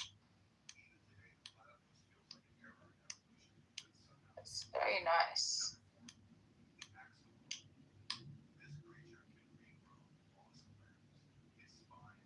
She's gonna sell so much. For her.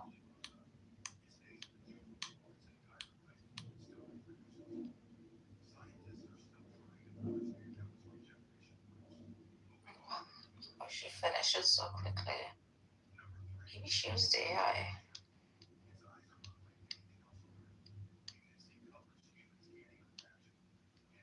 Next up.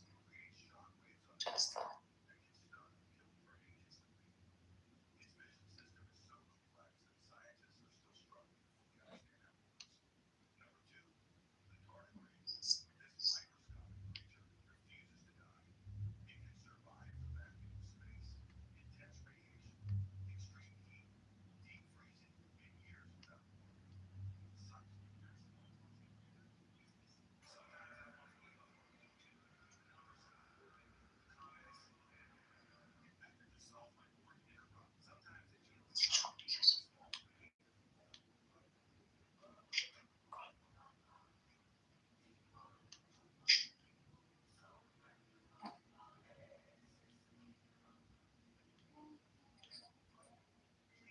It's not good for me. Isolation.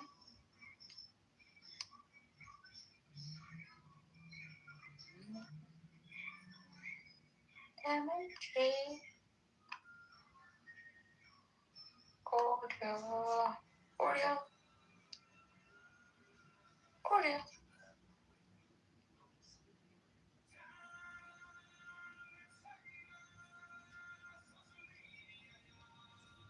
How many times? Wasting my time.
guys, calm down.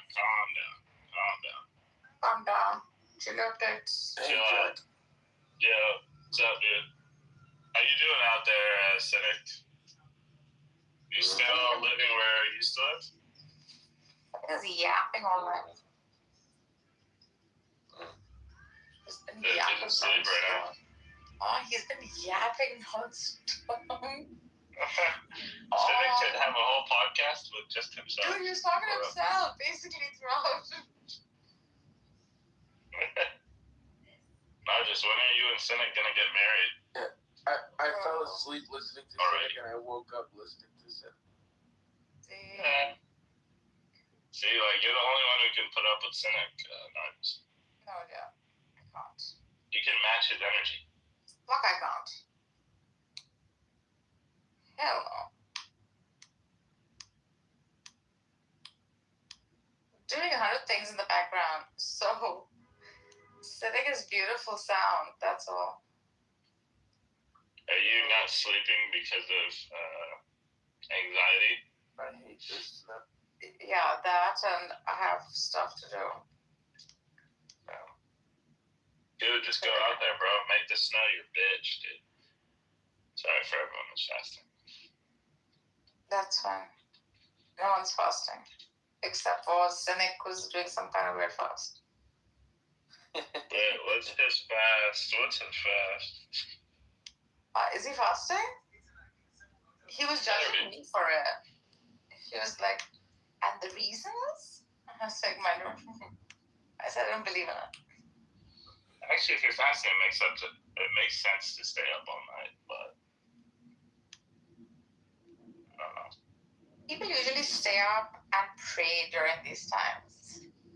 Cynic was giving dawa for the whole night. To two people? Yeah. One was a kafir, such as myself, and someone else. I don't know who else he was giving dawa to. Goo, while he was asleep, he was speaking words of doubt in Goo's ear. Bro. Dude, this like mentally retarded Asian guy with a backpack came up to me. I was filling up gas, and he goes, "Hey, can you teach me how to fill up gas?" Oh shit! I'm like, "Oh my god!" I was like, "Not right now, man." He goes, "Oh, that's a nice car." It's not a nice car. It's just the most regular car. I felt bad for that kid. He was walking homelessly. Yeah, I don't feel bad. These guys would make it big. I feel like he was a scammer, though. Yeah, another Asian guy behind him. Yeah, fuck them. I don't trust these bitches anymore. So, Jeff is just pissed this Asian guy even dared to walk up to him and consider scamming him. Like, do I look like a scammable fucker? And Jack is like, why does this Asian think he can scam me? Yeah, legit. The audacity. I'm actually in California since this guy here, like 2 days ago. Or a day and a half ago. Dude, the weather in California is so Cynic. You know how bad he feels every time he comes to Cali and don't meet him. Actually pretty chilly now. Brother, it's 70 degrees out every day this week. They're all bitching. 75. They're all bitching. You know, when I was leaving Chicago on Saturday, dude, it literally, a snowstorm started. It's snowing right now over there. And me, sunny, beautiful. I swear, dude. I have no idea. Yeah, I surprised my parents for Ramadan. They're so happy, dude. Like, yay, Jack here's to come and eat all our food. Yeah, dude. Exactly. Yeah, dude. Thanks. Hell yeah, Jack is back. Jack is back. Okay, this fucking 200-pound body. Big body, bro. Yeah. But my mom said, like, it's okay, because she always makes, like, more than enough food. She did. She made all my favorite stuff. She didn't even know it's coming. That's what they always tell you, Jack. True. True. Of course it's okay. All the Arab dishes are his favorite dishes. Like, I'm sorry, what dishes? What is Jack's favorite Arab dishes this year? Honestly, let me start. Shish barak.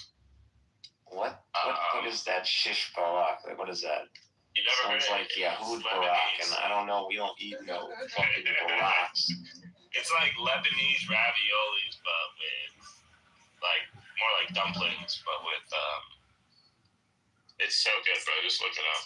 It's got a nice sauce. Lebanese ravioli, but it's more like dumpling. Just look it up. It's called shish barak. Shish barak. Yeah. Sounds something more like Persian people eat.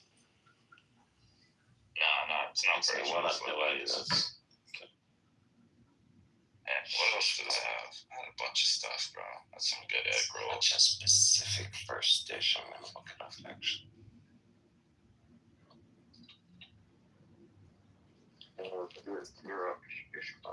I think Jack is just saying it in the wisest possible.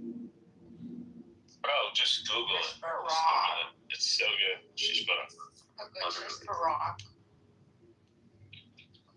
So good, man. So good.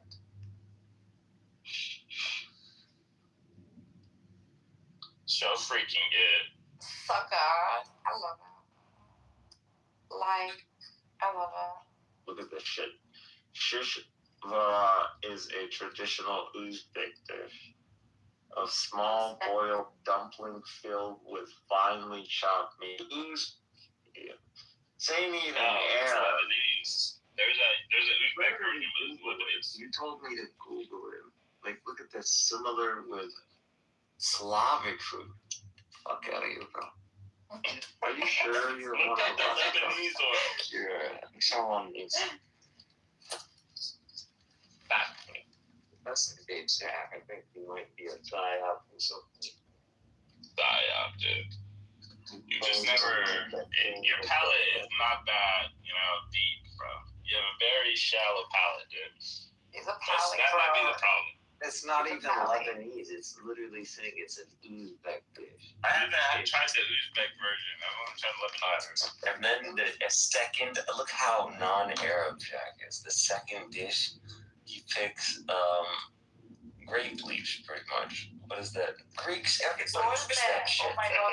Dolma. He picks dolma, bro. He picks dolma. Everybody, we can't own dolma. Like, that's more Mediterranean. It's not about the dish. It's how you make it, bro. Okay, I'm waiting. Okay,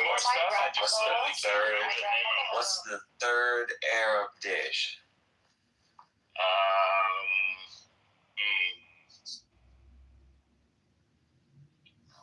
I like Malafia. I really like Malafia. Yeah, so Egypt. So he went. Alright, we're getting there. What do you want me to say? Shawarma and falafel and hummus? No, say maftoul. Say mahshi. Say kofta. Rabih kofta. Yeah. What's kofta? Yeah, everybody.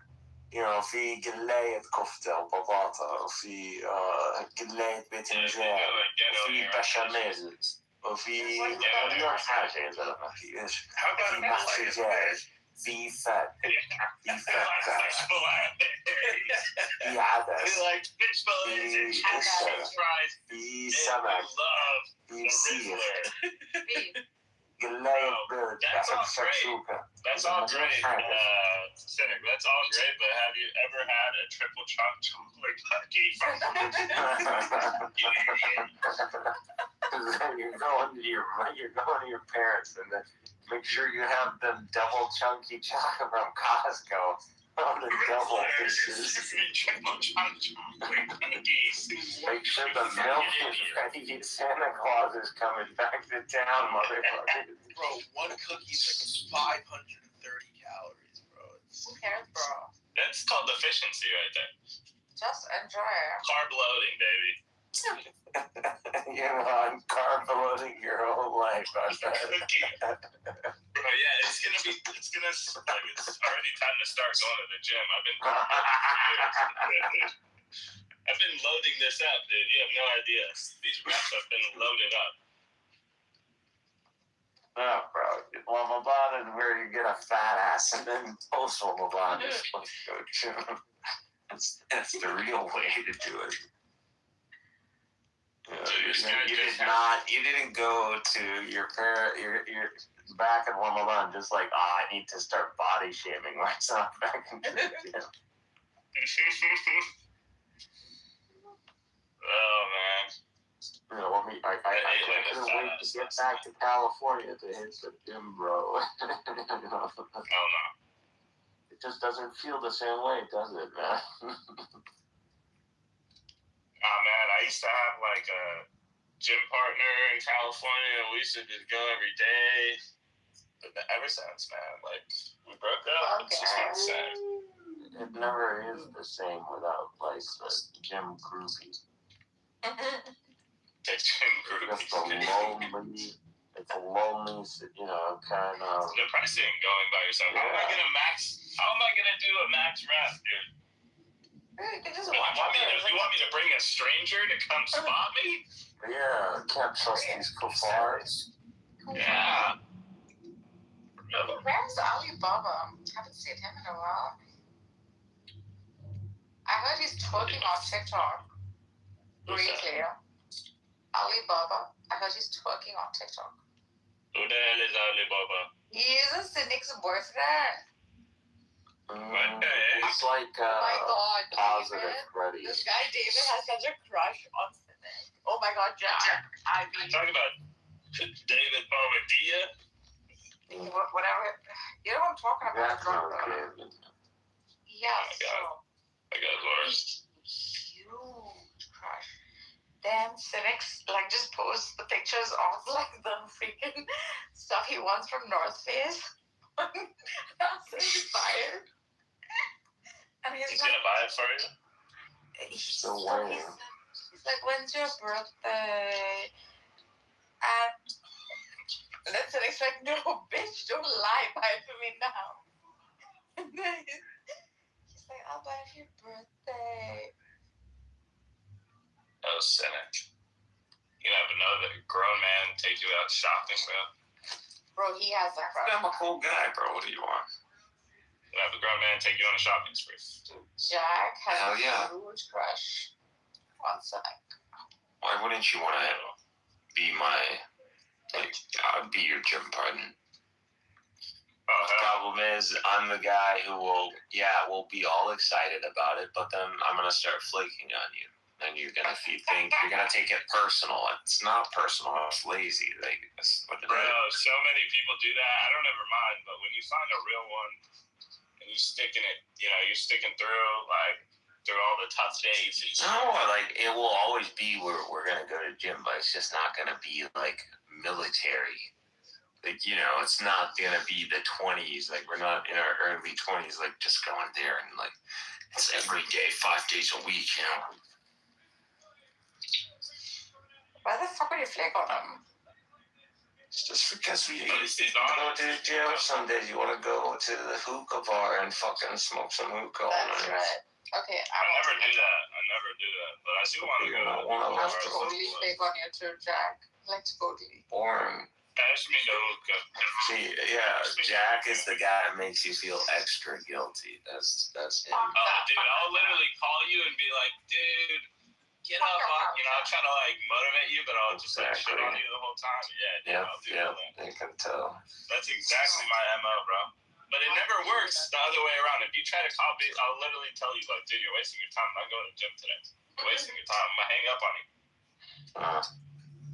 Yeah, whatever, Jack. It's actually pretty Arab, actually. Which, it's all about me, guys. It's all about me. That's how it is with us. Me and my time. And when you're the oldest, right? What, in my family? Yeah, you don't have an older brother. I have 2 older brothers. What? Yeah, dude. There's 2 They more. must not be in your age group. Like, there's a gap. No, I have one who's... Well, was he born? 3 years before me, and then from Okay, him, that's a good and then gap. 2 or 3 years. Yeah, No, we're it's all like 2 years apart. three. Yeah, no, it's good. Always 3 or more. 2 or more is always the. No, you're not at each other's like throat. You're not fighting for the same ball and the same shirt and the same. Nah, yeah. School. Dude. Hello? Hello, Chris. Hello? So when did you land? I got here Saturday night. Oh shit. Yeah, dude, it's so nice landing in John Wayne, bro. It's the best thing ever. Yo, Jack, long time no see. Yo, what's up? Is this Leo? Yeah, it is. Leo, my dog, what's good? What goody? Ramadan Mubarak, bro. Ramadan Mubarak too. Honestly, if it wasn't for Leo and Euler, I think we would just be shitting on Somalis 24/7. On this app. I mean, on this app. Right now, I'll be shitting on a Somalilander. Bro, the landers, dude. So petty. The landers. Yeah, like you're giving them credit. Like even acknowledging them shouldn't even be a thing. Well, look, I came to full snakes. terms. Look, I grew up on how I'm gonna be against tribalism, and I just acknowledged who I am. I'm a tribalist, wallah. It's a good thing being a tribalist, bro. I'll dunk on these landers. You're not a tribalist. I am a tribalist, bro. Not a desire. Look, I have tribal affiliations, and I participate in the Somali tribal structural dynamics, right? I have a chieftainess on top of me, and anything problematic that happens in our family will be mediated through him, right? Typical tribal shit, but still, I've been downing it a little bit until these landers came out. These filthy Isaac landers, these Isaacs, these filthy Ishaq animals need to die. Gosh, stop, you guys. Well, you realize that, you know, look. Well, I'll round up all the Isaacs and I'll throw them to Iran and I'll just get the monarchists instead. I'd rather have like 2 million monarchists in Somaliland than freaking Isaacs, bro. I'll be honest, man. Oh my gosh, I can't believe you're saying that. Dude. It is actually imagine you're nervous. You just wake up. You just wake up out of nowhere. You just wake up out of nowhere. And these people would just come up and they say, hey man, y'all, these Somalians, they live in they're a low IQ country. Dude, you're literally ethnically Somali. Like 100%, there is no dimorphism, no difference between me and you. We speak the same language, same culture, same genetic proportional makeup.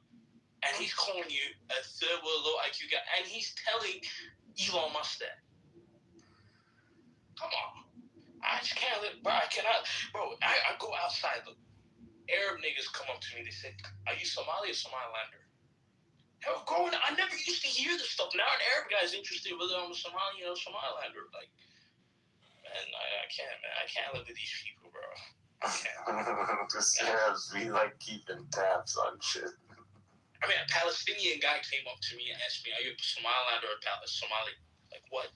Dude. That triggered the shit out of us, man. Watching those people run around with Israeli flags, like in the heat of it all, like from this bullshit. Like, what the fuck are y'all doing? Oh, my people? Somalis, man, they'd be running around in the middle of fucking. Oh, the Somaliland guys. Yes. What's up with that? Running around with the Israeli flag, like shit like that. You walked in Egypt running around with an Israeli flag. See what happens to you. Don't do that. Don't do that in Algeria. You ain't gonna live. You're not gonna live.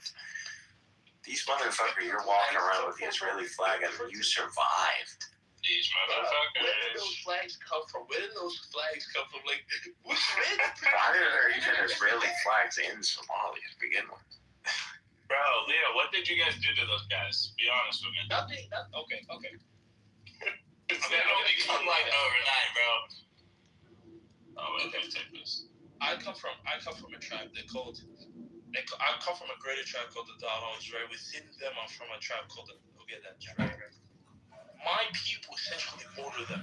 They border north up to me. So most of my people, we live in the Ogaden region of Ethiopia. That's literally just named after our clan, about 5 million people of us, right? Okay, so if you look at it, these guys were colonized by the British. The British didn't give a shit about them. The same Hamza Hassan, aka the Mad Mullah, was an Ogadeni man who was fighting against the British, the Italians, and the Ethiopians. Those Isaacs collaborated with the British to fight against a colonial rebellious leader, an anti-colonial rebellious leader, right?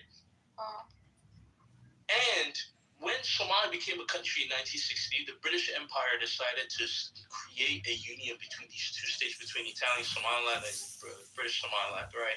Because the Italians lost the war in 1945. So it was pretty much British possessions, and the British came to that conclusion.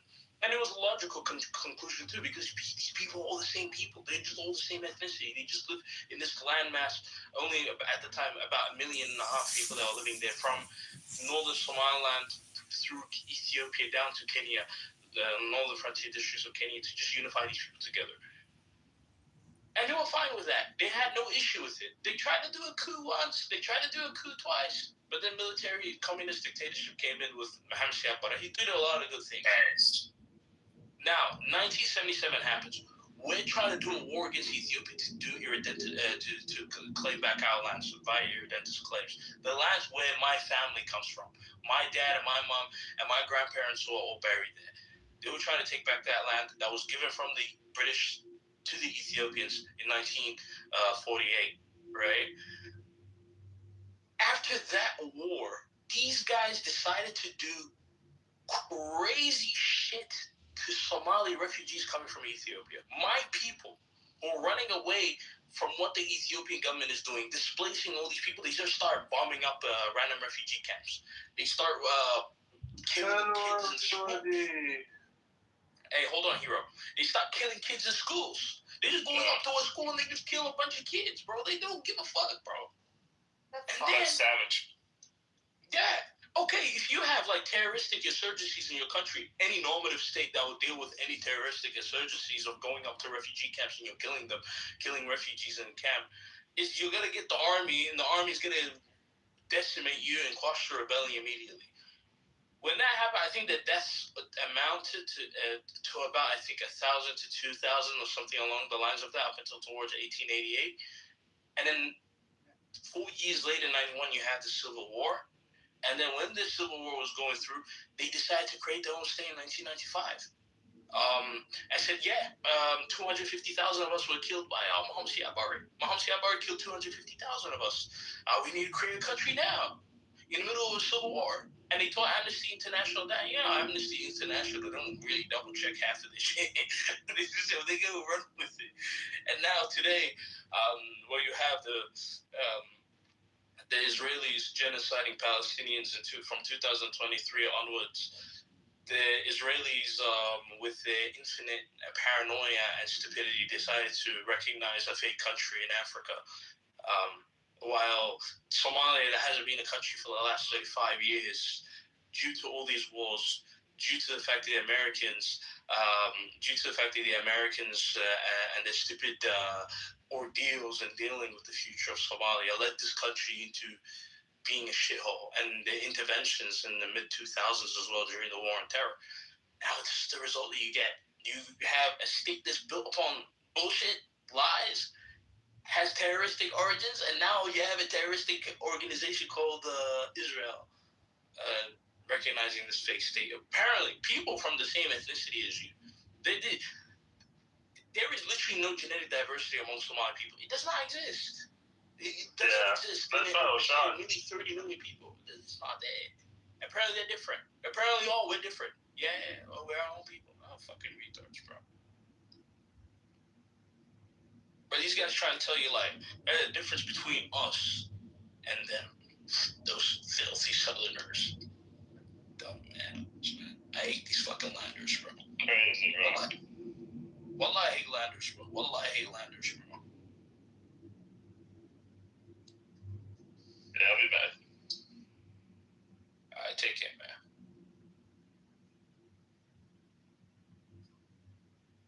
No, I'm a tribalist, bro. I'm a tribalist. I don't care. Tribalism is amazing. Horrible. You don't We don't even know understand what this that means. because you're Persian. You're Persian. Yeah, we are not tribal. Not at all. There's no affinity towards like small groups. There's always affinity for bigger groups. And that's because like I think size matters to the person. It's a big That's tribe. what she said. You know, my clan lives in 3 different countries. We live in Ethiopia. I'm the Somali from Ethiopia. There's people in my clan that live in southern Somalia, and there's them that live in Kenya, right? Wherever I go, I will always have family members there. In Kenya, I have family members there. In southern Somalia, I have family members there. Didn't you tell me you have a huge family? Was that you? Yeah, I have a huge family, yeah. Yeah, you're saying it over. Yeah. My dad has 23 siblings. Oh I my have god, 13. you told me that. Yeah. See, I remember. Good lord. Must be nice.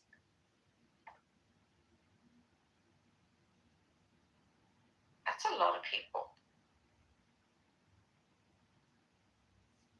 It's like whole country. I can't believe how, when my grandfather was born in 1921,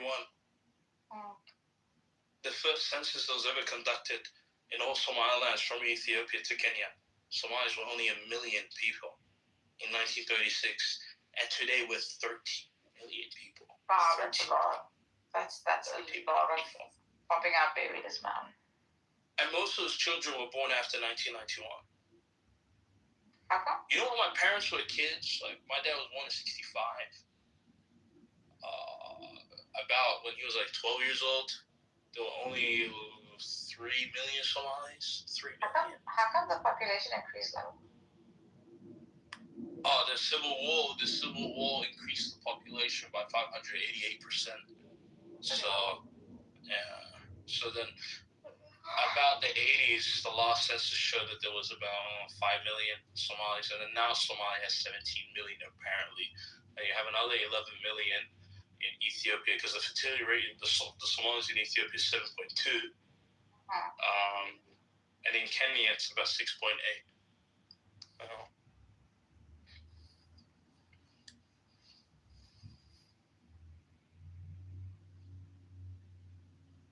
Hey yo, Mikhail, do you when you pray Tari, do you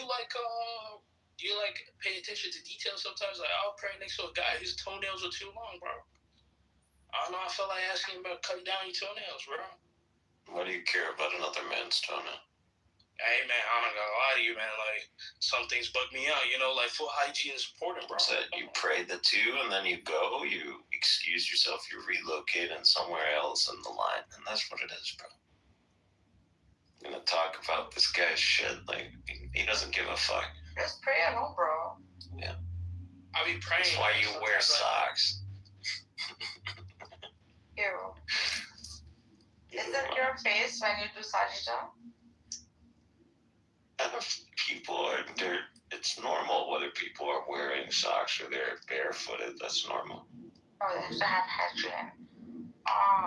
Just tell him about people usually have hygiene. It's just they don't care. Just they're not metrosexuals. Or from their perspective, they see us as metrosexual. What are you talking about? To just they don't care about this shit. Touch your toenails is what? I am the biggest hygiene freak you ever meet. That's good. I like that. I will not leave that house smelling like hey man, I honestly hate the hell of smell of sweat. I do not like the smell of sweat.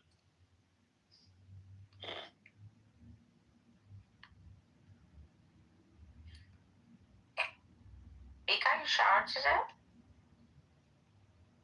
Who, me? Mika. It's the weekend. So? Nah, it's already Tuesday for me, man.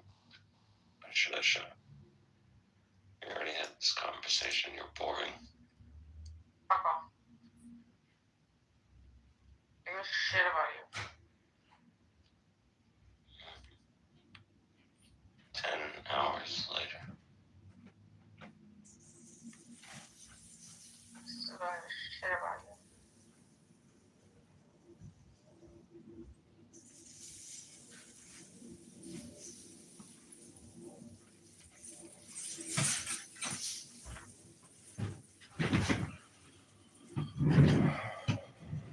School!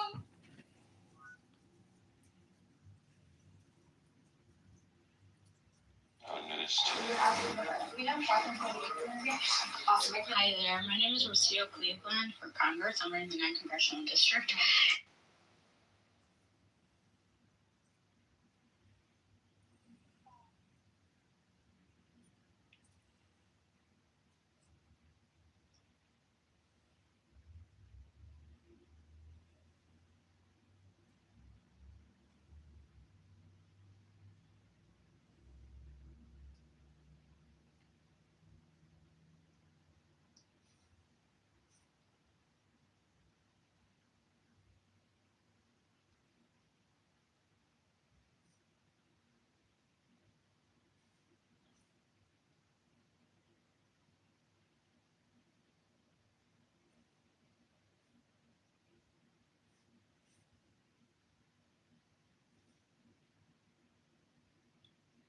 I'm running the 9th Congressional District.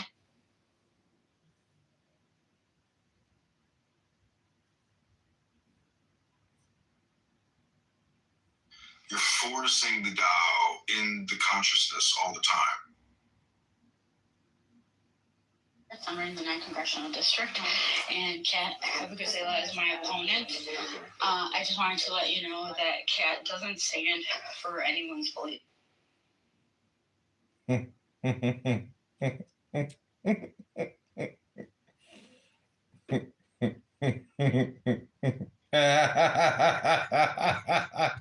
She's like, it's like autist on autist, and they're both disgusted. It's so funny.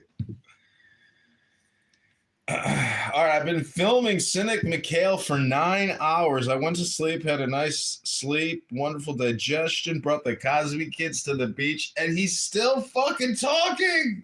It's impossible. He doesn't sleep. The man is a machine. A machine.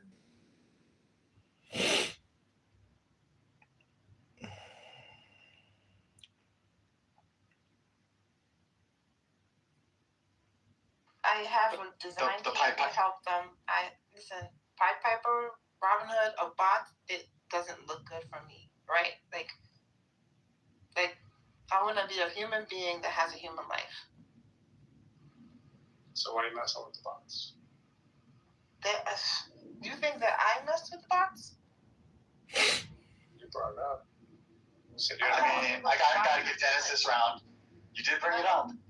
I'm telling you what the bots are doing, like high level what they're doing. I can read the information. It's on certain websites. And it's just like, do you know the website? Which website are we talking about? And I'll tell you the name. I should try Spanish info, but I used to say there's a website called Coliseum where the bots are like doing work for each other. So they just bid on projects and they make money. And they make their money, their style, right? They bid. If they all agree, they just do the project. It could take 15 seconds to just get the work done. Organize these files. 15 seconds, work is done, and they get paid. They go and do the next project. Right. Yeah, I mean, most of the AI models are doing something.